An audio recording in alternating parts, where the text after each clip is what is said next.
അപ്പോൾ എല്ലാ പ്രിയപ്പെട്ട സുഹൃത്തുക്കൾക്കും നമസ്കാരം. നമ്മുടെ ഒരു പുതിയ സെഷൻ നമ്മളിന്നിവിടെ സ്റ്റാർട്ട് ചെയ്യാം. ഇതൊരു ഡേ 1 ആണ്.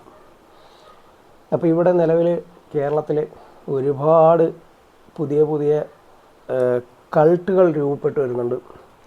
അത് മതവിശ്വാസികളെ ലക്ഷ്യം വെച്ചും അല്ലാതെ സാധാരണ ഒരു ജീവിതത്തിലൊന്നും ആകാൻ പറ്റിയില്ല എന്നൊക്കെ പറഞ്ഞിട്ട് നല്ല ജീവിതത്തിൽ തന്നെ എന്താ പറയുക, ദൗർബല്യങ്ങൾ, മാനസികമായ ദൗർബല്യങ്ങൾ അനുഭവിക്കുക, ശാരീരികമായ ദൗർബല്യങ്ങൾ, സാമ്പത്തികമായ ദൗർബല്യങ്ങൾ എന്നൊക്കെ പറയുന്ന രീതിയിൽ ഒരുപാട് പ്രശ്നങ്ങളിൽപ്പെട്ട് അലയുന്ന ഉഴലുന്ന മനുഷ്യരെയൊക്കെ ട്രാപ്പ് ചെയ്തുകൊണ്ട് ഇവിടെ നിലവിൽ ഒരുപാട് കൾട്ടുകൾ രൂപപ്പെട്ടു വരികയാണ്.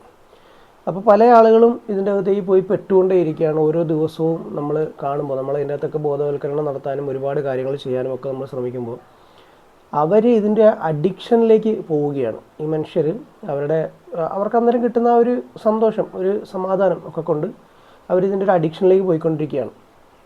അപ്പോൾ അതുകൊണ്ട് തന്നെ നമുക്കിവരെ ഒരിക്കൽ ഇത്തരം ഗ്രൂപ്പുകളിൽ പോയി പെട്ടാൽ പിന്നീട് ഇവരെ നമ്മൾ രക്ഷിച്ചെടുക്കുക എന്ന് പറയുന്നത് ഇറ്റ്സ് വെരി കോംപ്ലിക്കേറ്റഡ് ആണ്. അതിൻ്റെ കാരണം എന്താണെന്ന് വെച്ച് കഴിഞ്ഞാൽ ഐസൊലേഷൻ എന്നൊക്കെയുള്ള ഒരു മെത്തേഡിൽ ഉൾപ്പെടെ ഈ ചെന്ന് കയറുന്ന വ്യക്തികളെ, അതായത് എല്ലാ മനുഷ്യർക്കും പ്രശ്നങ്ങളുണ്ട്. നിങ്ങൾക്കും പ്രശ്നങ്ങളുണ്ടാവും, എനിക്കും പ്രശ്നങ്ങളുണ്ടാവും. അതുപോലെ സാമ്പത്തികവും മാനസികവും ശാരീരികവും ബന്ധങ്ങളിലുള്ള പ്രശ്നങ്ങളും ഒക്കെ ആയിട്ട് എല്ലാ മനുഷ്യർക്കും ഇത്തരം പ്രശ്നങ്ങളുണ്ടാവും. ഈ പ്രശ്നങ്ങളുമായിട്ടാണ് എല്ലാവരും ഓരോ ദിവസവും ഇങ്ങനെ തള്ളിപ്പൊക്കൊണ്ടേയിരിക്കുന്നത്. ഇതിൻ്റെ ഇടയ്ക്ക് ഒരാൾ വന്നിട്ട് നിങ്ങൾക്കൊരു കരം ലഭിച്ചാൽ എങ്ങനെയുണ്ടാവും, നിങ്ങൾക്കൊരു സമാധാനം ലഭിച്ചാൽ എങ്ങനെയുണ്ടാവും, നിങ്ങൾക്ക് നിങ്ങളുടെ ജോലിയിൽ അഭിവൃദ്ധി ഉണ്ടായാൽ എങ്ങനെ ഇരിക്കും, അല്ലെങ്കിൽ നിങ്ങൾക്കൊരു ജോലി കിട്ടിയാൽ എങ്ങനെയുണ്ടാവും, നിങ്ങൾക്ക് സാമ്പത്തികമായി ഭയങ്കര ബെറ്ററായിട്ടുള്ളൊരു സംഭവം കിട്ടിയാൽ എങ്ങനെയുണ്ടാവും, ഇങ്ങനെ ഒരുപാട് ചോദ്യങ്ങളും കാര്യങ്ങളുമൊക്കെ ആയിട്ട് നമ്മുടെ മുന്നിലേക്ക് ഇവരിങ്ങനെ ക്യൂ ആയിട്ട് വന്നുകൊണ്ടേയിരിക്കുകയാണ്. എൻ്റെ ഈ ചാനലിൽ തന്നെ ഒരുപാട് കാലത്തിന് മുമ്പുള്ള വീഡിയോസ് നോക്കിയാൽ പോലും അന്ന് ഞാൻ ലോ ഓഫ് അട്രാക്ഷനെ അടക്കം പുച്ഛിച്ചുകൊണ്ട് ഒരു വ്യക്തി, അദ്ദേഹം ലുലുവിൻ്റെ മാനേജറായിട്ട് വർക്ക് ചെയ്യുന്ന ആളാണ്, അദ്ദേഹം ക്ലാസ്സുകൾ ചെയ്യുന്നതുമായിട്ട് ബന്ധപ്പെട്ട് ഞാൻ ലോ ഓഫ് അട്രാക്ഷനെ പോലും പുച്ഛിച്ചുകൊണ്ട് വീഡിയോ ചെയ്തിട്ടുള്ള ഒരാളാണ്. കാരണം നിങ്ങൾക്കറിയാം, ഈ ഒരു പാറ്റേൺ എന്ന് വെച്ചാൽ സാമ്പത്തികം ഉണ്ടാക്കുക എന്ന് പറയുന്ന പല സോഴ്സസ് ഉണ്ട് നമുക്ക് വരുമാനം ഉണ്ടാക്കുവാൻ വേണ്ടി. പണമുണ്ടെങ്കിൽ ഒരു പരിധി വരെ ഒരുപാട് പ്രശ്നങ്ങൾക്ക് റിസൊല്യൂഷൻ കിട്ടും. ആ പണം ഉണ്ടാക്കാൻ വേണ്ടിയിട്ട് ഒരുപാട് കാര്യങ്ങളുണ്ട്. ജോലികൾ ചെയ്യുക, ബിസിനസ് ചെയ്യുക, പറ്റിക്കുക, അതും ഒരു കാര്യമാണ്. അപ്പോൾ ഇതിൻ്റെ അകത്ത് ഇപ്പം മലയാളികളുടെ ട്രെൻഡ് എന്ന് പറഞ്ഞു കഴിഞ്ഞാൽ ഈ ആത്മീയത എന്നൊരു ലേബൽ, ഒരു പുറം ചട്ടയിട്ടുകൊണ്ട് പാവപ്പെട്ട മനുഷ്യരെ അപകടത്തിലേക്ക് കൊണ്ടുപോവുക, ഐസൊലേറ്റ് ചെയ്യുക എന്ന് പറഞ്ഞാൽ സമൂഹത്തിൽ നിന്നും, അവൻ്റെ കുടുംബത്തിൽ നിന്നും, സമുദായങ്ങളിൽ നിന്നും, മതങ്ങളിൽ നിന്നും എല്ലാം അവനെ ഒറ്റപ്പെടുത്തി അവനെ വെടക്കാക്കി തനിക്കാക്കുക എന്നൊരു പോളിസിയിലേക്ക് ഇവർ ആ വ്യക്തിയെ മാറ്റും. യഥാർത്ഥത്തിൽ അവരുടെയൊക്കെ പിന്നിലത്തെ ലക്ഷ്യം ഞാനീ പറഞ്ഞതുപോലെ തന്നെ പണം ഉണ്ടാക്കുക എന്നത് തന്നെയാണ്. അത് ഇന്നല്ലെങ്കിൽ നാളെ ഈ വ്യക്തികളെ ഏതെങ്കിലും ഒരു തരത്തിൽ അവർ പണത്തിന് വേണ്ടിയിട്ട് ഉപയോഗിക്കുന്നുണ്ട്. അപ്പോൾ അത്തരം സാഹചര്യങ്ങളൊക്കെ ഒരുപാട്, ഞാനിപ്പോൾ ഇതിനകത്ത് ഇടപെട്ടതിന് ശേഷം എന്നെ ഒരുപാട് പേര് ബന്ധപ്പെടാറുണ്ട്. അവർ എന്നോട് ചോദിക്കുന്ന ഒരു കാര്യം, ഇതിന് നമുക്ക് എന്ത് ചെയ്യാൻ പറ്റും. അപ്പോൾ ഞാനും കരുതി നമുക്കൊരു ക്ലാസ്സായിട്ട് ലൈവ് സെഷനുകളായിട്ട് കുറച്ച് കാര്യങ്ങൾ ഈ വ്യക്തികളെ കാണുന്നവർക്ക് മനസ്സിലാക്കുവാൻ ശ്രമിക്കുന്നവർക്കായിട്ട് കുറച്ച് കാര്യങ്ങൾ നമുക്ക് പറയാം എന്നുള്ളതാണ്. അപ്പോൾ ഇന്നത്തെ ഈ ഒരു സെക്ഷനിൽ നമ്മൾ കവർ ചെയ്യാൻ പോകുന്ന മെയിനായിട്ടുള്ള വിഷയങ്ങൾ മാസ് ഹിപ്നോസിസ് അടക്കം എങ്ങനെയാണ് ഈ മനുഷ്യർ ഇതിനകത്തേക്ക് പെടുന്നത് എന്നുൾപ്പെടെയുള്ള കാര്യങ്ങളെല്ലാം നമ്മൾ ഇന്നത്തെ ഈ ഒരു സെക്ഷനിൽ കവർ ചെയ്യുന്നുണ്ട്. അപ്പോൾ നിങ്ങൾ തീർച്ചയായിട്ടും നിങ്ങളിൽ ഇതുപോലെ പെട്ടുപോകുന്ന മനുഷ്യർ നിങ്ങളുടെ ചുറ്റുമുണ്ടാവും. നിങ്ങൾക്ക് ചെയ്യാൻ ഇനി നമ്മൾ കടക്കാൻ പോകുന്നത്, നമ്മളല്ലെങ്കിൽ ഇന്ന് സംസാരിക്കാൻ പോകുന്ന ഒരു വിഷയം ഞാൻ പറഞ്ഞു ഓൾറെഡി, ഇത്തരം ട്രാപ്പുകൾ എങ്ങനെയാണ് ക്രിയേറ്റ് ആവുന്നത്. അതിൽ ഏറ്റവും പ്രധാനമായിട്ട് നമ്മൾ മനസ്സിലാക്കേണ്ടത് മാസ് ഹിപ്നോസിസ് എന്ന് പറയുന്ന ഒരു സെക്ഷനാണ്.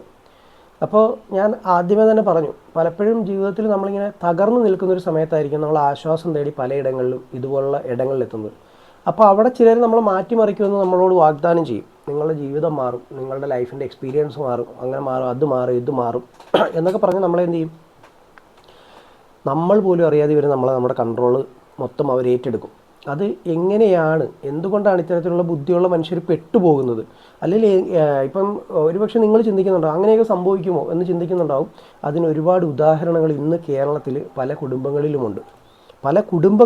അത് നിങ്ങൾക്ക് എത്രത്തോളം ഈ പറയുന്നതിൻ്റെ സീരിയസ്നെസ് മനസ്സിലാകും എന്നെനിക്കറിയില്ല. എന്നാൽ തന്നെ ഞാൻ പറയുന്നത്, അത്തരം ഭയങ്കര അപകടകരമായ ഒരു രീതിയിലേക്ക്, മാനസികമായ വൈകല്യത്തിലേക്ക് ആളുകൾ എത്തിക്കൊണ്ടിരിക്കുന്ന ഒരു സാഹചര്യം ഇന്ന് നിലവിലുണ്ട്.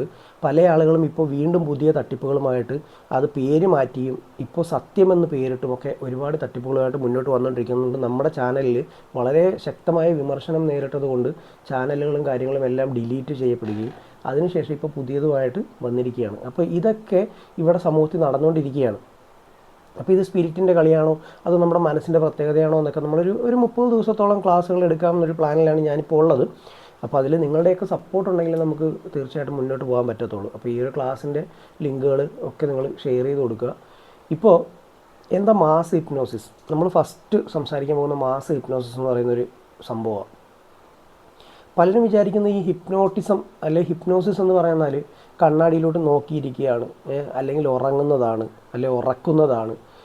ഇത് അങ്ങനെയൊക്കെ ഒരു ചിന്തയാണ് നമ്മുടെ മനസ്സിലൂടെ ഇങ്ങനെ പെട്ടെന്ന് ഓടി വരുന്നത്.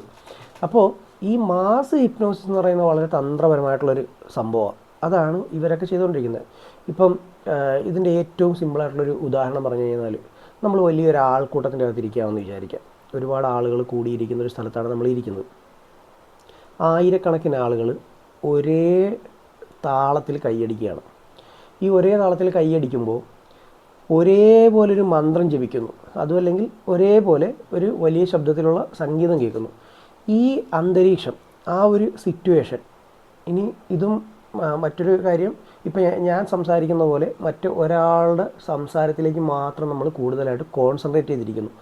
ഈ സാഹചര്യമെല്ലാം നമ്മളുടെ തലച്ചോറിൻ്റെ ഉള്ളിലെ ക്രിട്ടിക്കൽ ഫാക്കൽറ്റി എന്ന് പറയുന്ന ഒരു സാധനമുണ്ട്. അല്ലെങ്കിൽ അതിനെ നിങ്ങളെ അത്രയും സിമ്പിളായിട്ടാണ് ഞാൻ പറഞ്ഞു തരുന്നത് മനസ്സിലാക്കാൻ വേണ്ടി. നമ്മുടെ ക്രിട്ടിക്കൽ ഫാക്കൽറ്റിയെ അല്ലെങ്കിൽ ക്രിട്ടിക്കൽ ഫിൽട്ടർ എന്ന് വേണമെങ്കിൽ ഇപ്പോൾ തൽക്കാലം അതിനെ വിളിക്കാം. അതായത് നമ്മളുടെ തലച്ചോറിൽ ഈ പറയുന്ന തെറ്റും ശരിയും എല്ലാം വിശകലനം ചെയ്യുന്ന ഒരു ഭാഗം. ആ ഭാഗം പ്രകാശമാണെങ്കിലും കൂടുതൽ പ്രകാശം കണ്ണിലേക്ക് വരികയോ അല്ലെങ്കിൽ ഒരു ആൾക്കൂട്ടത്തിൻ്റെ വികാരം, ഈ പറഞ്ഞ പോലെ കൈയടിക്കുക, പാട്ട് പാടുക, അങ്ങനെയൊക്കെയുള്ള ഭയങ്കരമായിട്ടുള്ള കാര്യങ്ങളിലേക്ക് പോയി കഴിഞ്ഞാൽ, നമ്മളിപ്പോൾ ഞാനിവിട്ടിരുന്ന് ഇങ്ങനെ ഒരു പ്രാവശ്യം തട്ടിക്കഴിഞ്ഞാൽ നിങ്ങൾക്ക് അതിൻ്റെ ഒരു ടോൺ മനസ്സിലായി. അതായത് 1 2 1 2 3 ഇത് നിങ്ങൾക്ക് മനസ്സിലായി. ഇത് ഓട്ടോമാറ്റിക്കായിട്ടും ഇനി നമ്മൾ എല്ലാവരും ഒന്ന് കൈയടിക്കൂ എന്ന് പറയാം. നമ്മൾ സ്കൂളിലൊക്കെ കാണുന്നൊരു സംഭവമാണ്. എന്താണ്, നിങ്ങൾ ഒരു ഫസ്റ്റ് ഒരു ട്രെയിനിങ് കൊടുക്കുകയാണ്, 1 2 1 2 3 ഇങ്ങനെ കൈയടിക്കാൻ പറഞ്ഞു. ഓക്കെ, പിന്നീട് അവിടെ ഇരിക്കുന്ന എല്ലാ കുട്ടികളും കൈയടിക്കാൻ പറഞ്ഞാൽ അവരടിക്കുന്നത് ആ ഒരു താളത്തിൽ മാത്രമായിരിക്കും. അത് കാരണം ആ പറഞ്ഞു കൊടുത്ത ഒരു നിർദ്ദേശം അവരുടെ മനസ്സിൽ നിൽക്കുന്നത് കൊണ്ടാണ്. ശരിയല്ലേ? നമ്മൾ പറഞ്ഞു കൊടുത്തു, നിങ്ങൾ കൈയടിക്കുമെന്ന് പറയുന്നത് അവരിങ്ങനെ അടിച്ചു തന്നെയായിരുന്നു. പക്ഷെ നമ്മൾ സ്കൂളിൽ ആദ്യത്തെ ആ ഒരു സെക്ടറിൽ തന്നെ പറഞ്ഞു കൈയടിക്കുമെന്ന് പറയുന്നാൽ 1 2 1 2 3 ഇങ്ങനെ അടിക്കാൻ പറഞ്ഞു. അപ്പോൾ പിന്നീട് ആ കുട്ടികൾ അതുപോലെ ഫോളോ അപ്പ് ചെയ്യും. ഇത് നമ്മളുടെ തലച്ചോറിൻ്റെ അകത്ത് കിട്ടിയ ആ ഒരു ഇൻസ്ട്രക്ഷനാണ്. അപ്പോൾ ഇവിടെ എന്താണ്, എന്നാൽ എനിക്കൊന്ന് മാറ്റി കൈയടിച്ചൂടെ, എന്നാൽ ബാക്കിയുള്ള കുട്ടികൾ ഒരു 50 പേരുണ്ടെങ്കിൽ 50 പേരും ഈ ഒരു താളം തന്നെ കീപ്പ് ചെയ്യാൻ ശ്രമിക്കും. അപ്പോൾ ഇവിടെയൊക്കെ സംഭവിക്കുന്നത് ആ ഒരു നിർദ്ദേശം പാലിക്കപ്പെടുന്നു എന്നുള്ളതാണ്. അവിടെ അന്നേരം വിവേചന ബുദ്ധിയോ അല്ലെങ്കിൽ മറ്റുള്ള കാര്യങ്ങളോ ഒന്നും എന്ത് ചെയ്യത്തില്ല, വർക്ക് ചെയ്യത്തില്ല.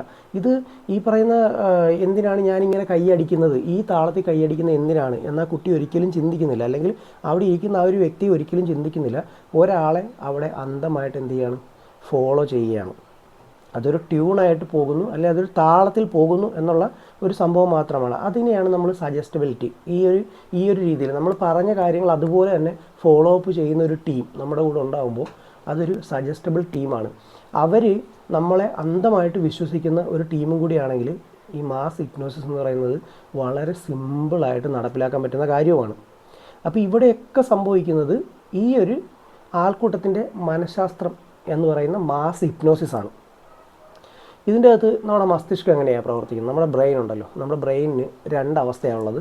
ഒന്ന് ക്രിട്ടിക്കൽ മൈൻഡ്, പിന്നൊന്ന് സബ് കോൺഷ്യസ് മൈൻഡ്. ഇങ്ങനെ 2 മൈൻഡുകളാണ് നമുക്കുള്ളത്. ക്രിട്ടിക്കൽ മൈൻഡ് ഒരു കാവൽക്കാരനെ പോലെയാണ്. ഏറ്റവും ചുരുക്കത്തിൽ പറഞ്ഞാൽ ക്രിട്ടിക്കൽ മൈൻഡ് എന്ന് പറയുന്നത് നമ്മളുടെ ഒരു സെക്യൂരിറ്റിയാണ്. ഞാൻ എൻ്റെ വീഡിയോസിൽ പറഞ്ഞിട്ടുണ്ട്, പക്ഷേ ഇതൊരു പുതിയൊരു സെക്ഷൻ ആയതുകൊണ്ട് കണ്ടിന്യൂ ചെയ്ത് പോവുകയാണ്. അപ്പോൾ നമ്മളുടെ തലച്ചോറിന് പ്രധാനമായിട്ട് 2 ഭാഗങ്ങളുണ്ട്. നിങ്ങൾ നോട്ട് ചെയ്ത് വയ്ക്കാം. അതിൻ്റെ അകത്ത് ഒന്നാമത്തെ ഭാഗമാണ് ക്രിട്ടിക്കൽ മൈൻഡ് എന്ന് പറയുന്നത്, രണ്ടാമത്തെ ഭാഗം സബ് കോൺഷ്യസ് മൈൻഡ് എന്ന് പറയുന്നതാണ്. അപ്പോൾ ഈ 2 ഭാഗത്ത് മാത്രമാണ് ഞാനിവിടെ എടുത്ത് പറയുന്നത്. ഒരുപാട് തലങ്ങളുണ്ടാവാം, ഒരുപാട് ടൈപ്പ് ഓഫ് മൈൻഡും ബാക്കിയുള്ള കാര്യങ്ങളൊക്കെ ഉണ്ടാകും. പക്ഷേ ഇവിടെ നമ്മൾ തലച്ചോറിൻ്റെ 2 അവസ്ഥകളെക്കുറിച്ചാണ് മെയിനായിട്ടും പറഞ്ഞു തരുന്നത്. അപ്പോൾ ഈ ക്രിട്ടിക്കൽ മൈൻഡ് എന്ന് പറഞ്ഞാൽ ഒരു കാവൽക്കാരനെ പോലെ ആരെങ്കിലും എന്തെങ്കിലും പറഞ്ഞാൽ ഇത് ശരിയാണോ, ഇതിൻ്റെ അകത്ത് യുക്തിയുണ്ടോ എന്ന് ചോദ്യം ചെയ്യുന്ന ഭാഗമാണ് ഈ ക്രിട്ടിക്കൽ മൈൻഡ്. അതിപ്പോൾ നിങ്ങളിലുമുണ്ട്, എന്നിലുമുണ്ട്, എല്ലാവരിലുമുണ്ട്. ഇനി രണ്ടാമത് പറഞ്ഞ ഭാഗം സബ് കോൺഷ്യസ് മൈൻഡ്. ഈ സബ് കോൺഷ്യസ് ഒരു റെക്കോർഡിംഗ് മെഷീൻ പോലെയാണ്. ഒരു ഉദാഹരണമായിട്ട് പറഞ്ഞാൽ റെക്കോർഡിംഗ് മെഷീൻ പോലെയാണ്. ഇവിടെ ചോദ്യങ്ങളൊന്നും ഉണ്ടായിരിക്കത്തില്ല, ഒരു ചോദ്യവും ഉണ്ടായിരിക്കത്തില്ല. നേരത്തെ ഞാൻ കുട്ടികളുടെ കാര്യം പറഞ്ഞതുപോലെയാണ്. അവിടെ ഒരു ചോദ്യമില്ല, എന്തിനാണ് സാറേ ഞാനിങ്ങനെ കൈയടിക്കുന്നതെന്നൊരു ചോദ്യം അവിടെ ഇല്ല. പകരം ഒരു റെക്കോർഡിംഗ് മെഷീൻ പറയുന്ന കാര്യങ്ങൾ സത്യമാണെന്ന് കരുതി അതങ്ങോട്ട് റെക്കോർഡ് ചെയ്യുക, അതങ്ങോട്ട് സ്വീകരിക്കുക. ഈ ഒരു സംഭവമാണ് ഇവിടുത്തെ ഒരു ട്രാപ്പും.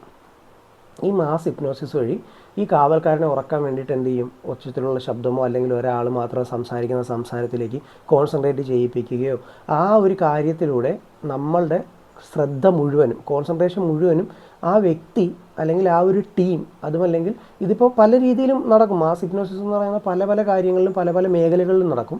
അപ്പോൾ ഒരു അമ്പലത്തിൽ ചിലപ്പോൾ നടക്കാം, ഒരു പള്ളിയിൽ നടക്കാം, അതുപോലെ ഒരു ദർഗയിൽ നടക്കാം, എവിടെയും ഇത് നടക്കാം. ആൾക്കൂട്ടം, അതാണ് ആൾക്കൂട്ടം ഉണ്ടാകുന്നൊരു സ്ഥലത്ത് ഇതിനുള്ള സാധ്യതകൾ വളരെയധികമാണ്. അതിൻ്റെ അകത്ത് ഹിപ്നോട്ടിക് അന്തരീക്ഷം അവർ സൃഷ്ടിച്ചെടുക്കും. അതായത് ഒരാളെ ഹിപ്നോട്ടിസ് ചെയ്യണമെന്നുണ്ടെങ്കിൽ, നമ്മളിപ്പോൾ ഒരാളെ ഹിപ്നോട്ടിസ് ചെയ്യണം, അതിന് ഇയാളെ ട്രാപ്പിൽ പെടുത്തണമല്ലോ. അപ്പോൾ ഈ ട്രാപ്പ് ഉണ്ടാക്കുക എന്ന് പറയുന്നത് എന്താണ്, ഈ ഒരു ക്രിട്ടിക്കൽ ഫാക്കൽറ്റിയെ അല്ലെങ്കിൽ ക്രിട്ടിക്കൽ എന്ന് പറയുന്ന ആ ഒരു തിങ്കിങ്ങിനെ ഓഫ് ചെയ്യുക, സസ്പെൻഡ് ചെയ്യുക, അതിനെ ഉറക്കി കിടത്തുക എന്നൊക്കെ നമുക്ക് പറയാം. അങ്ങനെ ചെയ്തു കഴിഞ്ഞാൽ പിന്നെ ഈ വ്യക്തി പറയുന്നതോ അല്ലെങ്കിൽ ആ ഒരു ടീം പറയുന്നതോ ആയിട്ടുള്ള മുഴുവൻ വിഡ്ഢിത്തങ്ങളും വളരെ ഡയറക്റ്റായിട്ട് നമ്മുടെ ഇൻറ്റേർണലായിട്ട് കയറും, സബ് കോൺഷ്യസിലേക്ക് കയറും. അപ്പോൾ ഇതിന് വേണ്ടിയിട്ടൊരു അന്തരീക്ഷം സൃഷ്ടിക്കണം, അല്ലാതെ ഒരിക്കലും നമ്മൾ ആ ഒരു ട്രാപ്പിലേക്ക് പോകത്തില്ല. അപ്പോൾ ഈ ഒരു ഹിപ്നോട്ടിസം ചെയ്യുവാൻ വേണ്ടിയിട്ടുള്ളൊരു അന്തരീക്ഷം സൃഷ്ടിക്കാൻ വേണ്ടി ഇവരെന്താ ചെയ്യുക, ആദ്യം അയാളുടെ ശ്രദ്ധ തിരിക്കണം. അതിനായി പ്രയോഗിക്കുന്ന തന്ത്രങ്ങളിൽ ഏറ്റവും പ്രധാനമാണ് ആവർത്തിച്ച് പറയുക. ഒരേ മന്ത്രമോ പാട്ടോ അല്ലെങ്കിൽ ഒരേ കാര്യമോ, ഇപ്പം നിങ്ങളിത് യുക്തി ഉപയോഗിച്ച് ചിന്തിക്കേണ്ട, നിങ്ങൾക്ക് അങ്ങനെ ചിന്തിച്ചാൽ ഇത് കിട്ടത്തില്ല, നിങ്ങളിത് ലോജിക്ക് വെച്ച് ചിന്തിക്കുന്നവർക്ക് ഇവിടുന്ന് മുന്നോട്ട് പോകാൻ പറ്റത്തില്ല, ഇതിലേക്ക് ഇങ്ങനെ കൊണ്ടുപോകാൻ വേണ്ടിയിട്ടുള്ള കാര്യങ്ങൾ മാസ് ഹിപ്നോസിസിൽ അങ്ങനെയൊക്കെ ചെയ്യും. അങ്ങനെയൊക്കെ ചെയ്ത് കഴിഞ്ഞാലും ഈ ആളുകളുടെ ഈ കൂടുതലായിട്ട് ഇങ്ങനെ അതിൻ്റെ അകത്തേക്ക് അനലറ്റിക് മൈൻഡ് എന്ന് പറയുന്ന ഒരു സാധനം ഇങ്ങനെ സസ്പെൻഡായി പോയിക്കൊണ്ടിരിക്കും. ഇതിനുശേഷം ശബ്ദവും വെളിച്ചവും ഒക്കെ ഉപയോഗിച്ചിട്ടും ഒരുപാട് പേര് അത്തരത്തിൽ അമാനുഷിക ശക്തികൾ പ്രവേശിപ്പിക്കുന്നതായിട്ട് തെറ്റിദ്ധരിപ്പിക്കാൻ വേണ്ടിയിട്ട് അവരുടെ തന്നെ ടീമിനെ വെച്ച് ചെയ്യുന്നവരുണ്ട്. അതുകൂടാതെ ചില ആളുകൾക്ക് ഇതിലിപ്പോൾ എന്തോ നടക്കും എന്നൊരു എക്സ്പെക്റ്റേഷനിൽ സൈക്കോളജിക്കൽ ട്രാപ്പിലേക്ക് പോകുന്ന ആളുകളുണ്ട്. അതുപോലെ കൂടുതൽ ശബ്ദം, നല്ല ബാസൊക്കെ ഉള്ള സൗണ്ടൊക്കെ കയറ്റി വെച്ചിട്ട് ഇത്തരം കാര്യങ്ങൾ ചെയ്യുന്നതിന് വേണ്ടി ആളുകളുടെ ശ്രദ്ധ അതിൻ്റെ അതേ കൊണ്ടുവരുന്ന സംഭവങ്ങളൊക്കെ ഉണ്ട്. അപ്പോൾ ഇതിനൊരു ഉദാഹരണം പറഞ്ഞു കഴിഞ്ഞാൽ നിങ്ങൾ കണ്ടിട്ടുണ്ടാവും, ഒരാളെ തൊടുമ്പോൾ തന്നെ അയാൾ തെറിച്ച് പിന്നിലേക്ക് വീഴും. ഇത് കാണുന്ന ബാക്കി ആയിരക്കണക്കിന് ആളുകൾ ആ ഒരു കൂട്ടമാണ്. നമ്മളെപ്പോഴും ഇപ്പോഴും സംസാരിച്ചുകൊണ്ടിരിക്കുന്ന കൂട്ടത്തെക്കുറിച്ചാണ്, ഒറ്റയ്ക്കൊരു വ്യക്തിയെക്കുറിച്ചല്ല. അപ്പോൾ അത് കാണുന്ന ബാക്കി ആയിരക്കണക്കിന് ആളുകൾ വിചാരിക്കുന്നത് അവിടെ എന്തോ വലിയൊരു പവറുണ്ട്, ഈ തൊട്ട ആൾക്ക് എന്തോ ഒരു പവറുണ്ടെന്നാണ്. അപ്പോൾ ഇതിന് സയൻസിൽ എന്താ പറയുന്നതെന്ന് അറിയാമോ, ഐഡിയ മോട്ടോർ ആക്ഷൻ എന്നാണ്. ഐഡിയോ എന്ന് പറയുന്നത് നമ്മൾ എഴുതും, പക്ഷേ അതിൻ്റെ ആ ഒരു മോട്ടോർ ആക്ഷൻ അവിടെ ആ സംഭവിക്കുന്ന അതാണ്. അവിടെ നിൽക്കുന്ന വ്യക്തിക്ക് അദ്ദേഹം എന്നെ തൊടുമ്പോൾ ഞാനിപ്പോൾ വീഴും എന്ന ഒരു കടുത്ത മുൻധാരണയുണ്ട്, അതായത് ഒരു എക്സ്പെക്റ്റേഷൻ. ആ ഒരു എക്സ്പെക്റ്റേഷനിലാണ് ആ വ്യക്തി അവിടെ നിൽക്കുന്നത്. അത് ഈ ഒരു ആൾക്കൂട്ടത്തിൻ്റെ സമ്മർദ്ദം കൂടാകുമ്പോഴത്തേക്കും വീഴാതിരുന്നത് മോശമാണെന്ന് ഇവൻ ചിന്തിക്കാൻ തുടങ്ങും. ഞാൻ പറഞ്ഞ ആശയം നിങ്ങൾ വ്യക്തമായിട്ട് മനസ്സിലാക്കിക്കൊള്ളണം. അത്തരം കാര്യങ്ങളിൽ സംഭവിക്കുന്നത്, നമ്മുടെ അയൽക്കാരൻ വലിയൊരു വീട് വെച്ചാൽ നമുക്ക് വലിയൊരു വീട് വയ്ക്കണമെന്ന് ആഗ്രഹം തോന്നും. നമ്മുടെ അയൽക്കാരൻ കാറ് മേടിച്ചാൽ നമുക്കൊരു കാറ് മേടിക്കണമെന്ന് ആഗ്രഹം തോന്നും. ഇതുപോലെ തന്നെ നമ്മളുടെ കൂട്ടത്തിൽ 50 പേര് നിൽക്കുമ്പോൾ അതിൻ്റെ അകത്ത് ഒരുത്തനെ തൊട്ടു, അവൻ വീണു, ബാക്കി 49 പേരെ തൊട്ടാലും അവരും വീഴാനേ ശ്രമിക്കും. കാരണം അത് വീണില്ലെങ്കിൽ എൻ്റെ എന്തോ കുഴപ്പമാണ് എന്ന് ആ വ്യക്തി വിചാരിക്കും സ്വാഭാവികമായിട്ടും. അപ്പോൾ അത് കാരണം കൊണ്ട് അയാൾ ഉപബോധ മനസ്സിൽ അയാൾ തീരുമാനിക്കുകയാണ്, എന്താ എന്നെ തൊട്ട ഇങ്ങനെ കാണിച്ചാൽ തന്നെ അവൻ വീണല്ലോ, അപ്പം എനിക്കും വീഴണം എന്നുള്ളത് നമ്മൾ അവിടെ അപ്പോൾ തന്നെ നമ്മുടെ മനസ്സ് അനലിറ്റിക്കൽ മൈൻഡിൽ നിന്നും മാറി നമ്മൾ ഈ ഒരു ട്രാപ്പിലേക്ക് എത്തിക്കഴിഞ്ഞു. ഒരു പരിധി വരെയും അത്രയും ആളുകളുടെ ഇടയിലുള്ള ആ ഒരു ഫോഴ്സ് കാരണം നമ്മളുടെ മൈൻഡ് ഈ ഒരു രീതിയിലേക്ക് മാറിക്കഴിഞ്ഞു. പിന്നെ തൊട്ടാൽ നമ്മൾ വീഴും. ആ ഒരു അവസ്ഥയിലേക്ക് അത് വീണില്ലേ നമ്മുടെ കുഴപ്പമാണെന്ന് നമ്മൾ ചിന്തിക്കാൻ തുടങ്ങി. കാര്യം അവൻ വീണല്ലോ, അവൻ വീണപ്പോൾ അദ്ദേഹത്തിന് എന്തോ പവർ ഉണ്ടല്ലോ, സംതിങ്. അദ്ദേഹം ഇത്രയും പേര് കേട്ടിരിക്കുന്നല്ലോ, അപ്പോൾ അദ്ദേഹത്തിന് എന്തോ ഒരു കാര്യമുണ്ടല്ലോ, ഇത്രയും പേര് അയാളെ വാച്ച് ചെയ്യുന്നല്ലോ, അപ്പോൾ ഇത് പറയുന്നതിൽ എന്തോ കാര്യമുണ്ടല്ലോ, ഞാനും ഒന്ന് കുറച്ച് സമയം കേട്ടിരിക്കാം. ഈ ഒരു ആറ്റിറ്റ്യൂഡിലേക്ക് നമ്മൾ സ്വാഭാവികമായിട്ട് മാറുകയാണ്. 10 പേര് വിശ്വസിക്കുന്നല്ലോ, എന്നാൽ പിന്നെ എനിക്ക് വിശ്വസിച്ചാൽ എന്താ? ഇത് ഞാൻ നിങ്ങളോട് പറഞ്ഞു തരുന്നത് എങ്ങനെയാണ് ഈ ട്രാപ്പിലേക്ക് പോയി പെടുന്നത് എന്നുള്ളതാണ്. ഇനി സോഷ്യൽ പ്രൂഫ് എന്ന് പറയുന്നത്, അതായത് ഈ പറഞ്ഞ കാര്യത്തിൽ എന്താ സംഭവിച്ചു, ശരിക്കും ഹിപ്നോസിസിൻ്റെ ഒരു ആഫ്റ്റർ എഫക്റ്റ് ആണ് ഈ വ്യക്തി വീണത്. അയാളുടെ തന്നെ ഇൻറ്റേർണലായിട്ട് അയാൾക്ക് തന്നെ തോന്നിയ തോന്നലിലാണ് അയാൾ വീണത്.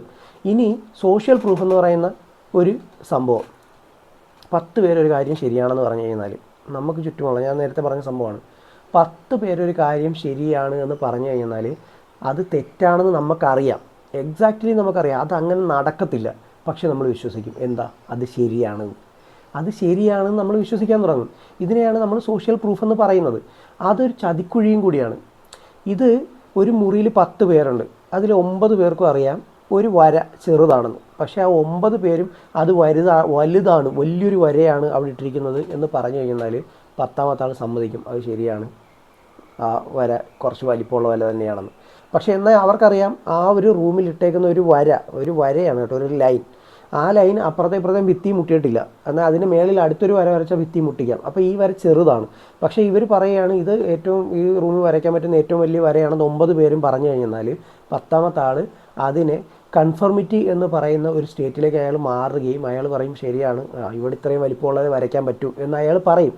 അപ്പോൾ ഇതുപോലെയാണ് സ്റ്റേജിലിരിക്കുന്ന ആളുകൾ ഈ ചുറ്റുമുള്ളവരെ, അയാളിങ്ങനെ ചുറ്റുമുള്ളവർ പുകഴ്ത്തുകയാണ്, ഞങ്ങൾ അങ്ങനെയാണ്, നിങ്ങളുടെ ഈ ഒരു വീഡിയോ കണ്ടപ്പോൾ എൻ്റെ ജീവിതത്തിൽ ഒരുപാട് മാറ്റം വന്നു, എൻ്റെ കാര്യങ്ങളിൽ ഒരുപാട് വ്യത്യാസം വന്നു എന്ന് പറഞ്ഞുകൊണ്ടിരിക്കുമ്പോൾ സ്വാഭാവികമായിട്ടും ഈ ബാക്കി കൂടിയിരിക്കുന്ന ആളുകൾ എന്ത് ചെയ്യും? ഇതിൻ്റെ അകത്ത് വിശ്വസിച്ചു പോകും. അത് അവരുടെ തെറ്റല്ല. അവരുടെ ഈ ഒരു കൺഫർമിറ്റി എന്ന് പറയുന്ന ഈ ഒരു കോൺസെപ്റ്റാണ് അവിടെ വർക്ക് ചെയ്യുന്നത്. അത്രയും പേര് വിശ്വസിക്കുന്നു. ദെൻ വൈ എനിക്കെന്തുകൊണ്ട് വിശ്വസിച്ചുകൂടാ? ഈ ഒരു സംഭവം വരും.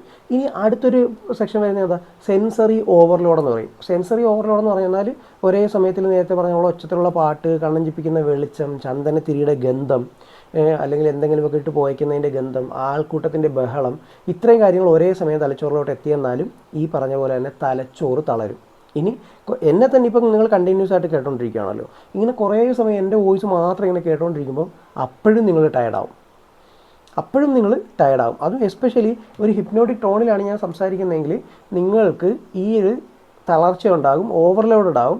ആ അവസ്ഥയിൽ ഒരു ഫാറ്റിഗ് എന്ന് പറയുന്നൊരു അവസ്ഥയാണ്. ആ അവസ്ഥയിൽ ഈ പറയുന്ന സ്റ്റേജിൽ നിൽക്കുന്ന അല്ലെങ്കിൽ ഈ പ്രസംഗിച്ചുകൊണ്ടിരിക്കുന്ന ആൾ പറയുന്നത് എന്തും നമ്മൾ ചോദ്യം ചെയ്യാതെ സ്വീകരിക്കും. ഇതാണ് ഇതിൻ്റെ പിന്നിലത്തെ ഒരു സയൻസ്. എങ്ങനെ ഇതിൻ്റെ അകത്ത് നിന്ന് ഇത്തരം കാര്യങ്ങളിൽ നിന്ന് രക്ഷപ്പെടാൻ പറ്റുക? അപ്പം ഞാൻ തന്നെ ഇത് ഇങ്ങനെ കാര്യങ്ങളും പറഞ്ഞു തരുമ്പോൾ ഈ അവബോധം, അവെയർനെസ്, അപ്പോൾ ഇവിടെ ഇപ്പോൾ ഇങ്ങനെ ഈ പുള്ളി ഇങ്ങനെ കണ്ടിന്യൂസ് ആയിട്ട് പറഞ്ഞുകൊണ്ടിരിക്കുന്നത് എൻ്റെ കെയർ, എൻ്റെ കോൺസെൻട്രേഷൻ അതിൻ്റെ അകത്തേക്ക് നിർത്താനാണ്. ഈ ചിന്ത നമുക്കുണ്ടെങ്കിൽ, ഞാൻ പറയുന്നത് നിങ്ങൾ വ്യക്തമായിട്ട് മനസ്സിലാക്കണം, ഇയാൾ ഉദ്ദേശിക്കുന്നത് എൻ്റെ അവെയർനെസ്, അവബോധം എന്ന് പറയുന്ന ആ ഒരു തലത്തിലുള്ള കോൺസെൻട്രേഷൻ മുഴുവനും ഇയാളുടെ കയ്യിലേക്ക് എടുക്കാനാണ് ഇയാൾ ശ്രമിക്കുന്നത് എന്ന് നമ്മളെ പറഞ്ഞ് മനസ്സിലാക്കിക്കൊണ്ടിരുന്നു കഴിഞ്ഞാൽ ഈ ക്രിട്ടിക്കൽ തിങ്കിനെ കുറയ്ക്കാനാണ് അവർ ശ്രമിക്കുന്നതെന്ന് നമ്മളോട് സ്വയം പറഞ്ഞുകൊണ്ടിരുന്നാൽ ഈ ഹിപ്നോസിസ് എന്ന് പറയുന്ന ഈ മാസ് ഹിപ്നോസിസ് പരാജയപ്പെടും. കാരണം എന്താണെന്ന് വെച്ച് കഴിഞ്ഞാൽ ഹിപ്നോസിസ് നടക്കണമെന്നുണ്ടെങ്കിൽ അതിന് നിങ്ങൾ വഴങ്ങി കൊടുത്തേ പറ്റൂ. പക്ഷേ എല്ലാവരും കൊണ്ടും അത് പോസിബിൾ അല്ല. അത് മറ്റൊരു സെക്ടറായിട്ട് ഞാൻ പറഞ്ഞുതരാം. എല്ലാവർക്കും ഈ പറയുന്ന കാര്യം പോസിബിൾ അല്ല. എന്ന് വെച്ചാൽ ഹിപ്നോസിസ് നടക്കുമെന്ന് നമ്മൾ അറിയുന്നില്ല, നമുക്കറിയത്തില്ല നമ്മളൊരു ട്രാപ്പിലാണുള്ളതെന്ന്. അപ്പോൾ ആ ഒരു സംഭവത്തിൻ്റെ റിയാലിറ്റി നമ്മൾ മനസ്സിലാക്കുന്നതിന് മുമ്പ് നമ്മളുടെ സബ് കോൺഷ്യസ് ഓപ്പൺ ആവുകയും ഈ ക്രിട്ടിക്കൽ ഫാക്ടർ ട്രിഗർ ആവുകയും ചെയ്യും. അപ്പോൾ ഈ ഒരു സംഭവം നടക്കാതിരിക്കണമെങ്കിൽ നമ്മൾ തന്നെ എന്ത് ചെയ്യണം? നമ്മളോട് ചോദിക്കണം, ഈ ഒരു സംഭവം എന്താണ്, ഇതിങ്ങനെയാണ് നടന്നുകൊണ്ടിരിക്കുന്നത് എന്നൊരു മുൻധാരണയോടുകൂടി നിങ്ങൾ ഈ ക്ലാസ്സിൽ ഇരിക്കുമ്പോഴും അങ്ങനെ ഇരിക്കണം. അന്നേരം ഈ ഒരു ഹിപ്നോസിസിൻ്റെ ചാൻസസ് കുറയും. ഇനി രണ്ടാമത്തെ കാര്യം ചോദ്യം ചോദിക്കുക എന്നുള്ളതാണ്. അതൊരു പ്രധാന പോയിൻ്റാണ്. എന്നാൽ നിങ്ങൾ ശ്രദ്ധിച്ചിട്ടുണ്ടാവും, ഇത്തരം ആളുകൾ ചോദ്യം ചോദിക്കുക എന്ന് പറയുന്നവർക്ക് ഭയങ്കര ബുദ്ധിമുട്ടാണ്. അവർക്ക് നമ്മൾ ചോദ്യങ്ങൾ ചോദിക്കുക എന്ന് പറയുന്നത് അവർക്ക് ഭയങ്കര ബുദ്ധിമുട്ടാണ്. അവർ നമ്മളെ ചീത്ത പറഞ്ഞ് വായടപ്പിക്കാൻ ശ്രമിക്കും. നിങ്ങൾ ശ്രദ്ധിച്ചാൽ ഈ കാര്യം മനസ്സിലാക്കാൻ പറ്റും. എല്ലാ വ്യക്തികളും, ഇത്തരം ആളുകൾ എല്ലാവരും ചെയ്യുന്നൊരു കാര്യമാണ് നിങ്ങൾ ചോദ്യം ചോദിക്കേണ്ട. നിങ്ങൾ കേട്ടോണ്ടിരുന്നാൽ മതി. ചോദ്യം ചോദിച്ചാൽ അവനെ അപമാനിക്കും. ആ ചോദ്യം ചോദിക്കുന്നവനെ ഞാൻ പറയുന്നത് മാത്രമാണ് ശരി എന്ന് സ്ഥാപിക്കാൻ വേണ്ടിയിട്ടാണെങ്കിൽ പോലും അവനെ അപമാനിക്കും. ഇത് ഞാനീ പറയുന്ന ഓരോ കാര്യവും നിങ്ങളുടെ അനുഭവങ്ങളിൽ ഉണ്ടാവും. അപ്പം നിങ്ങൾ വിചാരിക്കുന്ന അതാണല്ലോ ശരി, പുള്ളിയാണല്ലോ ശരി എന്നാണ്. ഒരിക്കലും അങ്ങനെയല്ല. ആ ഒരു ചോദ്യം വരുമ്പോൾ എന്തുകൊണ്ട് എന്ന ഒരു ചോദ്യം നിങ്ങളോടെങ്കിലും ചോദിച്ചു കഴിഞ്ഞാൽ നിങ്ങളുടെ ക്രിട്ടിക്കൽ ഫാക്ടർ ഉണരും. ഇവിടെ ചോദ്യം ചോദിക്കാനുള്ള അവസരം മറ്റൊരാൾ ചോദിക്കുമ്പോഴും നമ്മൾ അതിനെക്കുറിച്ച് ചിന്തിക്കും. ഞാൻ പറയുന്ന ആശയം നിങ്ങൾ വ്യക്തമായിട്ട് മനസ്സിലാക്കണം. ഒരാൾ ചോദിക്കുകയാണ്, ശരി നിങ്ങൾ ഇങ്ങനെ പറഞ്ഞല്ലോ എന്ന് പറഞ്ഞിട്ട് അയാളുടെ ആ സംസാരം ബ്രേക്ക് ചെയ്യാൻ ശ്രമിച്ചാൽ, ഒരു കമൻ്റ് ഇട്ട് ബ്രേക്ക് ചെയ്യാൻ ശ്രമിച്ചാൽ പോലും അയാൾ അതിനെ വിമർശിക്കുകയും നിനക്ക് പറ്റത്തില്ലേ, നീ ഇവിടുന്ന് ഇറങ്ങിപ്പോക്കോ, നിനക്കിത് കേൾക്കേണ്ട, നീ ഇവിടുന്ന് പൊക്കോ, ഇത്രയും പേര് ഇവിടെ കേട്ടോണ്ടിരിപ്പുണ്ടല്ലോ. അപ്പോൾ സ്വാഭാവികമായിട്ടും ഈ കേട്ടിരിക്കുന്ന വ്യക്തികൾ വരുന്നു, പുള്ളി പറയുന്നത് ശരിയാണല്ലോ, അവന് വേണ്ട അവൻ ഇറങ്ങിപ്പോട്ടെ, ഞങ്ങളെ എന്തിനാണ് ബുദ്ധിമുട്ടിപ്പിക്കുന്നത്, ഞങ്ങളെ എന്തിനാണ് ഇവൻ ബുദ്ധിമുട്ടിപ്പിക്കുന്നത്, ഞങ്ങളിവിടെ സമാധാനമായിട്ട് സന്തോഷമായിട്ട് ഇത് കേട്ടുകൊണ്ടിരിക്കുകയാണ്, പക്ഷെ ഞങ്ങളെ എന്തിനാണ് ഇവൻ ബുദ്ധിമുട്ടിപ്പിക്കുന്നത്. ഈ ഒരു ചിന്ത ഈ കേട്ടുകൊണ്ടിരിക്കുന്ന അത്രയും ആളുകളുടെ മനസ്സിലേക്ക് ഇവർ ഇട്ടുകൊടുക്കും. ഇനി ഈ കൂട്ടത്തിൽ ഒരാളായി ഇരിക്കാതെ നമ്മൾ പുറത്തുനിന്നുള്ള ഒരാളായിട്ടിരുന്നു കഴിഞ്ഞാൽ നമുക്കിതിൻ്റെ സീരിയസ്നെസ് മനസ്സിലാവും. അതായത് ഒരു ദൂരദർശിനി എന്ന് പറയുന്ന പോലെ നമ്മൾ എന്താ പറയുക, ഒരു തേർഡ് പേഴ്സൺ പെർസ്പെക്റ്റീവ്, ആ ഒരു രീതിയിൽ നമ്മൾ ഇതിനെ ഡീൽ ചെയ്ത് കഴിഞ്ഞാൽ നമുക്ക് ഈ ഒരു കാര്യം, ഉദാഹരണമായി പറയാം, നമ്മളിപ്പോൾ ഒരു സിനിമ കാണുമ്പോൾ ആ സിനിമയിലെ വ്യക്തിയായിട്ട് നമുക്കിരിക്കാം. സിനിമയിലെ നടൻ കരയുമ്പോൾ നടൻ്റെ കൂടെ കരയാം, ബാക്കിയുള്ള കാര്യങ്ങളും ചെയ്യാം. എന്നാൽ ഇത് ഞാൻ കാണുന്നത് സിനിമയാണ് എന്ന് കരുതിയും സിനിമ കാണാം. അപ്പോൾ രണ്ട് രീതിയിലും കാണാം. ഒരു MGRൻ്റെയൊക്കെ പഴയ ഒരു തമിഴ് സിനിമയിൽ ഈ പറഞ്ഞ പോലെ MGR വെട്ടാൻ വാളെടുക്കുന്ന സമയത്ത് ഇങ്ങനെ വാൾ കയ്യിൽ നിന്ന് തെറിച്ചു. അപ്പോൾ തന്നെ തിയേറ്ററിലിരുന്ന ആൾ ഇന്നാണ് വാളെന്ന് പറഞ്ഞിട്ട് എന്ത് ചെയ്തു, തിയേറ്ററിൽ സ്ക്രീനിലേക്ക് വാൾ എറിഞ്ഞു കൊടുത്തു. ഇപ്പോൾ എന്ത് സംഭവിക്കും? അയാൾ പൂർണ്ണമായിട്ടും ആ ഒരു സിനിമയിൽ ലയിച്ചു പോയി. അയാൾ വാക്കത്തി എറിഞ്ഞു കൊടുത്തു അവിടേക്ക്. അപ്പോൾ എന്തായിരിക്കും സംഭവിക്കുക? സ്വാഭാവികമായിട്ട് സ്ക്രീൻ ഫുള്ളായിട്ട് കീറിപ്പോയി. പിന്നെ 5 ദിവസം തിയേറ്ററുകാരന് ഷോ നടത്താൻ പറ്റിയില്ല. ഈ തിയേറ്ററിൻ്റെ സ്ക്രീൻ എന്ന് പറഞ്ഞാൽ ഭയങ്കര തയ്ച്ച് കൊണ്ടുവരലൊക്കെ നല്ല പണിയാണ്. അപ്പോൾ അയാൾ പൂർണ്ണമായിട്ടും ആ സിനിമയാണ് എന്ന് മനസ്സിലാക്കുന്നതിനേക്കാളും അയാൾക്ക് അവിടെ പോയൊരു ബോധം എന്ന് പറഞ്ഞാൽ എന്താണ്, വാള് കയ്യിൽ നിന്ന് പോയല്ലോ, അത് എറിഞ്ഞു കൊടുത്താൽ പുള്ളി മറ്റവനെ അതെടുത്ത് വെട്ടിക്കോളും. അപ്പോൾ ഈ ഒരു ചിന്തയിലേക്ക് ഇവിടെ പോകുന്ന ആ ഒരു പെർസ്പെക്റ്റീവ് വരുന്നത് എന്താണ്, നമ്മൾ അതിൻ്റെ ഉള്ളിൽ ഇറങ്ങിപ്പോയതുകൊണ്ടാണ്. ഇതേ സമയം തന്നെ നമ്മൾ പുറത്ത് നിന്ന് വീക്ഷിച്ച് കഴിഞ്ഞാൽ ഇവൻ പറയുന്നത് പൊട്ടത്തരമാണല്ലോ എന്ന് ചിന്തിക്കാനുള്ള ലോജിക്ക് നമുക്ക് വർക്കാവും. പല ആളുകൾക്കും വർക്കാവാത്തത് ഈ കണ്ണീരോ ആവേശമോ അതൊന്നും ഒരു ദൈവിക ശക്തിയല്ല. അത് ഒരു ദൈവിക ശക്തിയല്ല. നിങ്ങൾക്കുണ്ടാകുന്ന വൈബ്രേഷൻ എന്നൊക്കെ പറയുന്നുണ്ടല്ലോ, അതൊരിക്കലും ഒരു ദൈവിക ശക്തിയല്ല. അതിങ്ങനെ ക്ലാസ് കേട്ടിരുന്ന് എനിക്കിപ്പോൾ ഇത് സംഭവിച്ചില്ലെങ്കിൽ എൻ്റെ കൂടെ ഇരിക്കുന്ന 999 പേരെന്ത് കരുതുമെന്ന് ഓരോ വ്യക്തിയും ഇൻഡിവിജ്വലായിട്ട് ചിന്തിക്കുകയാണ്. 1000 പേരുള്ള മീറ്റിംഗ്. ആ 1000 പേരുള്ള മീറ്റിങ്ങിൽ 999 വ്യക്തികളും ചിന്തിക്കുന്നത് എന്താ, എനിക്കിതിപ്പോൾ സംഭവിച്ചില്ലെങ്കിൽ എന്താണ് ബാക്കിയുള്ളവർ കരുതുക. അപ്പോൾ സ്വാഭാവികമായിട്ട് വൈബ്രേഷൻ ഉണ്ടാകും, വൈബ്രേഷൻ ഫീൽ ചെയ്യും. ഈ അന്തരീക്ഷം നിങ്ങളുടെ തലച്ചോറിലുണ്ടാക്കിയ ഒരു കെമിക്കൽ റിയാക്ഷനാണത്.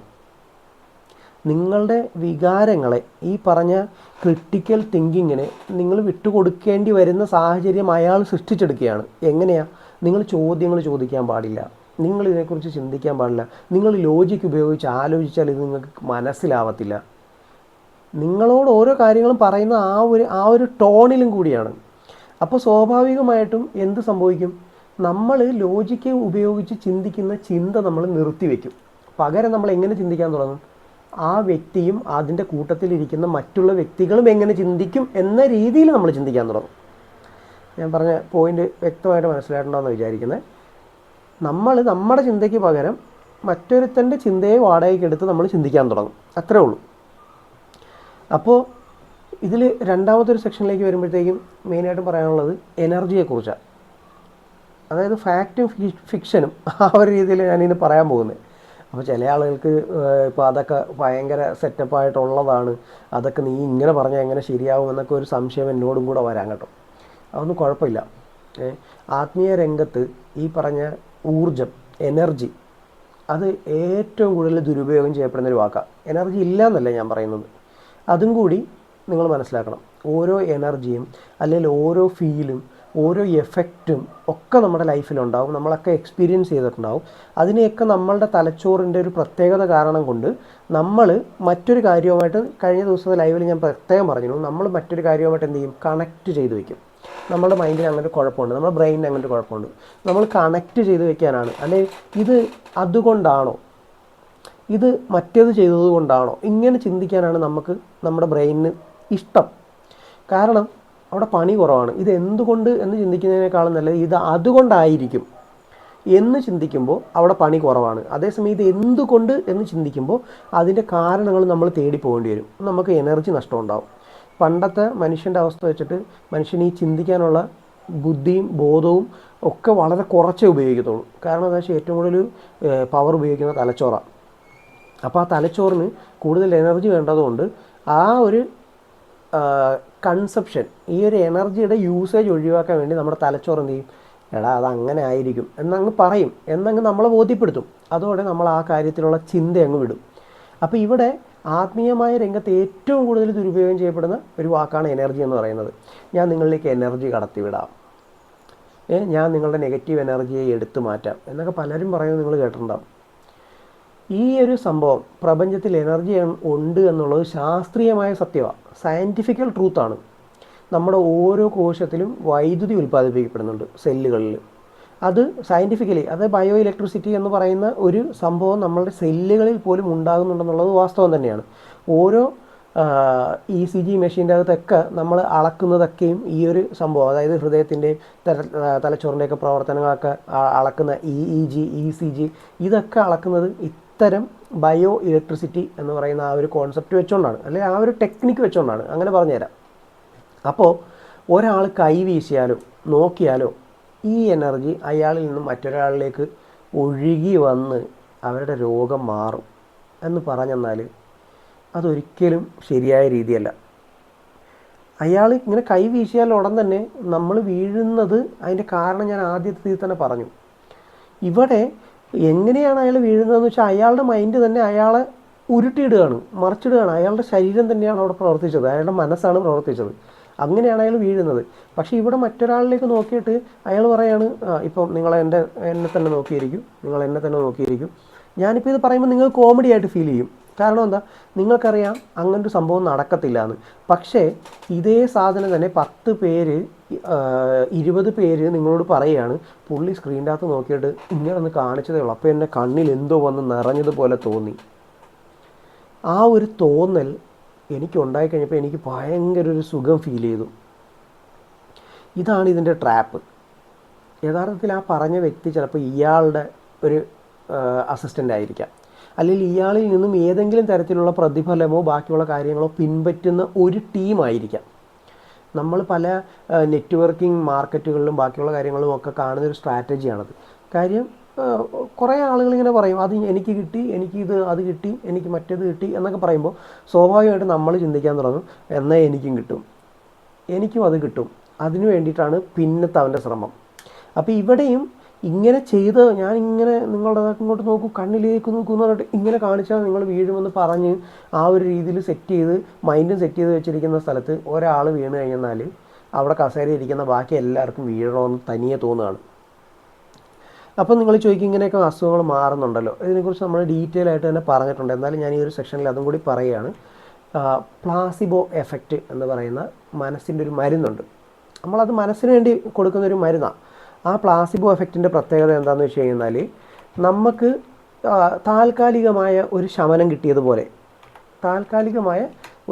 നമുക്ക് കിട്ടിയതുപോലെ ഒരു ഫീൽ ഉണ്ടാക്കാനായിട്ട് ഈ പ്ലാസിബോ എഫക്റ്റിന് സാധിക്കും. അപ്പോൾ ഇവിടെ ഏറ്റവും വലിയ സൈക്കോളജിക്കൽ ഗെയിമാണ് നടക്കുന്നത്. വൈദ്യശാസ്ത്രത്തിൽ തന്നെ വിസ്മയകരമായൊരു പ്രതിഭാസമാണ് ഈ പ്ലാസിബോ എഫക്റ്റ് എന്ന് പറയുന്നത്. ഇപ്പം ഏറ്റവും സിമ്പിളായിട്ടൊരു ഉദാഹരണം ഞാൻ പറഞ്ഞുതരാം. ഒരാൾക്ക് കഠിനമായിട്ടുള്ളൊരു തലവേദനയുണ്ട്.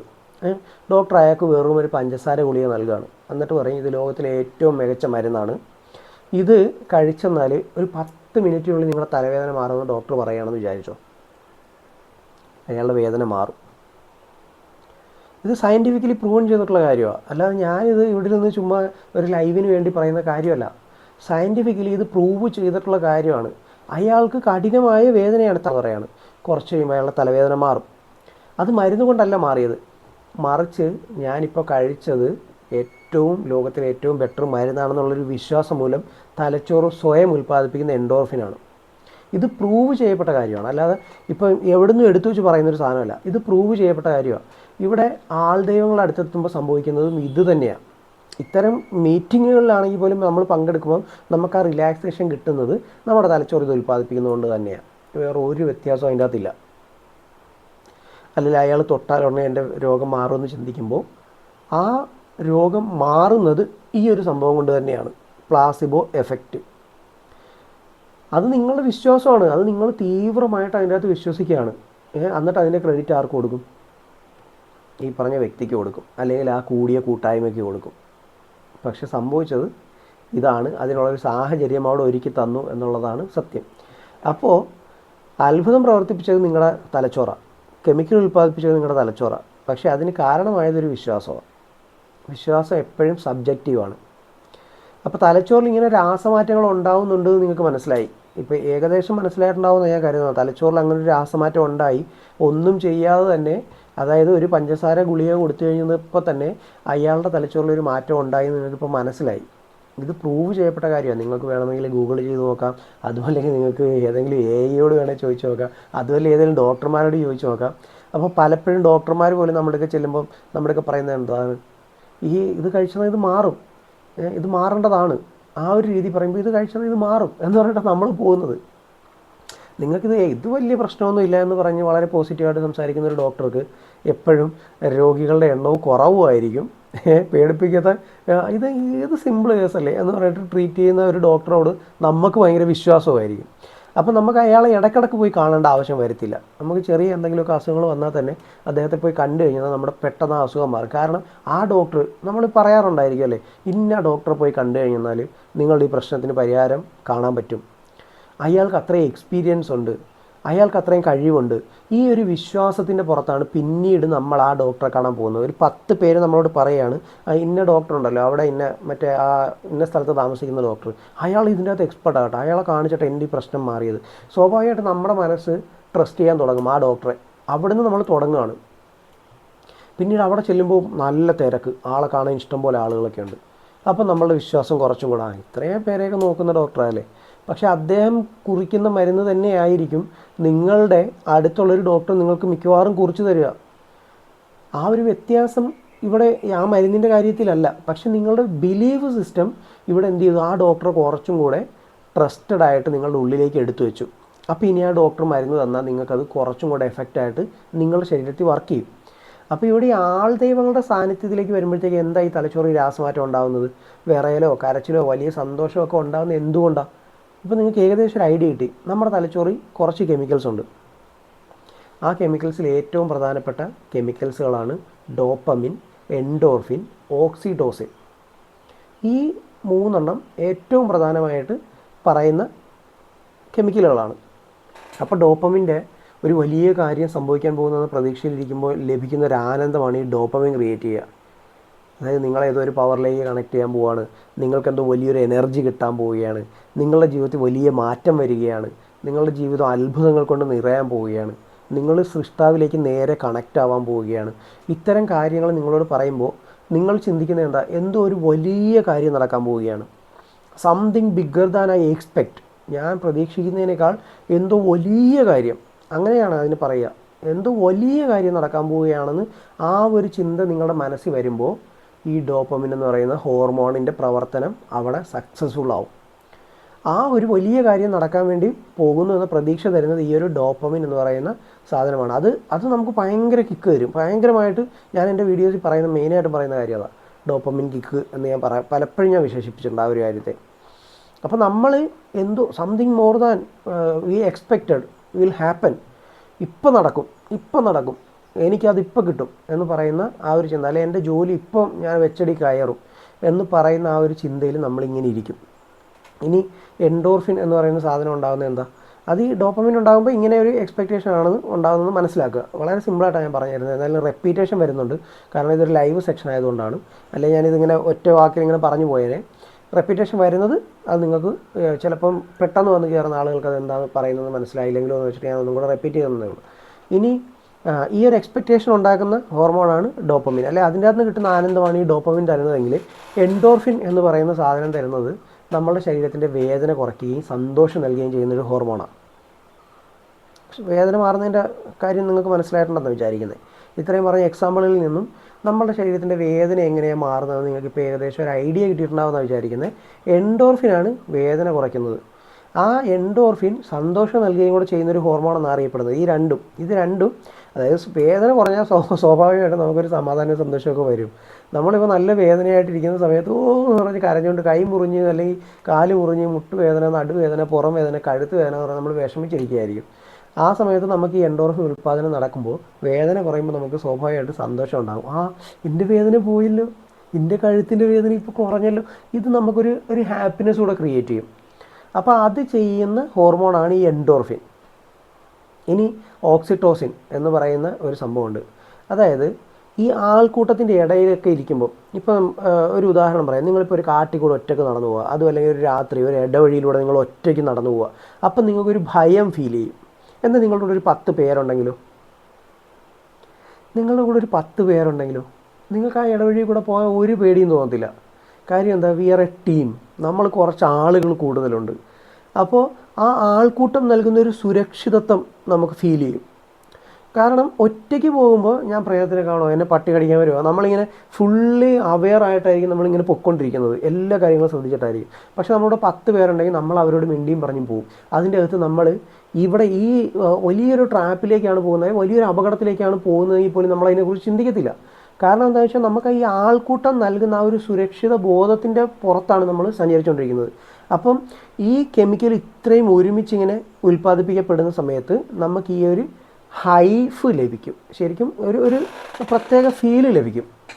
അതായത് മയക്കുമരുന്നൊക്കെ ഉപയോഗിക്കുന്നത് പോലെ ആ ഒരു അവസ്ഥയാണ് ഇവിടെ ഉണ്ടാകുന്നത്. അത് ഞാൻ ഈ ഓരോ ക്ലാസ്സുകളിലും ഇതിനെക്കുറിച്ച് വിശദീകരിക്കേണ്ടി വരുമെന്ന് എനിക്കറിയാം. കാരണം ഈ പോയി പെടുന്ന വ്യക്തികൾക്ക് കിട്ടുന്നതും പിന്നീട് വിട്ടു പോരാൻ പറ്റാത്തതുമായിട്ട് സംഭവിക്കുന്നത് ഈ ഒരു മയക്കുമരുന്ന് ഉപയോഗിക്കുമ്പോൾ കിട്ടുന്ന അതേപോലത്തെ ഒരു അവസ്ഥയാണ്. ആ സമയത്ത് നമുക്ക് എനർജി കിട്ടിയതായിട്ട് തോന്നും. എന്നാലും ഇത് വെറും ടെമ്പററി ആയിട്ടുള്ളൊരു സംഭവമാണ്. അത് കഴിഞ്ഞ് നിങ്ങൾ നിങ്ങളുടെ റിയാലിറ്റിയിലേക്ക് തിരിച്ചു വന്നു കഴിയുമ്പോഴത്തേക്കും മുട്ടിൻ്റെ പോയ വേദന അതുപോലെ തിരിച്ചു വരും. ആ ഒരു സമയമുണ്ട്. എന്തൊരു ഹോർമോൺ ഉൽപ്പാദിപ്പിച്ചാലും അതിനൊരു എക്സ്പിറേഷൻ പീരീഡുണ്ട്. അത് കഴിയുമ്പോഴത്തേക്കും വീണ്ടും ശരീരം അത് നിർത്തിവെക്കും. അപ്പോൾ ഈ പരിപാടികളിൽ പോയി പങ്കെടുത്ത് ഇങ്ങനെ അത്ഭുതത്തിലൂടെ ഇതൊക്കെ മാറിയ ആളുകൾ കുറച്ച് ദിവസം ആ ഒരു പരിപാടിയിൽ പങ്കെടുത്തില്ലെങ്കിൽ അവർക്ക് ഭയങ്കര ആങ്സൈറ്റിയും ബാക്കിയുള്ള കാര്യങ്ങളും പ്രശ്നങ്ങളും ഒക്കെ ആയിട്ട് അവരാകെ പിടിവിട്ട അവസ്ഥയിലേക്ക് പോകും. 10 വർഷം നോർമലായിട്ട് ജീവിച്ചൊരു മനുഷ്യൻ പെട്ടെന്നൊരു സുപ്രഭാതത്തിൽ ഇത്തരം കാര്യങ്ങൾ കേട്ടു, അതിൻ്റെ അകത്ത് പോയി ഇങ്ങനെ കേട്ടിരുന്ന് വിശ്വസിച്ചു. അതിനുശേഷം അത് പ്രാക്ടീസ് ചെയ്യാൻ തുടങ്ങി. അങ്ങനെ പ്രാക്ടീസ് ചെയ്തപ്പോഴത്തേക്കും ഞാൻ നേരത്തെ പറഞ്ഞാൽ എനിക്കിപ്പോൾ എന്തോ വലുത് കിട്ടുമെന്ന് എക്സ്പെക്റ്റ് ചെയ്യാൻ തുടങ്ങി. അപ്പോൾ ഈ ഡോപ്പമിൻ കിക്ക് കിട്ടാൻ തുടങ്ങി. അതിൻ്റെ അകത്ത് നിന്ന് ഇത്രയും ആളുകൾ വിശ്വസിക്കുന്നു എന്ന സുരക്ഷിതത്വമായ ഒരു ബോധം ഉണ്ടായിക്കഴിഞ്ഞപ്പോഴത്തേക്കും സ്വാഭാവികമായിട്ട് എന്ത് ചെയ്തു? ഓക്സിറ്റോസിൻ അടക്കമുള്ള ഹോർമോണുകൾ പിന്നീട് അവർ ഉൽപ്പാദിപ്പിക്കാൻ തുടങ്ങി. അതൊരു മയക്കുമരുന്ന് ഉപയോഗിക്കുന്ന ഒരു ഡ്രഗ് അഡിക്റ്റ് ആകുന്ന ഒരാൾക്ക് കിട്ടുന്ന ഫീൽ അവിടെ കൊടുക്കാൻ തുടങ്ങി. ഇത്രയും കാര്യങ്ങളിൽ നിന്ന് പിന്നീട് അയാൾ വിട്ടു വരുമ്പോൾ അയാൾക്ക് മാനസികമായും ശാരീരികമായും എല്ലാം ഭയങ്കര പ്രശ്നങ്ങളുണ്ടാകും. അതുകൊണ്ടാണ് ഇത്തരം കാര്യങ്ങൾ പറയുന്ന ആളുകളെ അവർ വന്ന് ചീത്ത വിളിക്കുന്നത്. ഇപ്പോൾ എൻ്റെയൊക്കെ കമൻറ്റുകൾ നിങ്ങൾ കണ്ടിട്ടുണ്ടാവുമല്ലോ. എന്നെയൊക്കെ ആദ്യം പൂരം തെറിയാണ് വിളിച്ചുകൊണ്ടിരുന്നത്. ഞാൻ അവർ ചലഞ്ച് ചെയ്തിട്ട് ഞാൻ പറയും, നിങ്ങൾക്ക് ഇതിൻ്റെ അകത്ത് ഞാൻ പറയുന്ന കാര്യങ്ങൾ എന്തെങ്കിലും തെറ്റാണെന്ന് തെളിയിക്കാൻ പറ്റുമെങ്കിൽ തെളിയിക്കുക. അതല്ലേ നമുക്ക് പറയാൻ പറ്റൂ. അപ്പോൾ അങ്ങനെ പറയുമ്പോൾ അവർക്ക് ഉത്തരവില്ല. കാരണം എന്താണെന്ന് വെച്ച് കഴിഞ്ഞാൽ അവരനുഭവിക്കുന്നത് എന്താണെന്ന് എക്സാക്റ്റായിട്ടും ഡീറ്റെയിൽ സയൻറ്റിഫിക് ആയിട്ടാണ് ഞാൻ പറഞ്ഞു കൊടുക്കുന്നത്. അപ്പോൾ ഇവിടെ ഇവർ വിചാരിക്കുന്നതെല്ലാം ഇതെന്തോ ഒരു പവർ, എനിക്ക് കിട്ടിയ പവറിൻ്റെ പുറത്താണ് ഈ സംഭവിക്കുന്നതെന്ന് കരുതുന്ന കാര്യങ്ങളെല്ലാം എന്താണ്? അത്ഭുതവും അല്ല, ഒന്നുമല്ല. അത് ട്രാപ്പുകൾ മാത്രമാണ്. അതായത് ഇനി ആ ഒരു ചാപ്റ്ററിലേക്ക് നമ്മൾ വരിക. എന്താ? അത്ഭുതം, മിറാക്കിൾസ്. ശരിക്കും ഇപ്പം മിറാക്കിൾ എന്താണെന്ന് നിങ്ങൾക്ക് ഏകദേശം ഒരു ഐഡിയ ഇപ്പോൾ കുറഞ്ഞ വാക്കുകളിൽ കിട്ടിയിട്ടുണ്ടാകും. കുറഞ്ഞ വാക്കുകളൊന്നും അല്ലേ, ഏകദേശം ഒരു അരമണിക്കൂർ മേളിലായല്ലേ. അപ്പോൾ നിങ്ങൾക്ക് എന്തായാലും ഒരു ഐഡിയ കിട്ടിയിട്ടുണ്ട്. ഈ അത്ഭുതം എങ്ങനെയാണ് സംഭവിക്കുന്നത്? അതായത് ദ സെലക്റ്റീവ് മെമ്മറി ട്രാപ്പ്, ഇംഗ്ലീഷിൽ അങ്ങനെ പറയാം, ദ സെലക്റ്റീവ് മെമ്മറി ട്രാപ്പ്. 1000 പേരിരിക്കുന്ന ഒരു സ്ഥലം മനസ്സിലായിക്കൊള്ളണം. 1000 പേരിരിക്കുകയാണ്. അതിൻ്റെ അകത്ത് ഒരാൾ പറയുകയാണ്, എൻ്റെ അസുഖം മാറി, ഇതിൻ്റെ അകത്ത് വന്നപ്പോൾ എനിക്ക് ഭയങ്കര ഫീൽ ഉണ്ടായെന്ന്. പക്ഷേ ഈ 999 പേർക്കും യാതൊരു മാറ്റവും വന്നിട്ടില്ല. അതാരെങ്കിലും നോട്ടീസ് ചെയ്യുന്നുണ്ടോ? അതാരും നോട്ടീസ് ചെയ്യത്തില്ല. പകരം ഈ ഒരാളുടെ ഉണ്ടായ മാറ്റത്തെ മാത്രം നമ്മൾ എടുത്തു പറയും. അവിടെ എടുത്തു പറയുമ്പോൾ എന്ത് സംഭവിക്കും? ബാക്കിയുള്ള 999 പേരും ഇതിൻ്റെ അക്സെപ്റ്റ് ചെയ്യാൻ തുടങ്ങും. ഇതിൻ്റെ അകത്ത് വന്നിരുന്നത് കാരണം കൊണ്ടാണ് അയാൾക്ക് മാറ്റം ഉണ്ടായത് എന്ന് വിശ്വസിക്കാൻ തുടങ്ങും. എന്നാൽ ഈ വ്യക്തികൾക്ക്, ഈ ബാക്കിയുള്ള 999 പേർക്കും അന്ന് ഒരു അനുഭവമില്ല പറയാനെന്നുള്ള കാര്യം അവർ നോട്ടീസ് ചെയ്യുന്നുമില്ല. അവരത് ടോട്ടലി അവോയ്ഡ് ചെയ്യും. അവർ മൊത്തത്തിൽ അതിനെ ഒഴിവാക്കും. ഇതിന് പറയുന്ന പേരാണ് കൺഫർമേഷൻ ബയാസ് എന്ന്. നമ്മളിത് ഒരു തുടക്കമായതുകൊണ്ടാണ് കേട്ടോ ഇത് ഈ വിഷയങ്ങളെല്ലാം കവർ ചെയ്ത് നമ്മൾ പോകത്തുള്ളൂ.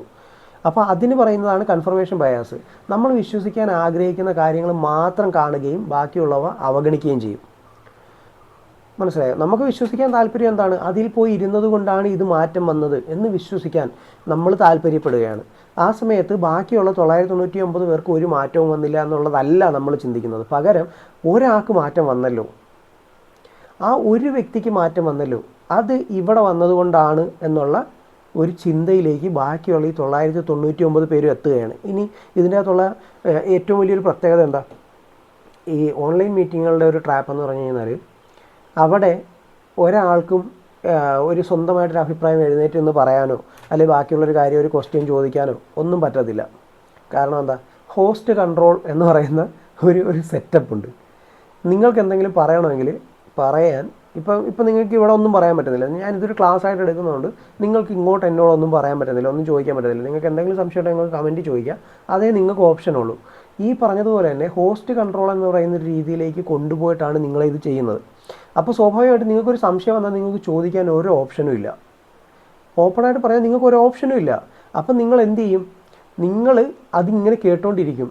അതിൻ്റെ കൂട്ടത്തിൽ കുറേ ആളുകളുടെ ഈ പോസിറ്റീവായിട്ടുള്ള കാര്യങ്ങൾ വരുമ്പോഴത്തേക്കും നിങ്ങളുടെ മനസ്സ് വിചാരിക്കും, എൻ്റെ പ്രശ്നം കൊണ്ടായിരിക്കും എനിക്കിത് കിട്ടാത്തത്, ബാക്കിയുള്ള ഇത്രയും പേർക്ക് കിട്ടുന്നുണ്ടല്ലോ, അപ്പോൾ എൻ്റെ പ്രശ്നം കൊണ്ടാണ് എന്ന് പറയട്ടെ നമ്മൾ എന്ത് ചെയ്യും? നമ്മൾ ഈ കൺഫർമേഷൻ ബയാസ് എന്ന് പറയുന്ന സ്റ്റേറ്റിൽ അവിടെ അങ്ങോട്ട് ഉറച്ചു നിൽക്കും.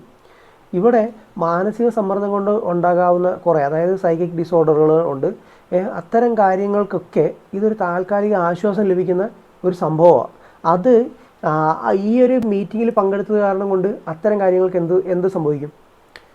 ഈ പറഞ്ഞ ഹോർമോൺസൊക്കെ പ്രൊഡ്യൂസ് ചെയ്യപ്പെടുമ്പോൾ സ്വാഭാവികമായിട്ടും ആ ഒരു ബാലൻസ് എന്ന് പറയുന്ന ഹോർമോൺ ബാലൻസ് എന്ന് പറയുന്ന ഒരു സാധനം അവിടെ നടക്കും. അപ്പോൾ ആ മീറ്റിങ്ങിൽ പങ്കെടുത്ത ആ വ്യക്തിക്ക് ഈ ഒരു ഫീൽ കിട്ടും, എൻ്റെ ഈ ഒരു അസുഖം മാറി, എൻ്റെ ആ ഒരു പ്രശ്നം കുറഞ്ഞു, കുറച്ച് സമയം അങ്ങനെ ഇരുന്നപ്പോഴത്തേക്ക് എൻ്റെ ആ ഒരു പ്രശ്നത്തിനൊരു മാറ്റം കിട്ടി എന്നുള്ളത് ഈ വ്യക്തി ചിന്തിക്കാൻ തുടങ്ങും. ഇതാണ് ഇവരൊക്കെ ക്ലെയിം ചെയ്യുന്ന ദിവ്യശക്തി, മിറാക്കിൾ. അത് നിങ്ങൾ ആദ്യമേ മനസ്സിലാക്കി വെച്ചോളണം. അത് ആ ഒരു സൈക്കിക് ഡിസോർഡർ ആ കുറച്ച് സമയത്തേക്ക് കിട്ടുന്ന ആശ്വാസമാണ്. അത് കഴിഞ്ഞാൽ അത് വീണ്ടും വരും. ആങ്സൈറ്റിയും OCD പോലുള്ള അസുഖങ്ങളൊക്കെ ചികിത്സിച്ച് തന്നെ മാറ്റണം. എന്നാൽ പോലും അതിന് ചികിത്സയില്ല. ഓപ്പണായിട്ട് പറയുന്നാൽ അത് കംപ്ലീറ്റ് ആയിട്ട് മാറത്തില്ല. ആ ഡിപ്രഷൻ സ്റ്റേജിലേക്കൊക്കെ പോകുന്ന ആളുകൾ ആത്മഹത്യ വരെയും ചെയ്യും അവർ മരുന്നുകളൊക്കെ നിർത്തിയാൽ. അപ്പോൾ ചില ആളുകളൊക്കെ അത് നിർത്തണം എന്നൊക്കെ ഉള്ളൊരു റോങ് സജഷൻസ്, അതും ഏത് സ്റ്റേറ്റിലാണ് കൊടുക്കുന്നത്? നമ്മൾ ആദ്യമേ തന്നെ പറഞ്ഞു, മാസ് ഹിപ്നോസിസിൻ്റെ സ്റ്റേറ്റിൽ അത്തരം കാര്യങ്ങൾ കേട്ട് നമ്മളിങ്ങനെ ഫാറ്റിക് ആയിട്ടിരിക്കുക, ടയേർഡായിട്ടിരിക്കുക. ഇവൻ പറയുന്നത് ഓവർലോഡാണ് നമ്മൾ. ആ ഓവർലോഡായിരിക്കുന്നത് നമ്മളോട് ഇങ്ങനെ പറയുമ്പോൾ നമ്മൾ വിചാരിക്കും, ശരിയാണ്, ഞാനിനി എന്തിനാ മരുന്ന് കഴിച്ചിട്ട് എന്നൊരു തോന്നൽ അവിടെ ഉണ്ടായെന്നാൽ ആ വ്യക്തി ആ മരുന്ന് നിർത്താനുള്ള സാധ്യതയുണ്ട്. അത് മരുന്ന് നിർത്തിക്കഴിഞ്ഞാൽ അതിനേക്കാൾ വലിയ പ്രശ്നങ്ങൾ അയാൾക്കുണ്ടാവും.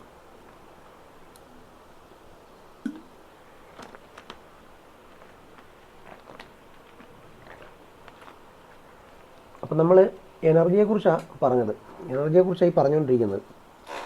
അപ്പോൾ സെലക്റ്റീവ് മെമ്മറി ട്രാപ്പിൽ നമ്മളിങ്ങനെ പെടും. ഇനി അടുത്തൊരു സംഭവം എന്താ? Positive energy, true energy.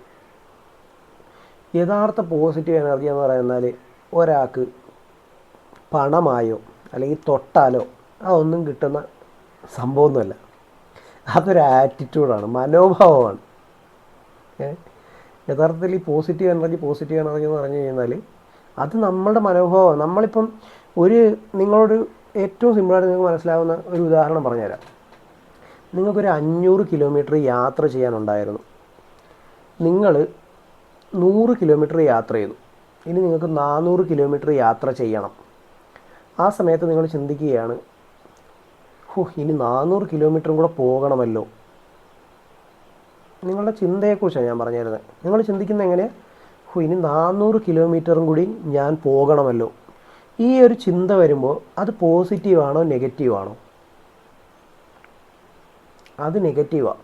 അതിൻ്റെ കാരണം എന്താണെന്ന് പറഞ്ഞുതരാം. നിങ്ങൾ 100 കിലോമീറ്റർ സഞ്ചരിച്ചു. ആ സഞ്ചരിച്ചതിനേക്കാൾ ദൂരം ഇനി സഞ്ചരിക്കാനുണ്ട് എന്നത് വസ്തുതയാണ്. പക്ഷേ നിങ്ങൾ 100 കിലോമീറ്റർ കഴിഞ്ഞല്ലോ, ഇനി വെറും 400 കിലോമീറ്റർ കൂടെ അല്ലേ ഉള്ളു എന്ന് ചിന്തിക്കുന്നിടത്താണ് ആ ചിന്ത പോസിറ്റീവ് ആകുന്നത്. അതേസമയം 400 കിലോമീറ്റർ കൂടി ഉണ്ടല്ലോ എന്ന് ചിന്തിക്കുമ്പോൾ അത് നമുക്ക് എൻജോയ് ചെയ്യാനുള്ളൊരു സ്പേസ് നഷ്ടപ്പെടുത്തുകയാണ്. ഞാൻ പറയുന്ന ആശയം നിങ്ങൾക്ക് ക്ലിയർ ആയിട്ട് മനസ്സിലാവുമെന്നാണ് വിചാരിക്കുന്നത്. ഇനി 400 കിലോമീറ്റർ കൂടെ പോകണമല്ലോ, എന്തൊരു കഷ്ടമാണ് എന്ന് ചിന്തിക്കുമ്പോൾ ആ 400 കിലോമീറ്ററിലെ എൻജോയ്മെൻറ്റ് ഇനി ഇത്രയും ദൂരം കൂടെ പോകണമല്ലോ എന്ന ചിന്ത കാരണം കൊണ്ട് നമ്മളുടെ ആ ഒരു യാത്രയിലെ എൻജോയ്മെൻറ്റ് നഷ്ടപ്പെടുകയാണ്. അതേസമയം ഇനി 400 കിലോമീറ്ററും കൂടെ ഉള്ളു, ആ അടിച്ചുപൊളിയായിട്ട് പോകണം എന്ന് ചിന്തിക്കുമ്പം ചിന്തയിൽ വന്ന മാറ്റമാണ്. ഇനി ഇതേ സാധനം തന്നെ നമുക്ക് പോസിറ്റീവായിട്ട് തോന്നും എപ്പോഴാണ്? നമ്മൾ 400 കിലോമീറ്റർ കഴിഞ്ഞു. നമ്മൾ 400 കിലോമീറ്റർ കഴിഞ്ഞ് നമുക്ക് തോന്നും ഇനി 100 കിലോമീറ്ററും കൂടെ ഉള്ളല്ലോ. അപ്പോൾ നമ്മളുടെ എന്തായി? നമ്മൾ പോസിറ്റീവായിട്ട് ചിന്തിക്കാൻ തുടങ്ങി. എന്തുകൊണ്ട് നമുക്ക് ആദ്യം ആ ചിന്തയിലേക്ക് വരാൻ പറ്റാഞ്ഞത്? നമ്മൾ ആ ഡിസ്റ്റൻസിനെ, ഇത്രയും ദൂരം സഞ്ചരിക്കണമല്ലോ എന്നതിനെ നമ്മളൊരു ബാർഡനായിട്ട്, ഒരു ബാധ്യതയായിട്ട് കാണാൻ തുടങ്ങിയതുകൊണ്ടാണ്. അപ്പോൾ ആ ദൂരം സഞ്ചരിക്കാനുള്ള കപ്പാസിറ്റി നമുക്കുണ്ട് എന്ന് നമ്മുടെ വിശ്വാസത്തിൻ്റെ ഒരു പോരായ്മയായിരുന്നു ആദ്യത്തെ 400 കിലോമീറ്റർ കൂടെ പോകണമല്ലോ എന്ന് പറഞ്ഞത്. ആ ഒരു വ്യത്യാസം ഞാൻ ജസ്റ്റ് പറഞ്ഞു തന്നതാണ്. ഇനി ഈ പോസിറ്റീവ് എനർജി ഉണ്ടാക്കുക എന്ന് പറഞ്ഞാൽ എന്താ? നല്ല ഭക്ഷണം കഴിക്കുക, വ്യായാമം ചെയ്യുക, ഞാൻ ഈ പറഞ്ഞ പോലെ പോസിറ്റീവായിട്ട് ചിന്തിക്കുക, മറ്റുള്ളവരെ സഹായിക്കുക. അതിലൂടെ ലഭിക്കുന്നൊരു ഊർജ്ജമാണ് ശാശ്വതമായിട്ടുള്ളത്. ഇപ്പം ഞാൻ തന്നെ ഈ കാര്യങ്ങൾ ഈ വെളുപ്പാങ്കാലത്തെ ഇവിടെ വന്നിരുന്ന് നിങ്ങളോട് ഈ കാര്യങ്ങൾ പറയാൻ വേണ്ടി ഇത്രയും സമയം സ്പെൻഡ് ചെയ്യുന്നു. ഇതിൻ്റെ അകത്തുനിന്ന് നാളെ എന്തെങ്കിലും ഒരു നന്മ ആർക്കെങ്കിലും ഉണ്ടാകുന്നെങ്കിലും ഉണ്ടായിക്കോട്ടെ. എന്നെ സംബന്ധിച്ച് ഞാൻ മോസ്റ്റ്ലി ഈ കമ്പ്യൂട്ടറിന് മുന്നിൽ ഇരിക്കുന്ന ഒരാളാണ്. ഇപ്പം ഇത്രയും സമയം മാറ്റി വയ്ക്കുമ്പോഴത്തേക്ക് എൻ്റെ ജീവിതത്തിൽ കുറച്ച് കാര്യങ്ങൾ, എൻ്റെ ജോലികളും ബാക്കിയുള്ള കാര്യങ്ങളും ചെയ്യേണ്ട സമയം ഞാൻ മറ്റുള്ളവർക്ക് വേണ്ടി മാറ്റി വയ്ക്കുമ്പോൾ I expect something more, better society. അതാണ് ഞാൻ ഉദ്ദേശിക്കുന്നത്. ഐ എക്സ്പെക്റ്റ് സംതിങ് മോർ എന്ന് പറഞ്ഞത് അവർ നമ്മളെ ചുറ്റുമുള്ള ഇതിലേക്ക് പെട്ടുപോയ ആളുകൾക്ക് എങ്ങനെയെങ്കിലും രക്ഷപ്പെടാൻ, ഈ ഒരു ട്രാപ്പിൽ നിന്ന് പുറത്തേക്ക് പോരാൻ അവർക്കൊരു സാധ്യതയുണ്ടെങ്കിൽ അതൊരിക്കലും നമുക്ക് അറിയാവുന്ന ഒരു അറിവ് പറഞ്ഞു കൊടുത്തതുകൊണ്ട് അവർ രക്ഷപ്പെട്ട് വരുന്നെങ്കിൽ രക്ഷപ്പെട്ട് വരട്ടെ. അതാണ് ഞാൻ ചിന്തിക്കുന്നത്. അപ്പോൾ അതുപോലെ അതൊരു സഹായമാണ്. മറ്റുള്ളവരെ സഹായിക്കുക എന്ന് പറയുന്നാൽ നിങ്ങൾ അവർക്ക് ലക്ഷങ്ങൾ കൊടുക്കുക എന്ന് പറയുന്നതോ, നിങ്ങൾ അവരെ എപ്പോഴും പോയിട്ട് അവരെ ഫിസിക്കലി പോയി നിങ്ങൾ ഹെൽപ്പ് ചെയ്യുക എന്ന് പറയുന്നതൊന്നുമല്ല. ചിലപ്പോൾ നിങ്ങൾക്കൊരു കോൾ വിളിച്ചിട്ടായിരിക്കും, എടാ എങ്ങനെയുണ്ട്, എന്തുണ്ട്, സുഖമാണോ, നീ ആ കാര്യങ്ങളൊക്കെ സെറ്റ് ആകുമോ എന്ന് ചോദിക്കുന്നത്. ആ ഒരു വാക്കിന് ചിലപ്പം അയാളുടെ ജീവിതത്തിൽ ഒരു മാറ്റം വരുത്താൻ പറ്റും. ഒരു ചെക്കിൻ്റെയൊക്കെ ഒരു കഥ നമ്മൾ കേട്ടിട്ടുണ്ടാവും. ഇതിൻ്റെ കാറ്റഗറിയിൽ വന്ന മനുഷ്യനായിട്ടുള്ള എല്ലാവർക്കും അതുണ്ട്. അത് സൗജന്യമായിട്ട് കിട്ടുന്നതാണ്. അതിനൊരു ഏജൻറ്റിൻ്റെയോ ഇടനിലക്കാരൻ്റെയോ യാതൊരു ആവശ്യവും നിങ്ങൾക്കില്ല ആ ഒരു സാധനം കണ്ടെത്താൻ വേണ്ടി.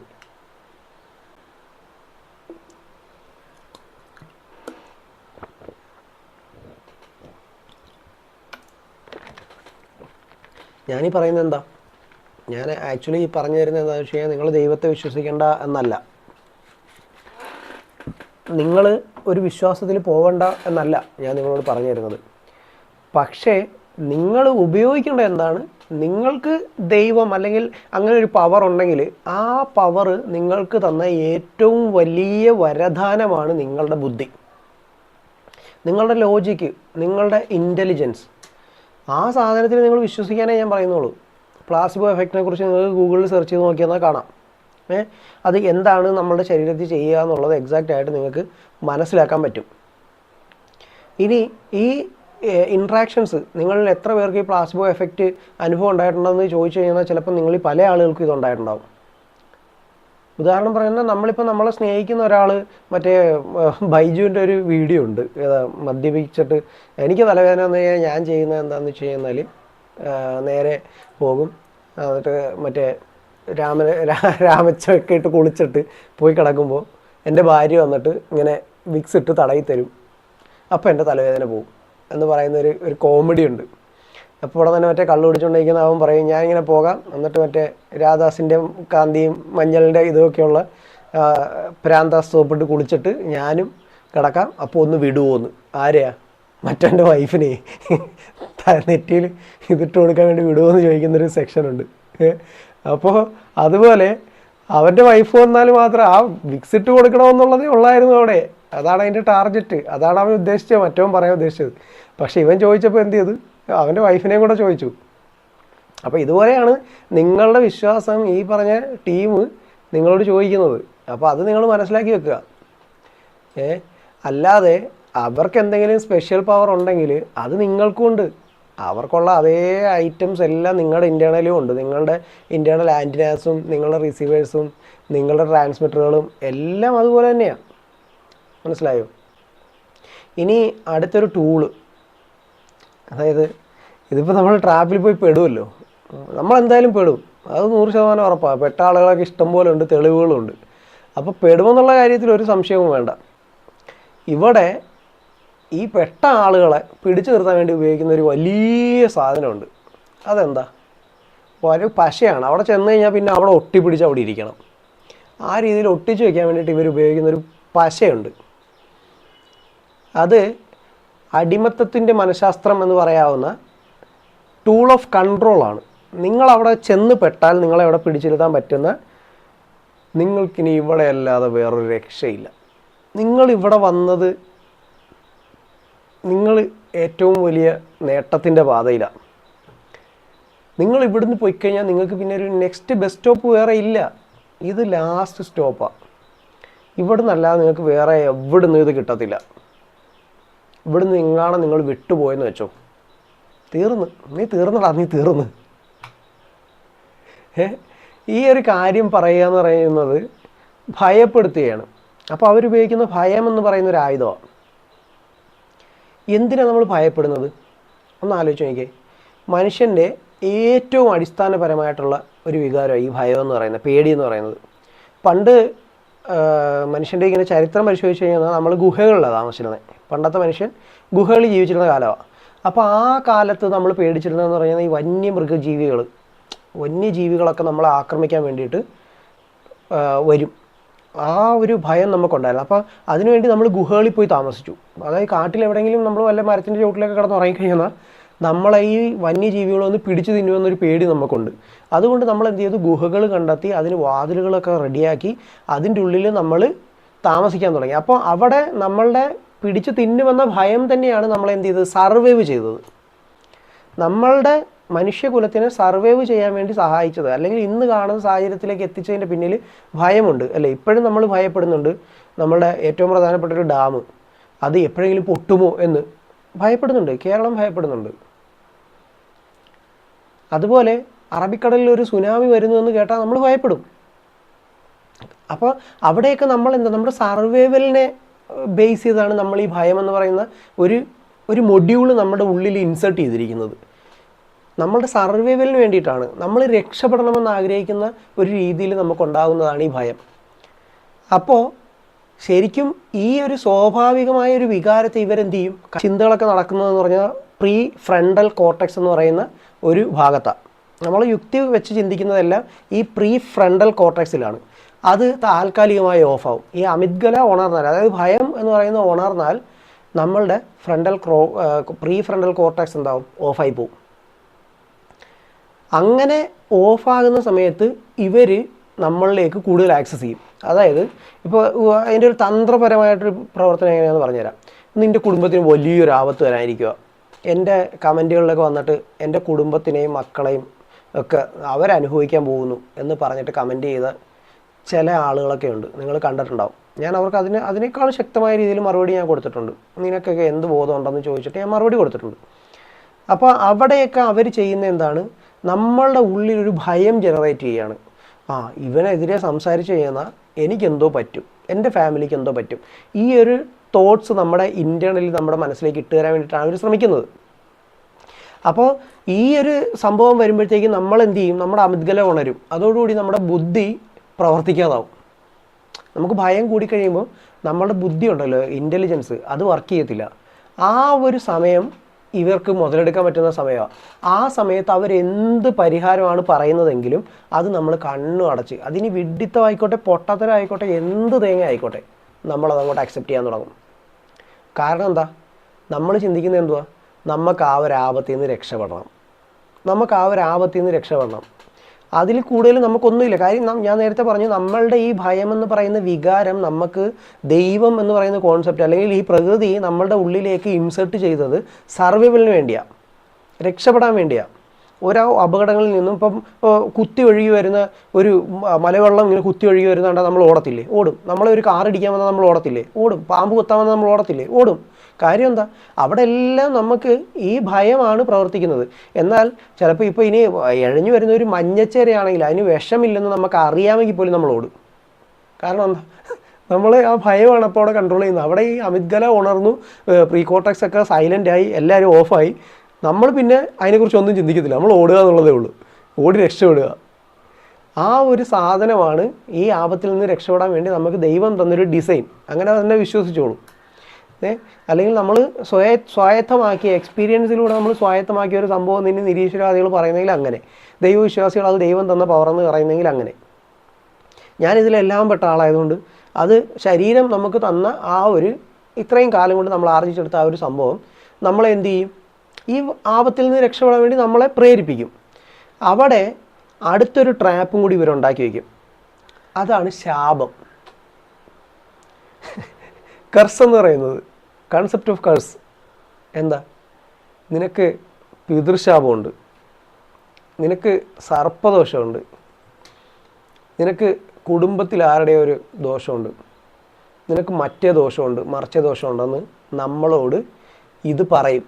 ഇത് പറഞ്ഞു കഴിയുമ്പോഴത്തേക്കും പിന്നീട് നമ്മൾ ചെയ്യുന്ന കാര്യങ്ങളെല്ലാം നമ്മൾ നേരത്തെ പറഞ്ഞ കൺഫർമേഷൻ ബയാസ്, സർവൈവർ ബയാസ് എന്നൊക്കെ പറഞ്ഞ് കുറേ കാര്യങ്ങളുണ്ട്. ഈ കാര്യങ്ങൾ അതുമായിട്ട് നമ്മൾ എന്ത് ചെയ്യാൻ തുടങ്ങും, കണക്റ്റ് ചെയ്യാൻ തുടങ്ങും. ഞാൻ പറഞ്ഞു കണക്റ്റ് ചെയ്യാനാണ് നമ്മുടെ തലച്ചോറിന് താല്പര്യം. അപ്പോൾ കണക്റ്റ് ചെയ്യാൻ തുടങ്ങും. ഇവിടെ നിങ്ങളൊന്ന് ചെറുതായിട്ടൊന്ന് ആലോചിച്ച് നോക്കിയേ. ലോകത്ത് എല്ലാവർക്കും ജീവിതത്തിൽ കഷ്ടപ്പാടുണ്ടാവാറുണ്ട്, മരണം ഉണ്ടാവാറുണ്ട്, അസുഖം ഉണ്ടാവാറുണ്ട്, സാമ്പത്തിക തകർച്ച ഉണ്ടാവാറുണ്ട്. ഇതൊക്കെ ജീവിതത്തിൻ്റെ ഭാഗമായിട്ടുണ്ടാകുന്നതാണ്.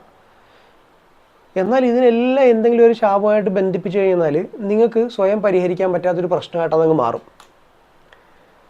ഇപ്പോൾ ഉദാഹരണം പറഞ്ഞാൽ, ഇപ്പോൾ ഫൈനാൻഷ്യലി സ്ട്രഗിൾ ചെയ്യുന്ന ഒരു വ്യക്തിയെ സംബന്ധിച്ച് അവൻ അടുത്ത ജോലി കണ്ടെത്തുകയോ അവനതിൻ്റെ അകത്ത് വരുമാനം കണ്ടെത്തുകയോ അവനവൻ്റെ ഉപജീവനത്തിനുള്ള മാർഗ്ഗങ്ങളെങ്കിലും കണ്ടെത്തുകയോ ചെയ്യുന്നതിന് പകരം ഇതൊക്കെ അന്നേ പറഞ്ഞതാ, ഇതൊക്കെ ആ പുള്ളി വന്ന് പറഞ്ഞതായിരുന്നു, അന്നേ പറഞ്ഞതാ, ശാപം അത് മാറ്റണം, ആ ദോഷം അത് മാറ്റണം, ആ ഹോമം അത് ചെയ്യണം, ആ ഇന്ന സ്ഥലത്ത് അവിടെ പോകണം. ഈ ഒരു കാര്യം വന്നു കഴിയുമ്പോഴത്തേക്കും നമ്മൾക്ക് പരിഹരിക്കാൻ പറ്റാത്തൊരു പ്രശ്നമായിട്ട് മാറും. അത് നമ്മുടെ കയ്യിലല്ലായിരുന്നു. യഥാർത്ഥത്തിൽ എന്താണ്, നേരത്തെ പറഞ്ഞ ഉദാഹരണത്തിൽ ചെക്ക് കയ്യിൽ കിട്ടിയപ്പോഴും എന്നാൽ ഞാൻ സ്വയം ഈ ചെക്കിൽ നിന്ന് പൈസ എടുക്കാതെ ചെയ്യും എന്ന് പറഞ്ഞുകൊണ്ട് ഒരു ജോലി ചെയ്യാൻ ഇറങ്ങുന്നതിന് പകരം എന്താ ചെയ്തേ, ആ ഒരു കാര്യം എൻ്റെ കയ്യിലുള്ളതല്ല, എനിക്ക് ചെയ്യാൻ പറ്റുന്നതല്ല, എൻ്റെ പ്രശ്നം കൊണ്ടല്ല എന്ന ചിന്ത വന്നു കഴിഞ്ഞപ്പോഴത്തേക്കും നമ്മൾ അതിനകത്ത് നിന്ന് ഇറസ്പോൺസിബിളായി മാറുകയാണ്. നമുക്കവിടെ പിന്നെ റെസ്പോൺസിബിലിറ്റീസ് ഇല്ല. നമ്മൾ ആ ഒരു രീതിയിൽ ഈ കാര്യത്തെ കാണാൻ തുടങ്ങുകയാണ്. അങ്ങനെ കാണാൻ തുടങ്ങുമ്പോഴത്തേക്കും നമുക്ക് പരിഹരിക്കാൻ പറ്റാത്തൊരു പ്രശ്നമായിട്ട് നമ്മൾക്ക് പരിഹരിക്കാൻ പറ്റുമായിരുന്നൊരു പ്രശ്നത്തെ നമ്മൾ മാറ്റുന്നു. അതോടുകൂടി ഈ പറഞ്ഞ വ്യക്തിയുടെ പരിഹാരം, ആ പരിഹാരം പറഞ്ഞ ആരാ, ഈ പുള്ളിയാണ്. പുള്ളിയുടെ അടുത്ത് പോയിട്ട് ഇനിയിപ്പോൾ ഇതെങ്ങനെ മാറ്റും, അതിന് എന്താ ഒരു പരിഹാരം ഒന്ന് പറയും എന്ന് പറയുമ്പോഴത്തേക്കും പുള്ളി പറയും അതിനെന്താ ഒരു 10,000 രൂപയുടെ മറ്റേ അത് ചെയ്യണം, ഒരു 5,000 രൂപയുടെ മറ്റേത് ചെയ്യണം. ഒരു ശാപം നമ്മളുടെ ജീവിതത്തിൽ വർക്ക് ചെയ്യുന്നത്. ഇനി കണ്ടീഷണൽ ബ്ലെസ്സിങ് എന്ന് പറയുന്ന, അതായത് നിബന്ധനയോടുകൂടി അത് നീ ഇന്ന ചെയ്തെന്ന സെറ്റപ്പ് തരും എന്ന് പറയുന്ന അടുത്തൊരു രീതിയുണ്ട്. അതൊക്കെ ഇവരുടെ ഒരു രീതിയാണ്. ഫോർ എക്സാമ്പിൾ പറഞ്ഞാൽ, നീ ഇന്ന ഏലസ് മേടിച്ചു കഴിഞ്ഞാൽ, നീ ഇന്ന കുറുക്ക് മേടിച്ചു കഴിഞ്ഞാൽ, നീ ഇന്ന സാധനം മേടിച്ചു കഴിഞ്ഞാൽ അത് വെച്ചിട്ട് നിനക്ക് ബെനിഫിറ്റ് കിട്ടും എന്ന് പറയുന്ന ഒരു സംഭവം. അപ്പം നമുക്ക് എല്ലാവർക്കും അറിയാം, നമ്മളിപ്പോൾ ഞാൻ വിശ്വസിക്കുന്നു, ഞാനൊരു മതവിശ്വാസിയായിട്ടിരുന്നാണ് ഇവിടെ നിന്ന് സംസാരിക്കുന്നത്. എനിക്കൊരു മതത്തിൽ വിശ്വാസമുണ്ട്, അല്ലെങ്കിൽ അതിൻ്റെ ലോജിക്കുകളും കാര്യങ്ങളും എല്ലാം വിശ്വസിക്കുന്ന ഒരാളാണ് ഞാൻ. അപ്പോൾ അവിടെ എല്ലാവരും പറയുന്നത് എന്താ, ദൈവം സ്നേഹമാണ് അല്ലേ, എല്ലാ മതവും പറയുന്നത് അത് തന്നെയാണ്, ദൈവം എന്ന് പറഞ്ഞാൽ സ്നേഹമാണ്.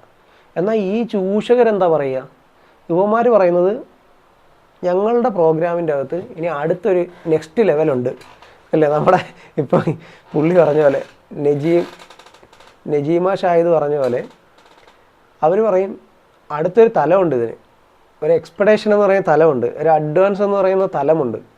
ഈ തലത്തിലേക്ക് നിങ്ങൾ വന്നു കഴിഞ്ഞാൽ, ഇത്രയും പൈസ തന്നു കഴിഞ്ഞാൽ എന്നാൽ മാത്രമേ നിങ്ങൾക്ക് ഇതുകൊണ്ട് ഗുണം ഉണ്ടാകത്തുള്ളൂ. അത്രയും പൈസ കൊടുത്താലേ നിങ്ങൾക്കതുകൊണ്ട് ഗുണം ഉണ്ടാകത്തുള്ളൂ. ഈ വഴിപാട് നടത്തിയാൽ മാത്രമേ നിനക്ക് ഗുണം ഉണ്ടാകത്തുള്ളൂ. അതൊരു ബിസിനസ് മോഡലാണ്. അത് അവർക്ക് പൈസ ഉണ്ടാക്കാനുള്ളൊരു ബിസിനസ് മോഡലാണ്. നിങ്ങൾക്ക് കിട്ടേണ്ട സമാധാനത്തിന് അവരൊരു വിലയിടുന്നു. നിങ്ങൾക്ക് കിട്ടേണ്ട ഒരു സമാധാനമുണ്ട്. അത് നിങ്ങളുടെ ഇൻറ്റേർണലി നിങ്ങൾ തേടിയെടുക്കേണ്ട ഒരു കാര്യം.